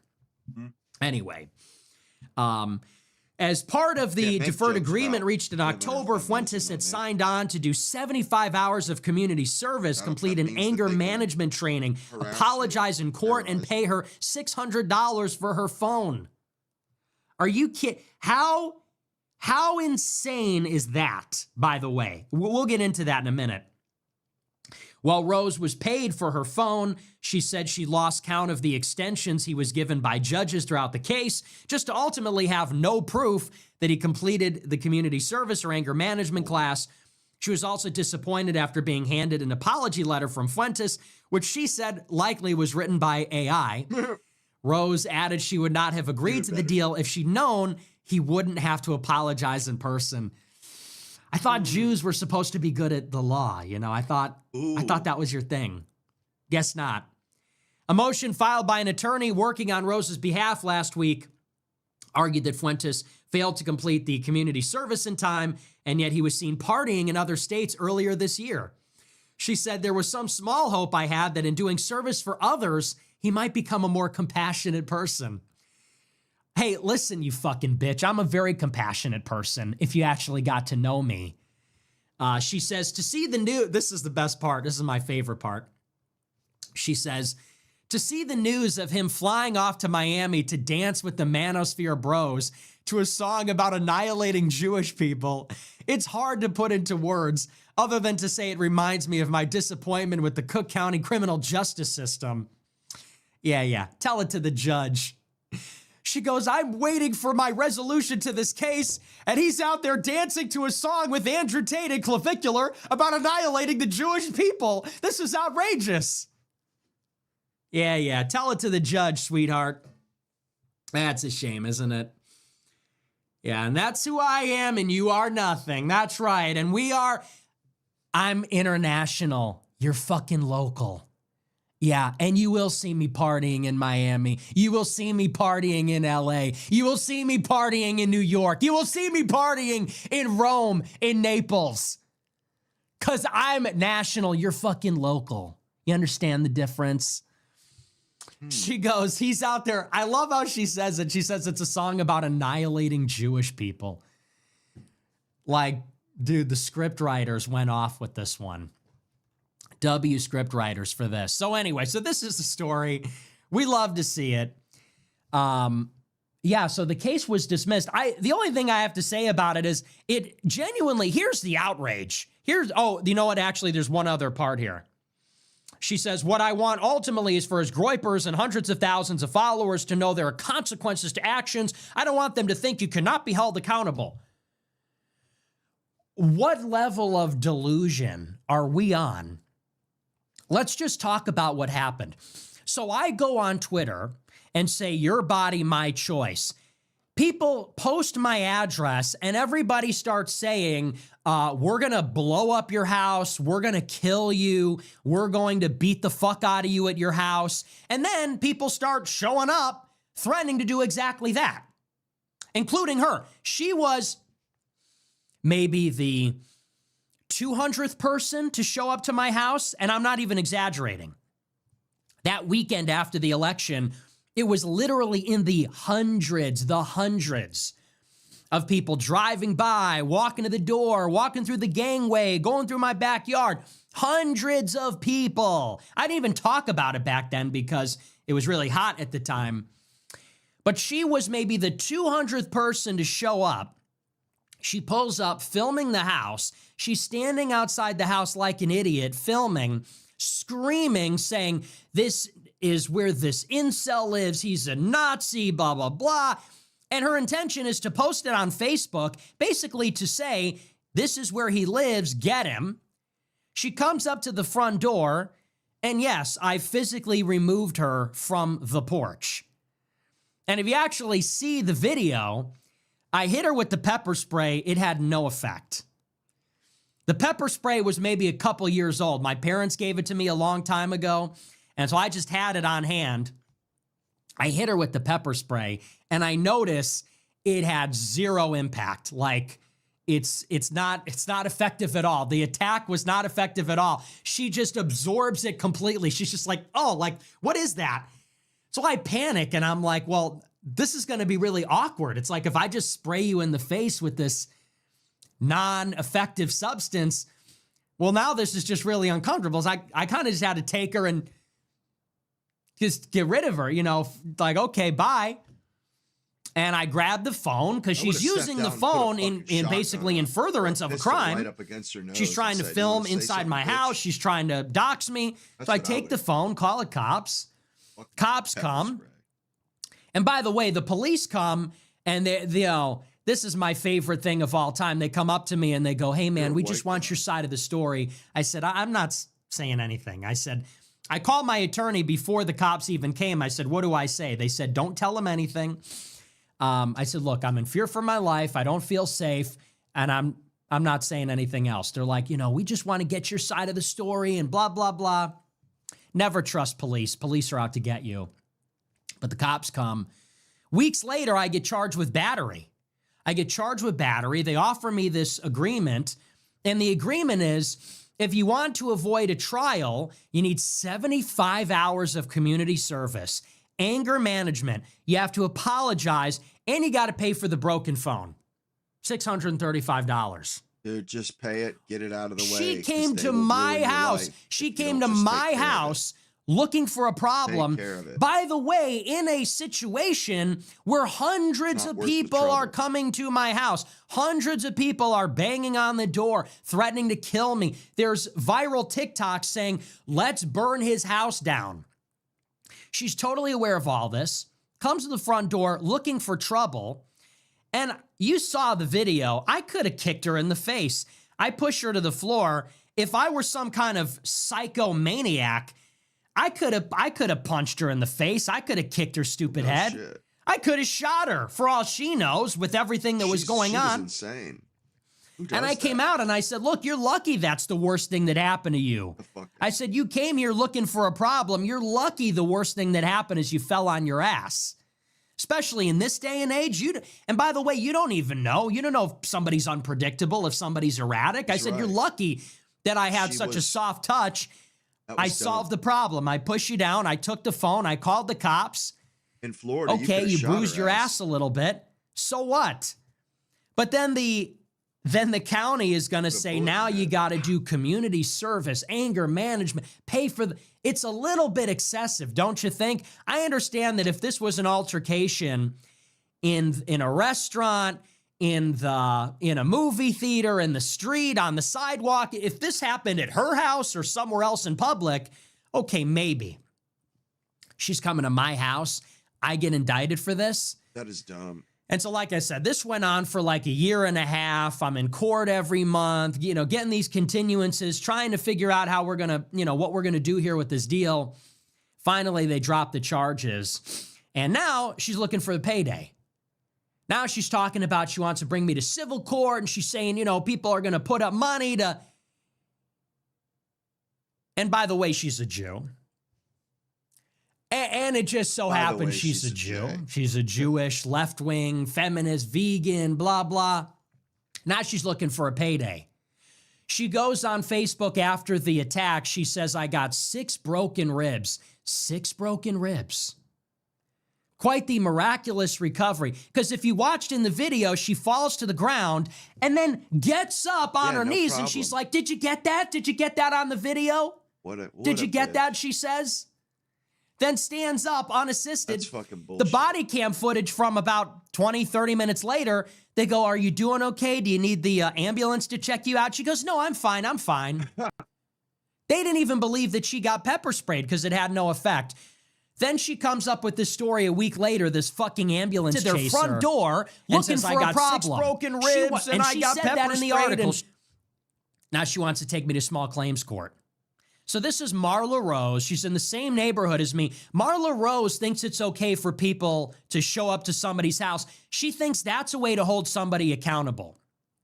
She says she wants all to know that if you don't like what somebody is saying, Fix that lag. your house looking for a problem. Well, that's good to know. I don't agree with that, actually. I don't think people should do that. I don't think anybody should show up to somebody's house looking for a problem, especially not for something exercising their free speech on the internet about politics. You don't like a post? Unfollow. You don't like a joke? Mute the account, log off. She, on the other hand, has different values. She thinks that's how you hold somebody accountable, and you're within your rights to do it. So that's some very interesting information about her. But anyway, that's the case. That's the story. I beat the case. Case dismissed. Charges dropped. And let's just see what happens with her. Let's just see what happens. But I'm just glad that this saga has come to an end. What a ridiculous situation. But this is just how it is now. And a lot of people don't realize it. This is just how it is if you express these opinions in the country. I think we all know that on some level, but it really gets to that point. You know, a lot of people say I complain too much or whatever, and maybe I do, but I don't think anybody should feel like they're going to get murdered when they walk outside their house or something. You know, between Charlie Kirk, what happened to me, what's going on with Trump, the White House Correspondents' Dinner. This is why I take this stuff seriously. When we talk about, you know, not to spin it back into regular politics, but when we talk about the Trump movement and what a failure it's become, it's very personal to me. It's personal to everybody that is involved in this, because you realize that this is a war. It really is. It has every aspect of a war, which is to say that we're engaged in this pitched political battle and there's no boundaries. There's no rules. If the left doesn't like what you're saying, they post a picture of your house on the internet and tell people to kill you. And then some people try to. So does the right. It's like a war zone. And I know, and everybody else that is in this that has skin in the game knows that if we don't win, they're going to kill us. If we don't take it seriously, and if we don't win, if we don't have a reimposition of law and order, if we don't have the police, if we don't have a border, if we don't have that kind of thing going on, if we don't have civil rights protections for our ability to speak freely, protect our ability to speak on the internet, make a living, use AI, use the social platforms, then it's over for us. So that's why we have to get serious. I'm not interested in this politics where we say, we're going to vote for Trump to buy us some more time. We're going to vote for Trump because it's a lesser of two evils. I'm interested in playing to win. If you're not playing to win, this is where it goes. It goes to a very bad place. So anyway, that is that situation. We'll see what happens there. I do want to move on. Let's see. What time is it? I guess it hasn't been an hour quite yet. So we'll talk a little bit about Iran, and then we'll get into the super chats. Our other big news story for tonight is about the war in Iran, and there hasn't been a major development. We talked about this a little bit last night, and I discussed it with Alex Jones on his show this afternoon. The latest in the war in Iran is that it looks like we might be going back to war. And I predicted this last night. I said that it's going to be a tough call. It really could go either way. It's either another bluff and we're going to get more negotiations, this indefinite ceasefire, continue playing this game of chicken. I said, or we're going to get some pretty imminent military action. I said, and either way, on any timeline, there's going to be another confrontation with Iran, whether it's in this round of fighting or if it's in another round of fighting somewhere down the line. I said, we're going to revisit this situation militarily. And today, the big development out of the Pentagon is that U.S. Central Command, which is responsible for overseeing the Middle East, they are currently preparing new military options for President Trump to re-engage Iran militarily.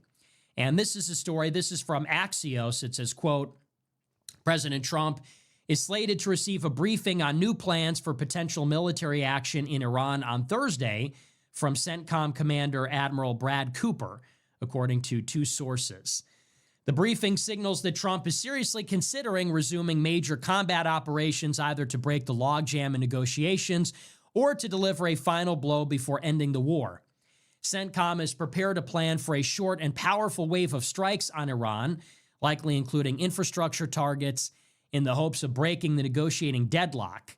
The hope would be that Iran would then return to the negotiating table, showing more flexibility on the nuclear issue. Another plan expected to be shared with Trump is focused on taking over part of the Strait of Hormuz to reopen it to commercial shipping. Such an operation could include ground forces. Another option discussed in the past and might come up in the briefing is a special forces operation to secure Iran's stockpile of highly enriched uranium. Two sources told Axios that Trump currently sees the blockade as his primary source of leverage, but that he would consider military action if Iran still won't cave. Cooper gave Trump a similar briefing on February 26th, 2 days before the U.S. and Israel launched the war against Iran. One source close to Trump said that briefing contributed to Trump's decision to go to war. So it's more of the same, honestly. As we have talked about repeatedly, we are in a phase of the war where there are simply no good options. We're stuck. Why are we stuck? Well, we have hit Iran with everything we have. We have dropped every kind of ordnance on them, from the air, from the sea. And that's all we're really willing to do at this point, is hit them with air power, hit them with sea power. We are not willing yet to send in a ground force. So we're doing as much as we can do in this limited war that we are fighting, and Iran is intact. The regime has survived, and more importantly, they have retained the capability to launch drones and missiles. And this allows them to close the strait. It also allows them to target the Gulf countries and U.S. military bases inside them, which is a powerful deterrent capability. So what does this mean? It means that although the United States is a vastly more powerful armed forces, more sophisticated, bigger, smarter, more precise, even though we could control their airspace, we could drop 15,000 more bombs. We could do all these things. We are not able to suppress their ability to fire on us. We are not able to topple the regime. And what that means is that as long as they have continuity of government and as long as they have these capabilities, then they can inflict pain on us and our allies. Pain. So we can do tons of things to them. It will not affect them at all. They can still do things to us that will hurt us.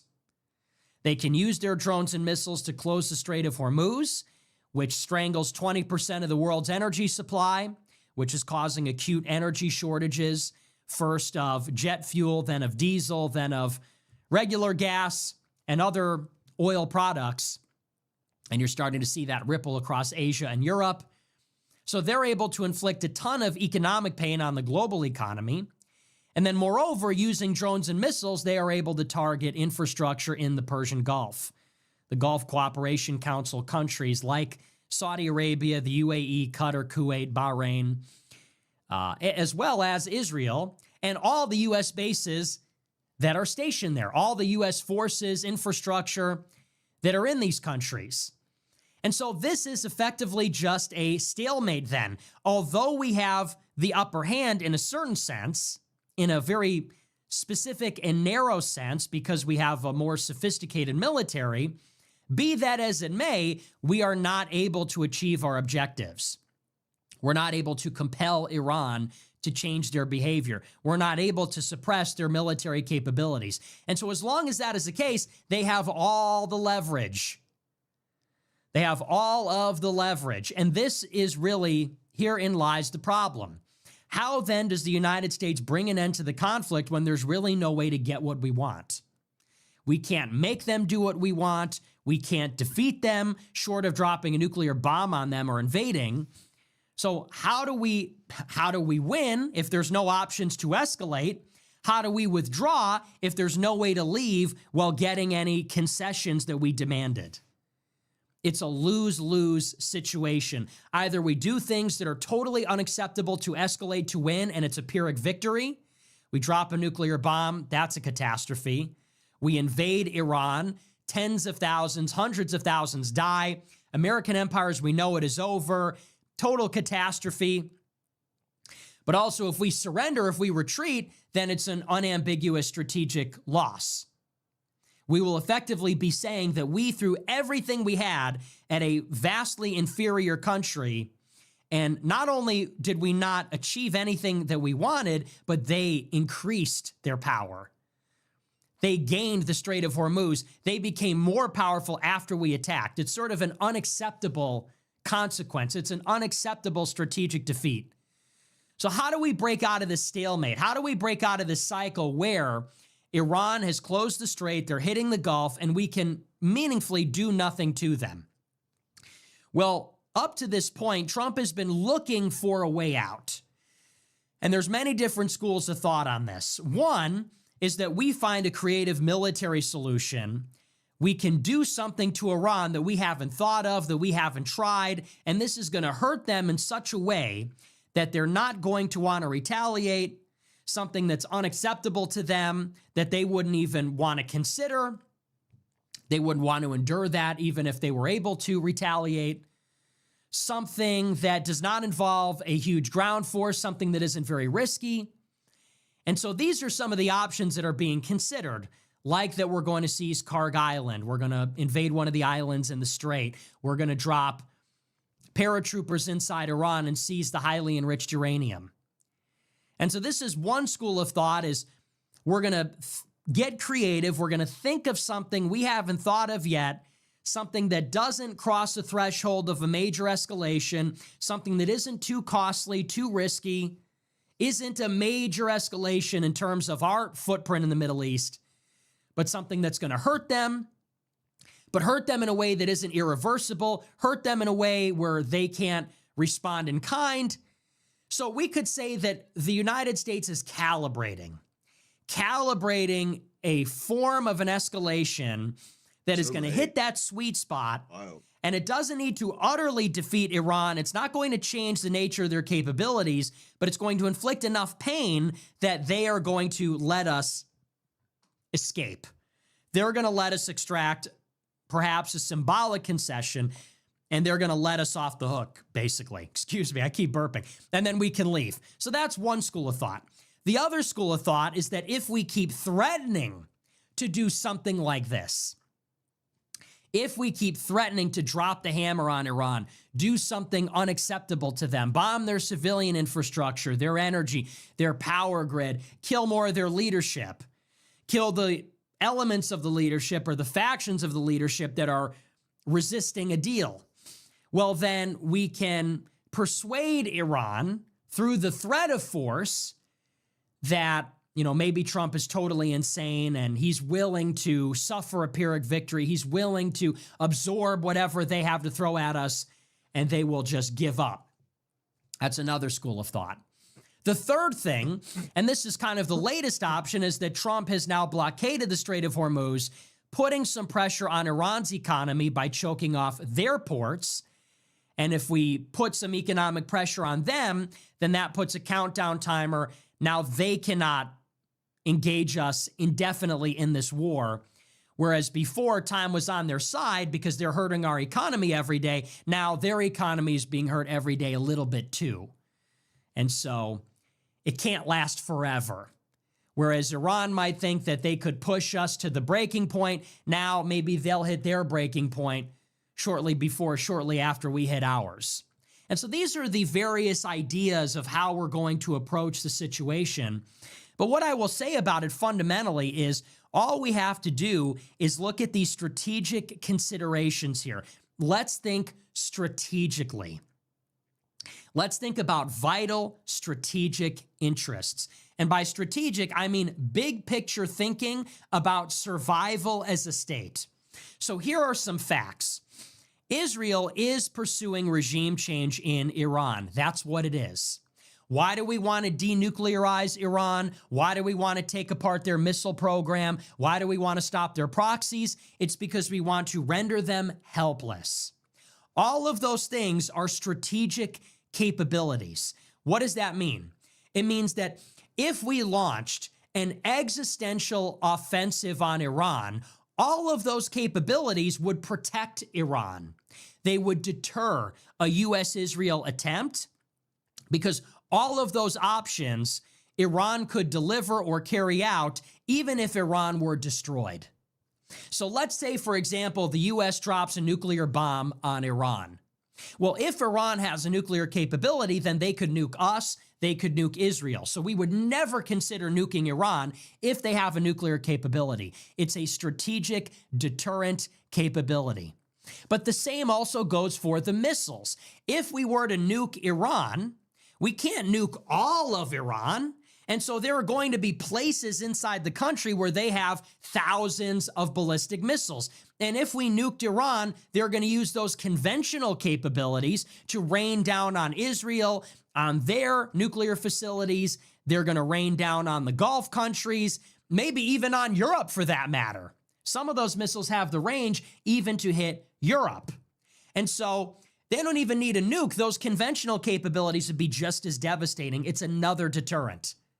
And the other capability is the proxies. Let's say we nuke Iran and they don't have a nuke and maybe their missiles fail. Well, then you know who will avenge them? Hezbollah, the Popular Mobilization Front, the Houthi rebels, all the different factions in the Middle East that are allied with Iran. They would retaliate against Israel and against Saudi Arabia. Or they would commit terror attacks in other countries too. So these are the three deterrent capabilities Iran has. Consequently, these are the three things that Israel does not want them to have. The United States does not want them to have these things because these things protect Iran from regime change. If we dismantle the proxies, if we get them to give up the missiles, if we get them to give up nuclear enrichment, then we can confidently collapse their government and not have to worry about a second strike. We can confidently collapse their government and not worry about mutually assured destruction. So that's what this is about, and that's what this has always been about. So for Iran, this is existential. Now, we are basically fulfilling Iran's worst nightmare. They are concerned that one day Israel and the U.S. are going to come and try to destroy their government, invade their country, and install a puppet regime. That's why they're building these capabilities. And we have tried to do this twice in the last year. Last year, we bombed their nuclear complex at Fordo, Natanz, and Esfahan. And this year, we came in and we bombed everything. We bombed their navy, regime.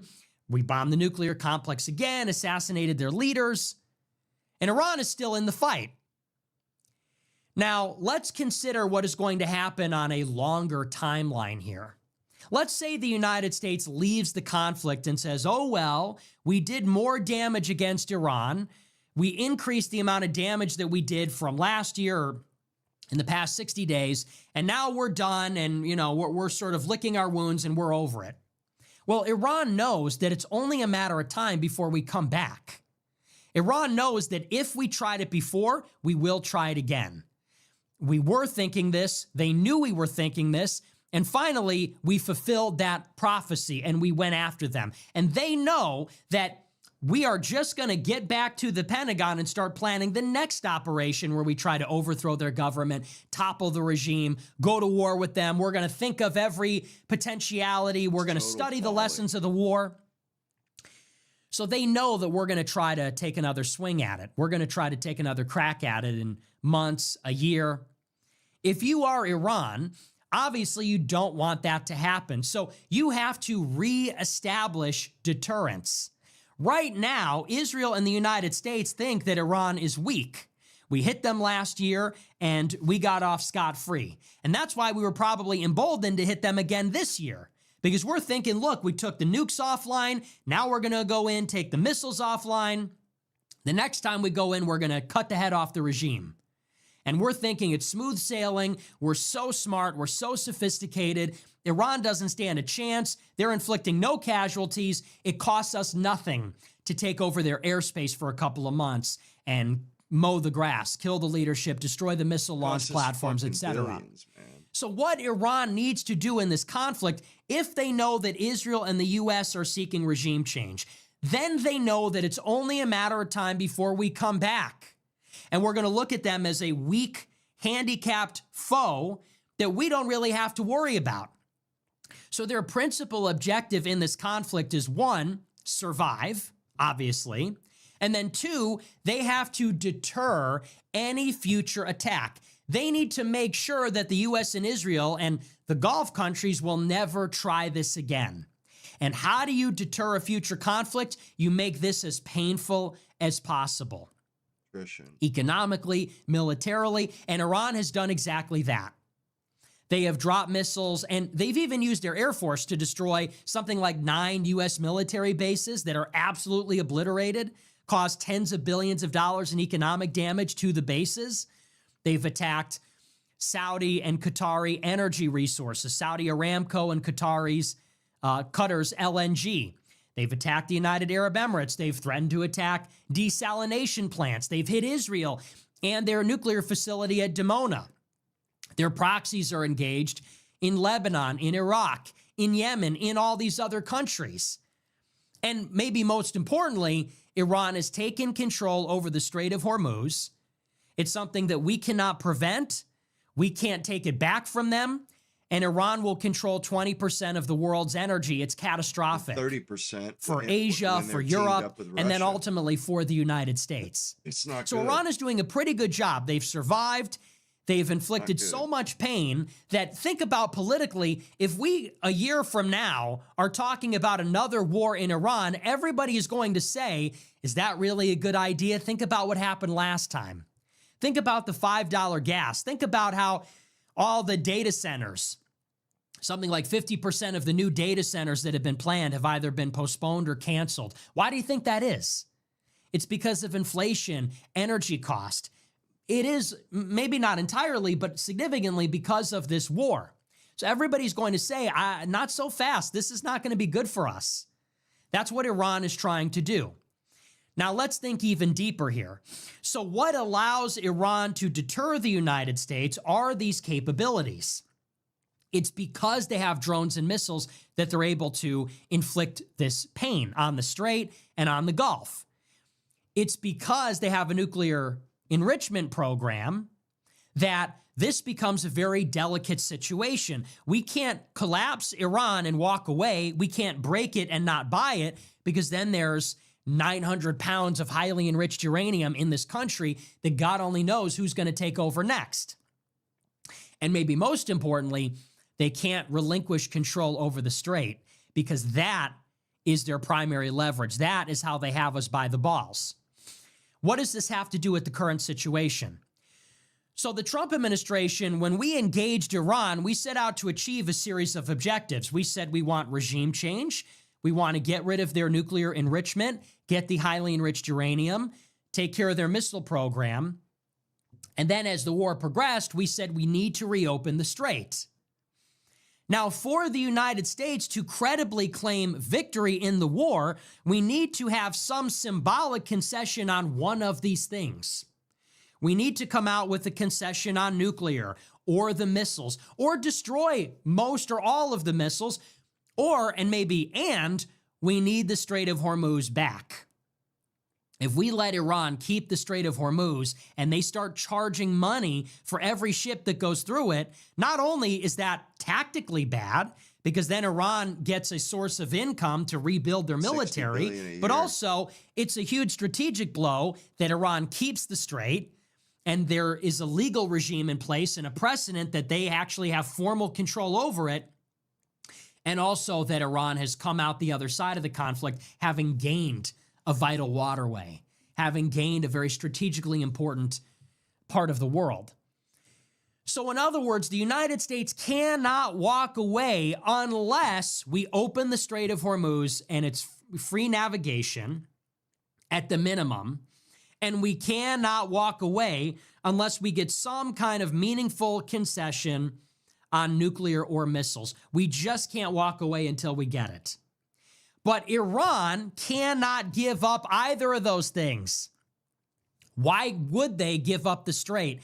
The U.S. cannot take it. There's no military way to do it. So Iran has it.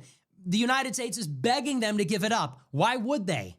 This is their leverage. This is, in the event that the U.S. and Israel try to come back for Iran, this is their ace in the hole. Why would they give up their secret weapon? They won't.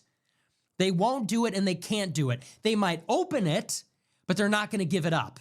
They might let the shipping go through, but only under their supervision, only with their permission. And there's no way they're giving that up. And then as far as nuclear is concerned, after everything that has happened, how now are they going to give up nuclear enrichment? They need it. At the minimum, they need it because that deters an all-out attack, which would send Iran into a failed state status. They need it because they need the U.S. and Israel guessing about their capabilities. And they need it because they've come this far. If they give up the nuclear program at this point, it's like, what was it even all for? The point is, there is still an impasse over all the critical issues. We cannot leave unless we get control of the strait. They can never give us control of the strait. We cannot leave unless we get zero enrichment. They're never giving that up. And so what that means is that there is going to be another confrontation. It is not logical. It's not strategically rational for Iran to give up what the United States needs them to give up. And our imperative is that they have to do those things that they cannot do. So where that leaves us is that Trump is going to try to bluff his way out of this and say that we're going to do an indefinite blockade and we don't care. Of course we care. This is far worse for us than it is for them. For Iran, this is a matter of survival. And Iran is a theocracy. So if their back is against the wall and they're fighting to stay alive, they can tolerate some economic pain. We can't. Better than death. We're a democracy. This is a war of choice in another part of the world. In Iran, they might be willing to suffer the economic damage. One, because the Iranian Revolutionary Guard will kill them otherwise. Two, there's some sense of we're all in this together. Like, we just got bombed 15,000 times. Yeah, the economy's going to be bad. We're at war. It is what it is. War has been visited upon our country. In the United States, we're like, hey, man, is this thing over yet? Why is gas $5? Why do we got to pay another $200, $300 surcharge for fuel to travel to Japan for my study abroad program, to my study abroad in Japan program, group chat person? You know, why would an American say, oh, well, hey, you know, whatever it takes, as long as there's democracy in Iran, I don't care if gas is $5 a gallon. I don't care if, like, the economy crashes and there's a recession and our savings are obliterated in the housing market. Like, nobody in America is thinking that. And more to the point, the midterms are coming up. The Iranian Revolutionary Guard does not have to worry about the midterms or the elections. Trump does. So Trump can sit there and say, we're going to blockade Iran indefinitely, and we're just going to wait for them to make a deal. But he can't do that.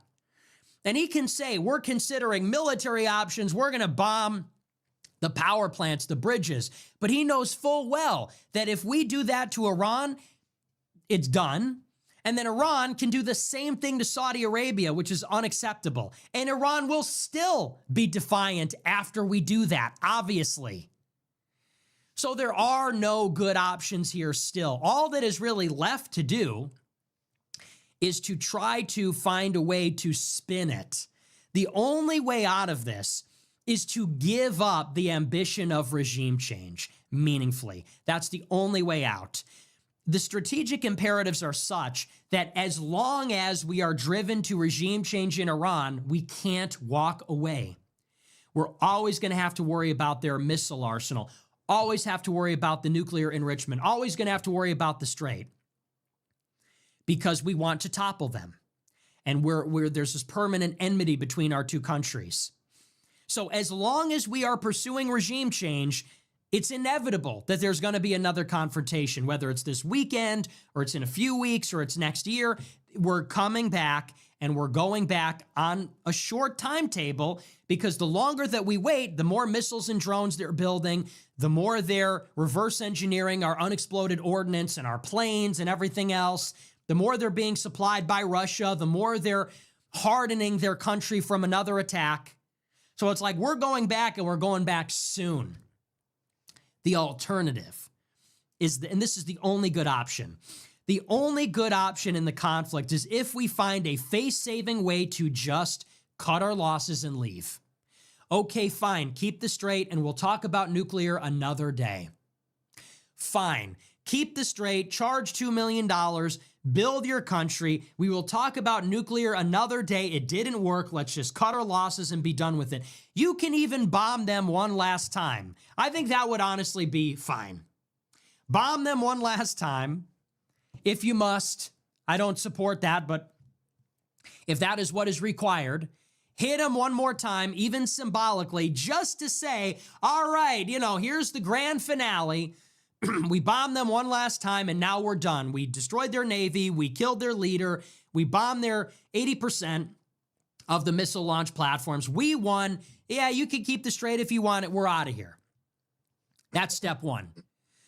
Step two is then you meaningfully must abandon regime change. And what that involves is restraining Israel. End the war. Open the strait. They can have it, but open it. End the war, open the strait, and then you have to restrain Israel. You got to go into Israel. Then you need to invade Israel and say, listen, motherfucker, there's going to be no regime change in Iran ever. It's never going to happen. And if you don't like that, good luck. You try it. You want to nuke Iran? Go ahead. We'll nuke you. That's what you got to do. You got to go to Israel because that's where this is coming from. That is where all of this has been generated. And you got to say, you know what? We're in charge. We're the boss. We're the global empire. We're fighting the war. We're done with regime change. You're going to have to live with Iran. And you actually then work towards peace with Iran. You actually work towards meaningful peace. And that means reassurances. It means confidence. It means rapport. And yeah, they're tough negotiators. They don't trust us. We don't trust them. And yes, they hate us. And we hate them. Our apparatus hates them too. But we have to pursue peace. The alternative is far worse. The only party that is not on board with that is Israel. It can be done. We were on our way to that in 2023. It was Israel that upset the apple cart with October 7th. So that is what you would like to see happen, is that the U.S. extricate ourselves, open the strait, engage Iran in a meaningful dialogue, restrain Israel, and integrate them into the region. If they have economic interdependence, if they have mutual security, if they have a collective security agreement in the Middle East, we wouldn't have to worry about this. You understand? I don't think they'll ever. And we were on our way towards something like that. If Iran and let's say Pakistan and Turkey and Saudi Arabia, if they all were in some kind of mutual security pact, and if they were all economically interdependent, and if the United States was, let's say, buying their oil or something like that, then everybody would be less worried about a war. Iran would be less worried about regime change. And so they would have confidence that they don't need all these capabilities because they're so integrated in the region that they know war is so unlikely. But that is only possible if Israel is brought to heel. That's ultimately what it is. And I fear that not only are we not going to get that, but Israel is going to create a provocation to keep the war going. And it might not be, like I said, this weekend, but it will be in the future. This is Israel's moment. This is their window of opportunity, and they're not done yet. He's right. And I fear that they're going to provoke Iran. They're going to try to bait a confrontation. They might create some kind of false flag scenario, and they're going to try to keep Washington at war with Iran forever until they get what they want, because that's how they play. Seems like it really Iran comes down has to a this. say, though, too. So that's the situation. We'll see what happens tomorrow and this weekend when the markets close again, but that's where we are. We're going to move on. We're going to take a look at our super chats. We'll see what you guys have to say about all this. I'm going to get set up here. And we'll take a look. All right, let's see. It's going to be a late night tonight, huh? Long show.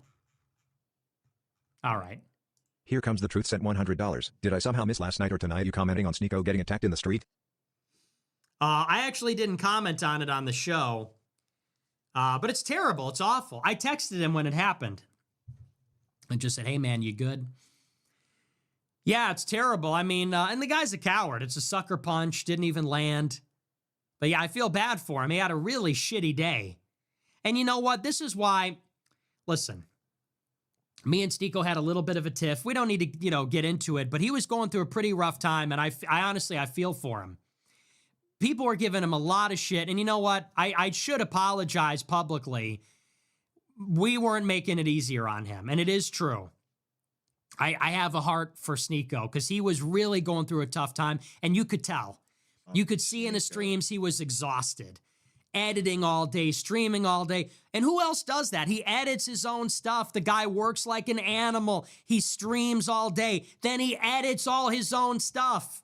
You know how hard that is? Streams 8 hours a day. Then he's editing all day, posting on YouTube. And I'm not just glazing, it's true. He was exhausted. He was going through a really tough time. He's getting punched in the face. His Twitter got hacked.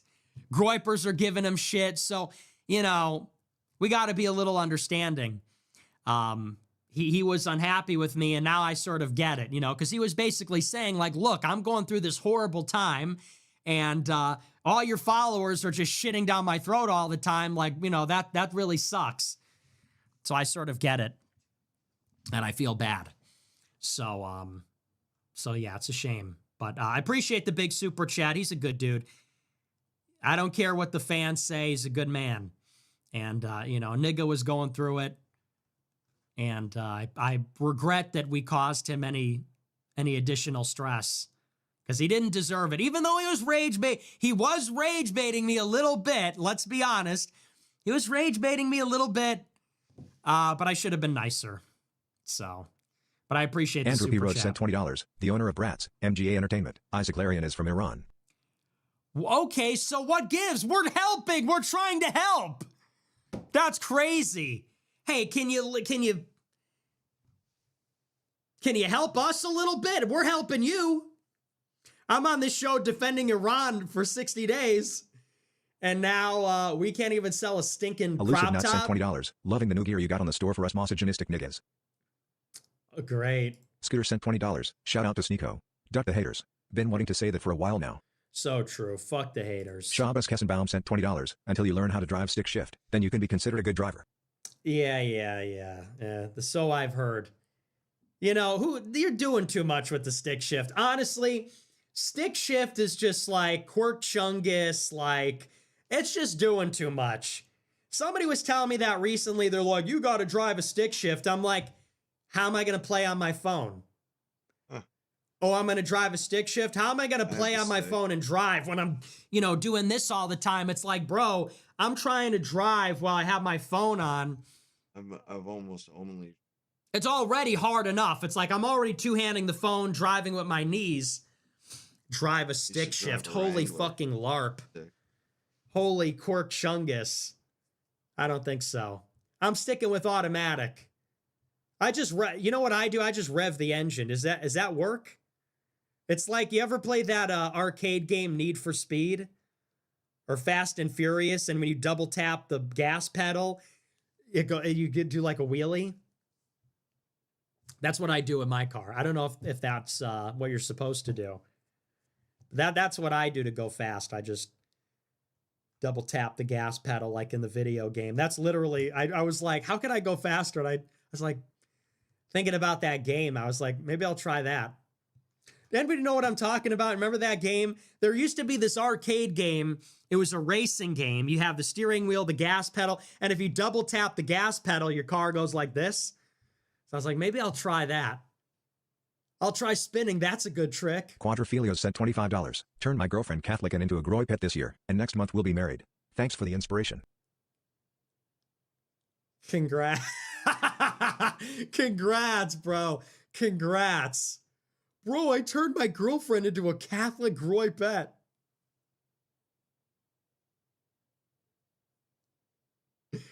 Oh, I love it. I love it. No, but I'm glad to hear that. Good for you. It's amazing. Quadrophilios sent I love that $20. for you. Forgive the double super chat, but have you seen GDF on YouTube? Good docu-vids on Israel. Love you, King. I have, but I think that guy's like a leftist. Gang sent $20. Sorry you've been having a rough time.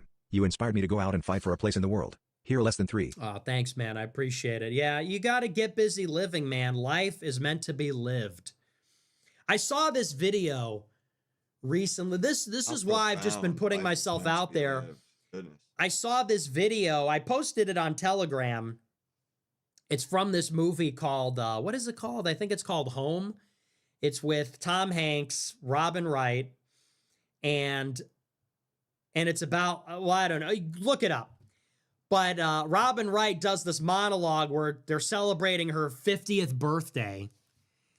And she says, you know, I turned 30 and then I never thought I would turn 50, but then I blinked and now I'm 50. She goes, and oh, that's it. It's usually when it's over. No, it's live. Fuck.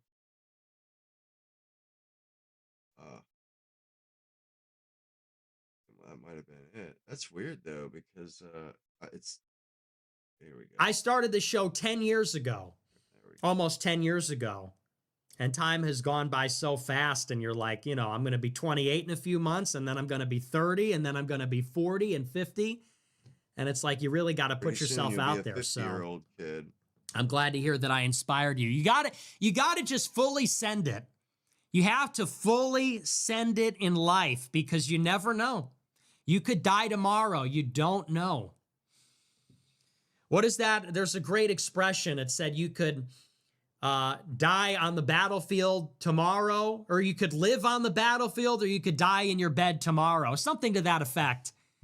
So in 2026, we are fully sending it.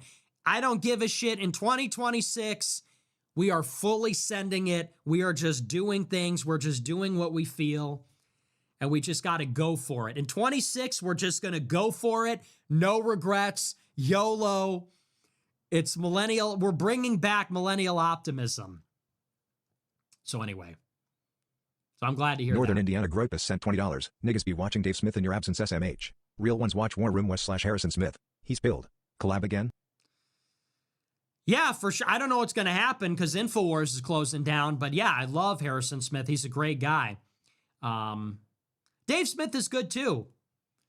You know, I like Dave as well. He's been pretty nice to me lately, and he's pretty solid. So Anthony Yanni sent $100. Don't let the noonday devil kill your spirit. Our faith in Christ is our anchor, and I pray for you daily. You led me and countless others to the church from the despair of political slop.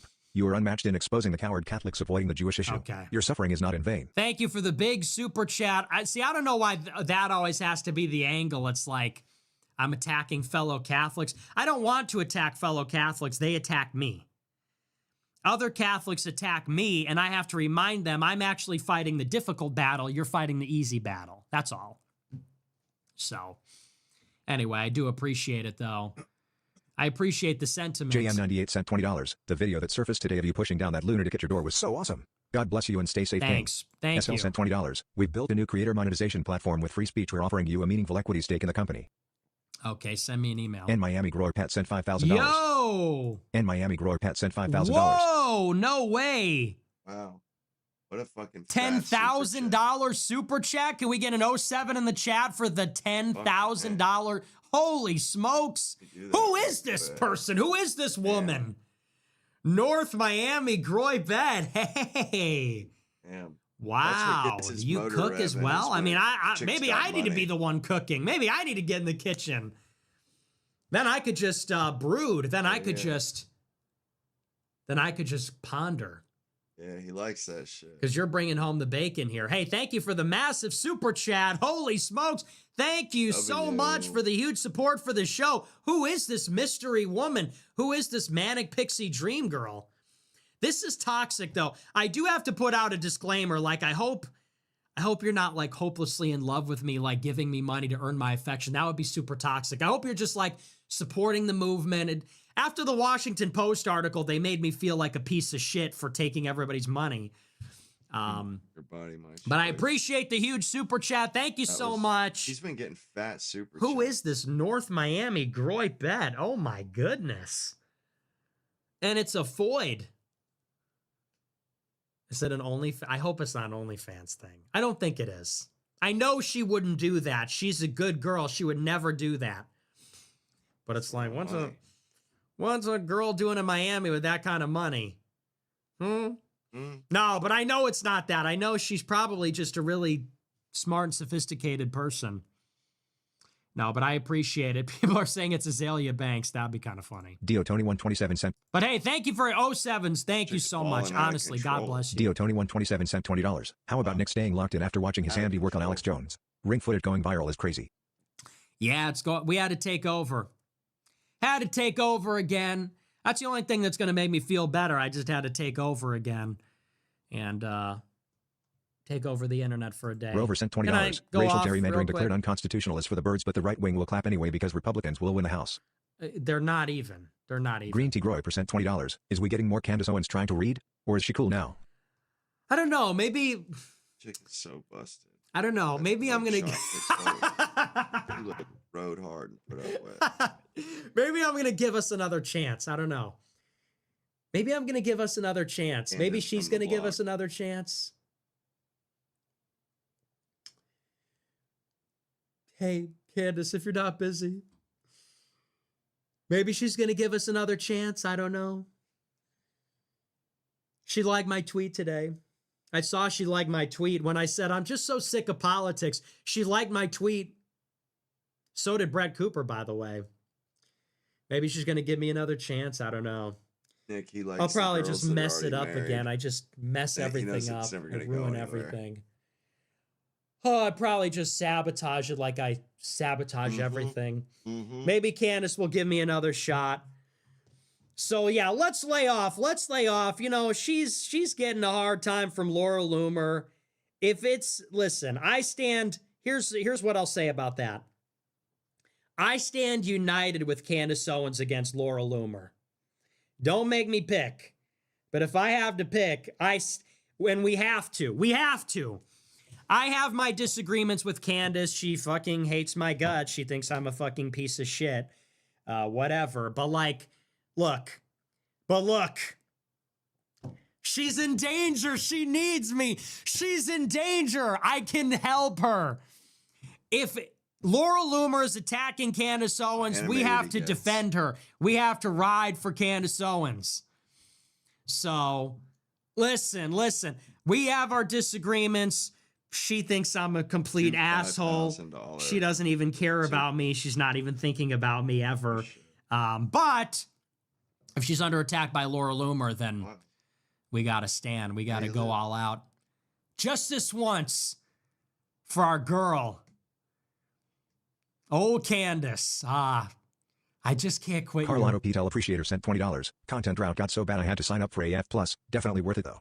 It is so, the value is incredible. So I'm glad you're Right up the seeing American that. side sent $25. Did you see Bongino dox himself for having Israeli time on his phone while feuding with Massey a few weeks ago? Okay, what was that, like 5 weeks ago? Come on Giggly now. Gay Grower % $25. Nick gets doxed, defends himself like a total badass, gets arrested, community service case gets dismissed. AF bitch, USA emoji. Hey, Chud does what Chud Noisy wants. 95 cent $20. Any thoughts on America retreating to enact a complete Monroe Doctrine and also conquering Baja California to then ship the South Africans there? Dude, shut the fuck Sleazy up. sent 20. I love thoughts on my idea. Like, dude, shut up. Sleazy sent $20. Nick, if you really wanted to maximize your aura, you would have Sparta kicked that bitch off your doorstep like Leonidas. Okay, Saint holy Saxon sent Lord. $20. Congrats on beating the case. The edits have been hilarious. The edits have been quite good. Mark sent $200. Thank you for the big super chat. I appreciate it. Thank you very much. And no message. $10,000, no message. $200, no message. You guys are so good to me. I really Petroleum appreciate sent it. $20. Thank you. First super chat. I'm 16 and your message is essential for our generation. Hello. The progress of this movement is very impressive and I appreciate your contributions Hello. to society. Keep it up. Well, Hashtag you America had my first. curiosity. Well, hang on. Time out. Well, hang on. Wait, never mind. It's 16. I was going to say, wait, what gender? Then I was going to, but you know what? Never mind. Let's just not make jokes like that. The world can't handle it. But anyway, I appreciate it. Love to hear it. Hey, what's up? You're 16. Hey, what's going on? No, that's obviously a joke, but I do appreciate it. Thank you so much. No, we can't be doing that. But it's also 2026. So I don't, should we not? No, I'm just teasing you. It's just jokes, okay? I really, I'm making that joke for everybody else, but then there's like a high schooler that's like sending a super chat. It's just a joke. But I do appreciate it. Thank you. Marla Rose sent $300 for my special little prince. Thank you for the huge super chat. Wow. Thanks for paying it forward. Thanks for paying it back. I really appreciate it. Slavic Roy. I hope that was a girl, right? Slavic Roy sent $20. Never watched Live. Didn't realize the level of LARP in the pre-chat. We still miss you, Christine. Praying she's having fun. Yeah, God bless Christine. We miss Nocturnal her. Nurse Roy Pat sent $25. Glow up is unreal. You were out here mogging extra lately. Would definitely make you a skillet cookie from scratch. Black heart emoji. Ooh. Stay safe. Skillet cookie. Nummy. Man, I could really go for a... Yeah. I could go for a little hot cookie skillet right now. Damn. I could go for a hot cookie skillet. That would hit a little bit different right now. I've got plans. I can't tell. The haters will sabotage my plans. I have plans that I cannot tell you about. We got to get there. Wall Street one Roy day. sent $30. Go to an Ipsum school and just signed with an elite IB firm. Advice for grow-uppers not pursuing politics for affecting change? Just hide your power level. John That's K it. sent $1,000. Nick, you look fresh since being back. Thanks. That ring video was hilarious to see you punk that weirdo. I saw you on Alex Jones last year. Now you're pretty much all I listen to. Yes, Thanks. I purchased from the store. Christianity, Let's white go. genocide, and the most genuine track record. You standing up for us is unbelievably refreshing and so desperately needed. Wow. Well, thank you for the huge super chat, man. 07's in the chat. I really appreciate it. I feel like I'm the only one holding down the fort. Nobody else is going to do it.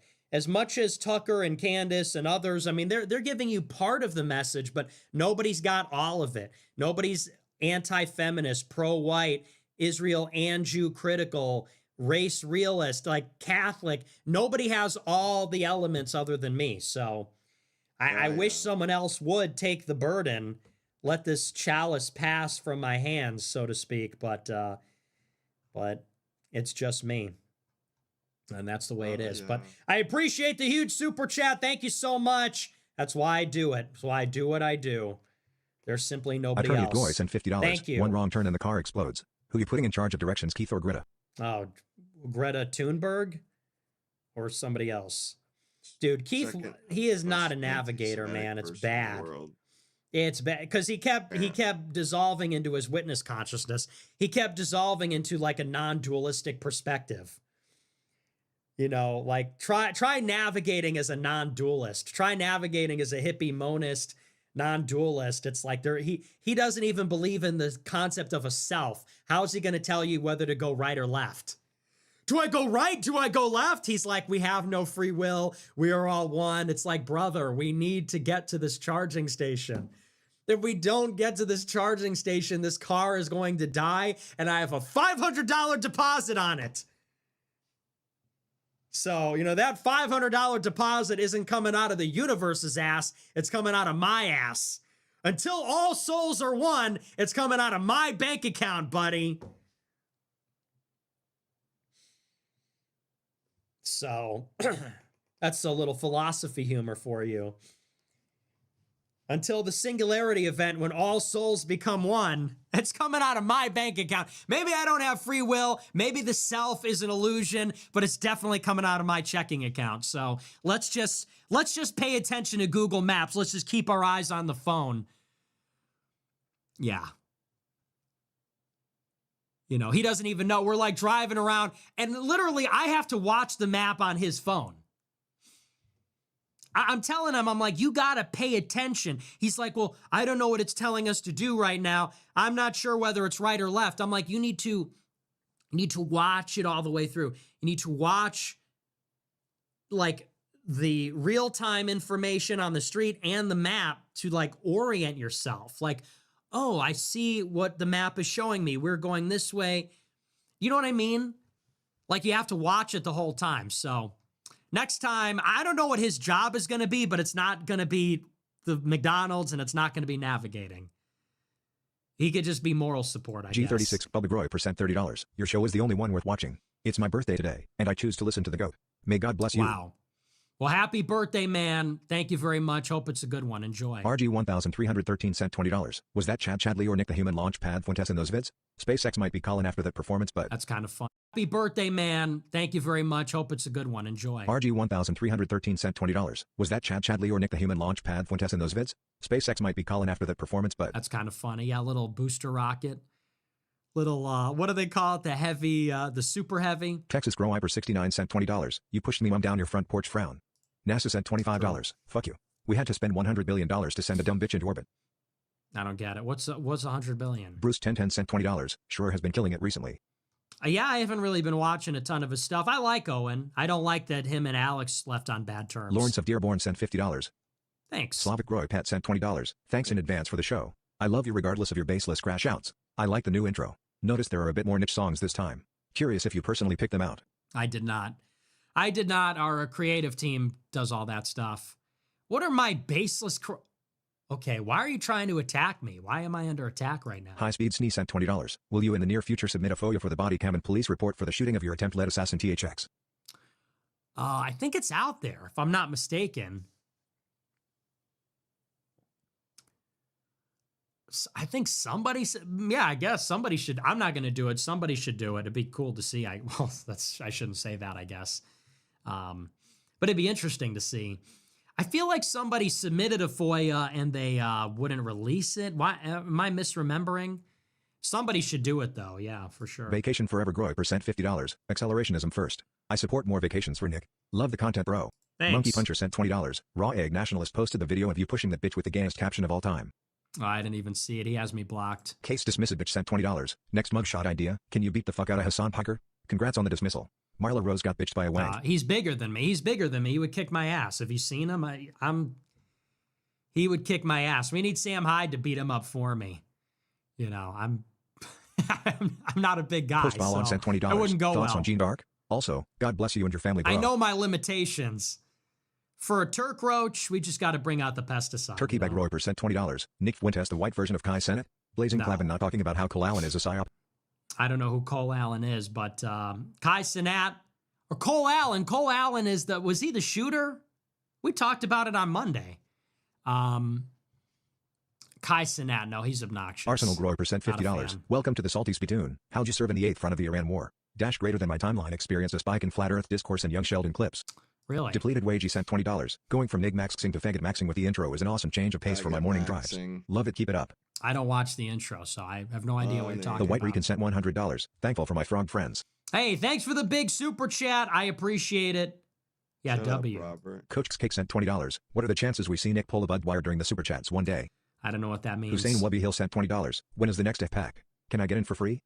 Okay. High Speed Sneeze sent $20. Couldn't you get a fence and gate for your house to give you legal protection under castle doctrine, or is the state that bad?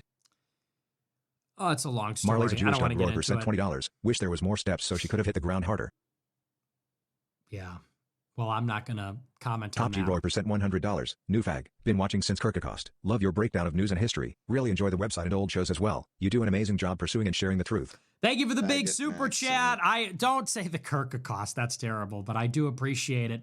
Glad you liked the show. Thanks. Shilling Donald sent $20. If you're tired of politics, why not just move on to He the final looks chat level and soft, talk eschatology? Garash, We could all really get into the Piper end times. looks- I always think that. Look Ugh. at this soft. You know, you fake guy. people He suck looks like so hard. It's SpongeBob just with not the even blow-up funny. arms. You people make Fake me as want to. fuck, bro. Sometimes really make me want to quit. Fat, tall guy. Sometimes I hear what people talk about and say, and I'm just like, it's He's really hairy, bumming and the me way he out. Like shows it's off, really it's like, hard bro, to you hear just that. look like fucking Why don't cookie you just dough, talk about the end? fucking Shut the loser. fuck up. Like fuck off. Quiz and sent die, $25. seriously. Nice hoodie. Crop top underneath. Yeah, I I'd got rather the be crop Nick top than underneath. Sasan. Rosencrantz 22 sent $20. Since you're Tony Stark, did you tell the judge Jarvis made you do it? If only Jarvis made you do the Derek Vineyard when she was dead. Chugger sent $25. I saw okay. the clip on Twitter. I'm not saying you weren't justified, but wasn't the roundhouse kick into orbit a tad much? 1776 Maxing sent $20. First time super chatter here. That clip of you throwing the bitch off your This porch fucking looked like your soft. nigga side This came looks out like low. a goddamn Who from the Grinch. Rhodesian Bet sent $20. Christmas. Hey Nick, which should I pick? Looks like your Goofy nigga ass side came out. Rhodesian Bet sent $20. You're an idiot. Like you're a complete Rhodesian idiot. Bet sent Weird, $20. bro. Hey He Nick, looks like a which should I pick? fucking Political movie science. villain. It's like you're the type of Horror person that movie would say villain. that to me and it would kill me inside to have to talk to you. Hey Nick, I saw that clip on Twitter. It's like your nigga came out. Am I right? And I have to be there like, yeah, right. Motherfucker, he didn't have to grow up in a fucking American pure pain public and school. torment. Bitch went to school. Jordanian over Lord there. Pat sent Try that Life is shit. $25. People are saying that Try after that Iran shit. bombed the U.S. HARP radars in the UAE, rainfall in the area has been increasing. Bro, try that shit. Caprism sent $20. Nick, I love the way you push that Jewish Okay. pig. I would love to push and beat up Jews like you. Wiz sent $25. Thoughts on going to a Christian law school like Liberty over other upper middle ranked schools for a full ride? I don't Thank know, you. man. I'm not a lawyer. Scooter so- Liberal Newscom sent $20. I had a nice break from you while you were away in Italy. Not watching your show made me less stressed. I guess are crazy. So I've been Saint told. Saxon sent $20. That Floyd tanked the pepper spray. She took it like a champ. She took it like a Here's champ. some money sent $20. Add this to the Civil Suit Fund FTB. Conniving Cactus sent $20. Next time use Sniffy Bump sent $20. Right. Oy vey fat Jewish Floyd thought she could take Zyklop. down Emperor Knicker. Right. Right. Propeller Dog sent $20. Penguins just lost to the Flyers in OT, and this is what you're worried about? Acidoski sent $30. This is one of the best shows you have done. Casual Wednesday W. By Thanks. the way, your Epstein show from February 6th is a really good listen. Thanks a lot. Thank you. I really appreciate that. Holland sent $100. She slipped and fell. Turkey and provolone. Yeah, I think some black guy did it. He went that way. No, but thank you for the big super chat. I appreciate it. Turkey and provolone. Nice little callback. Squirrel Girl sent $21. Nick, you're so oblivious. Marla dragged this on for so long not for a payday, but because she has a crush on you. Oh, Netanyahu's best boy sent $20. Why do Oreos have ridges? Cause of Randy finds fat KICAS. Okay. This was my last $20. Oh my gosh, guys. Holland sent $100. And make it good.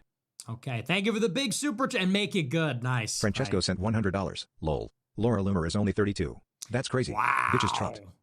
She's hella chopped. For 32? Choppelganger. Bro, she's disgusting. Thank you for the big super chat.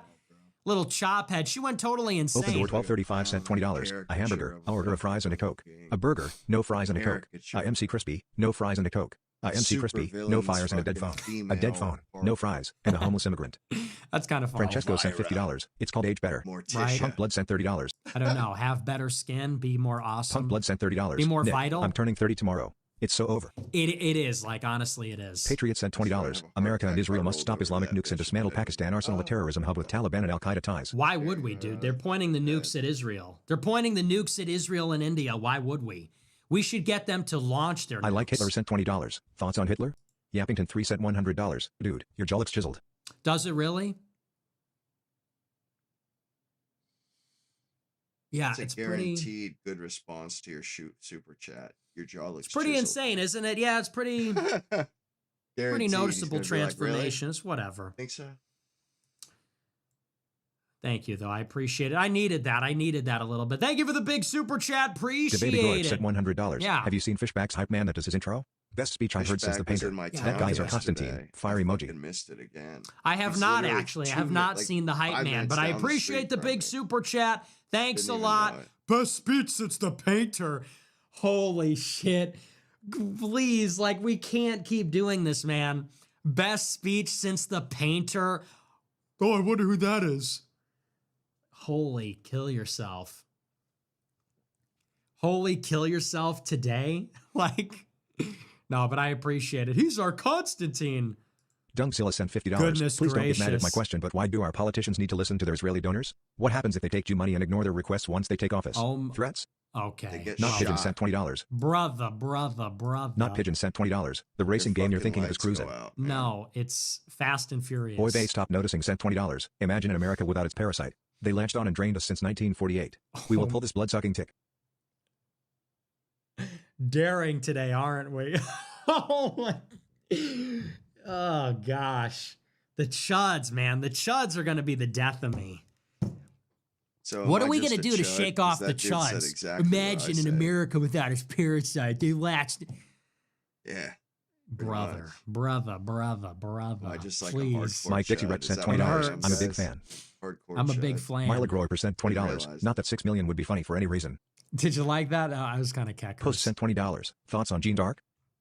I don't know what that is. John Lyons Township sent $20. Money.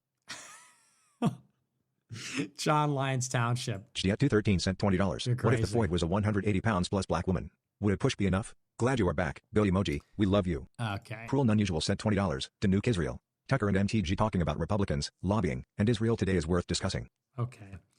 Okay. All right. That's our last super chat. That's going to do it for me tonight. Okay. That's all I got guys. for you. hope you all Remember enjoyed the to show. smash the follow button, smash the like It was button, long leave as it. a motherfucker, and we got through it. We endured. Some of you guys got down to like the last 30. Thank you guys. I appreciate y'all for watching. Thank you for the super chat, Mina, Dina. Anyway, yeah, I hope y'all enjoyed the show. I will catch y'all on the next one. Be well.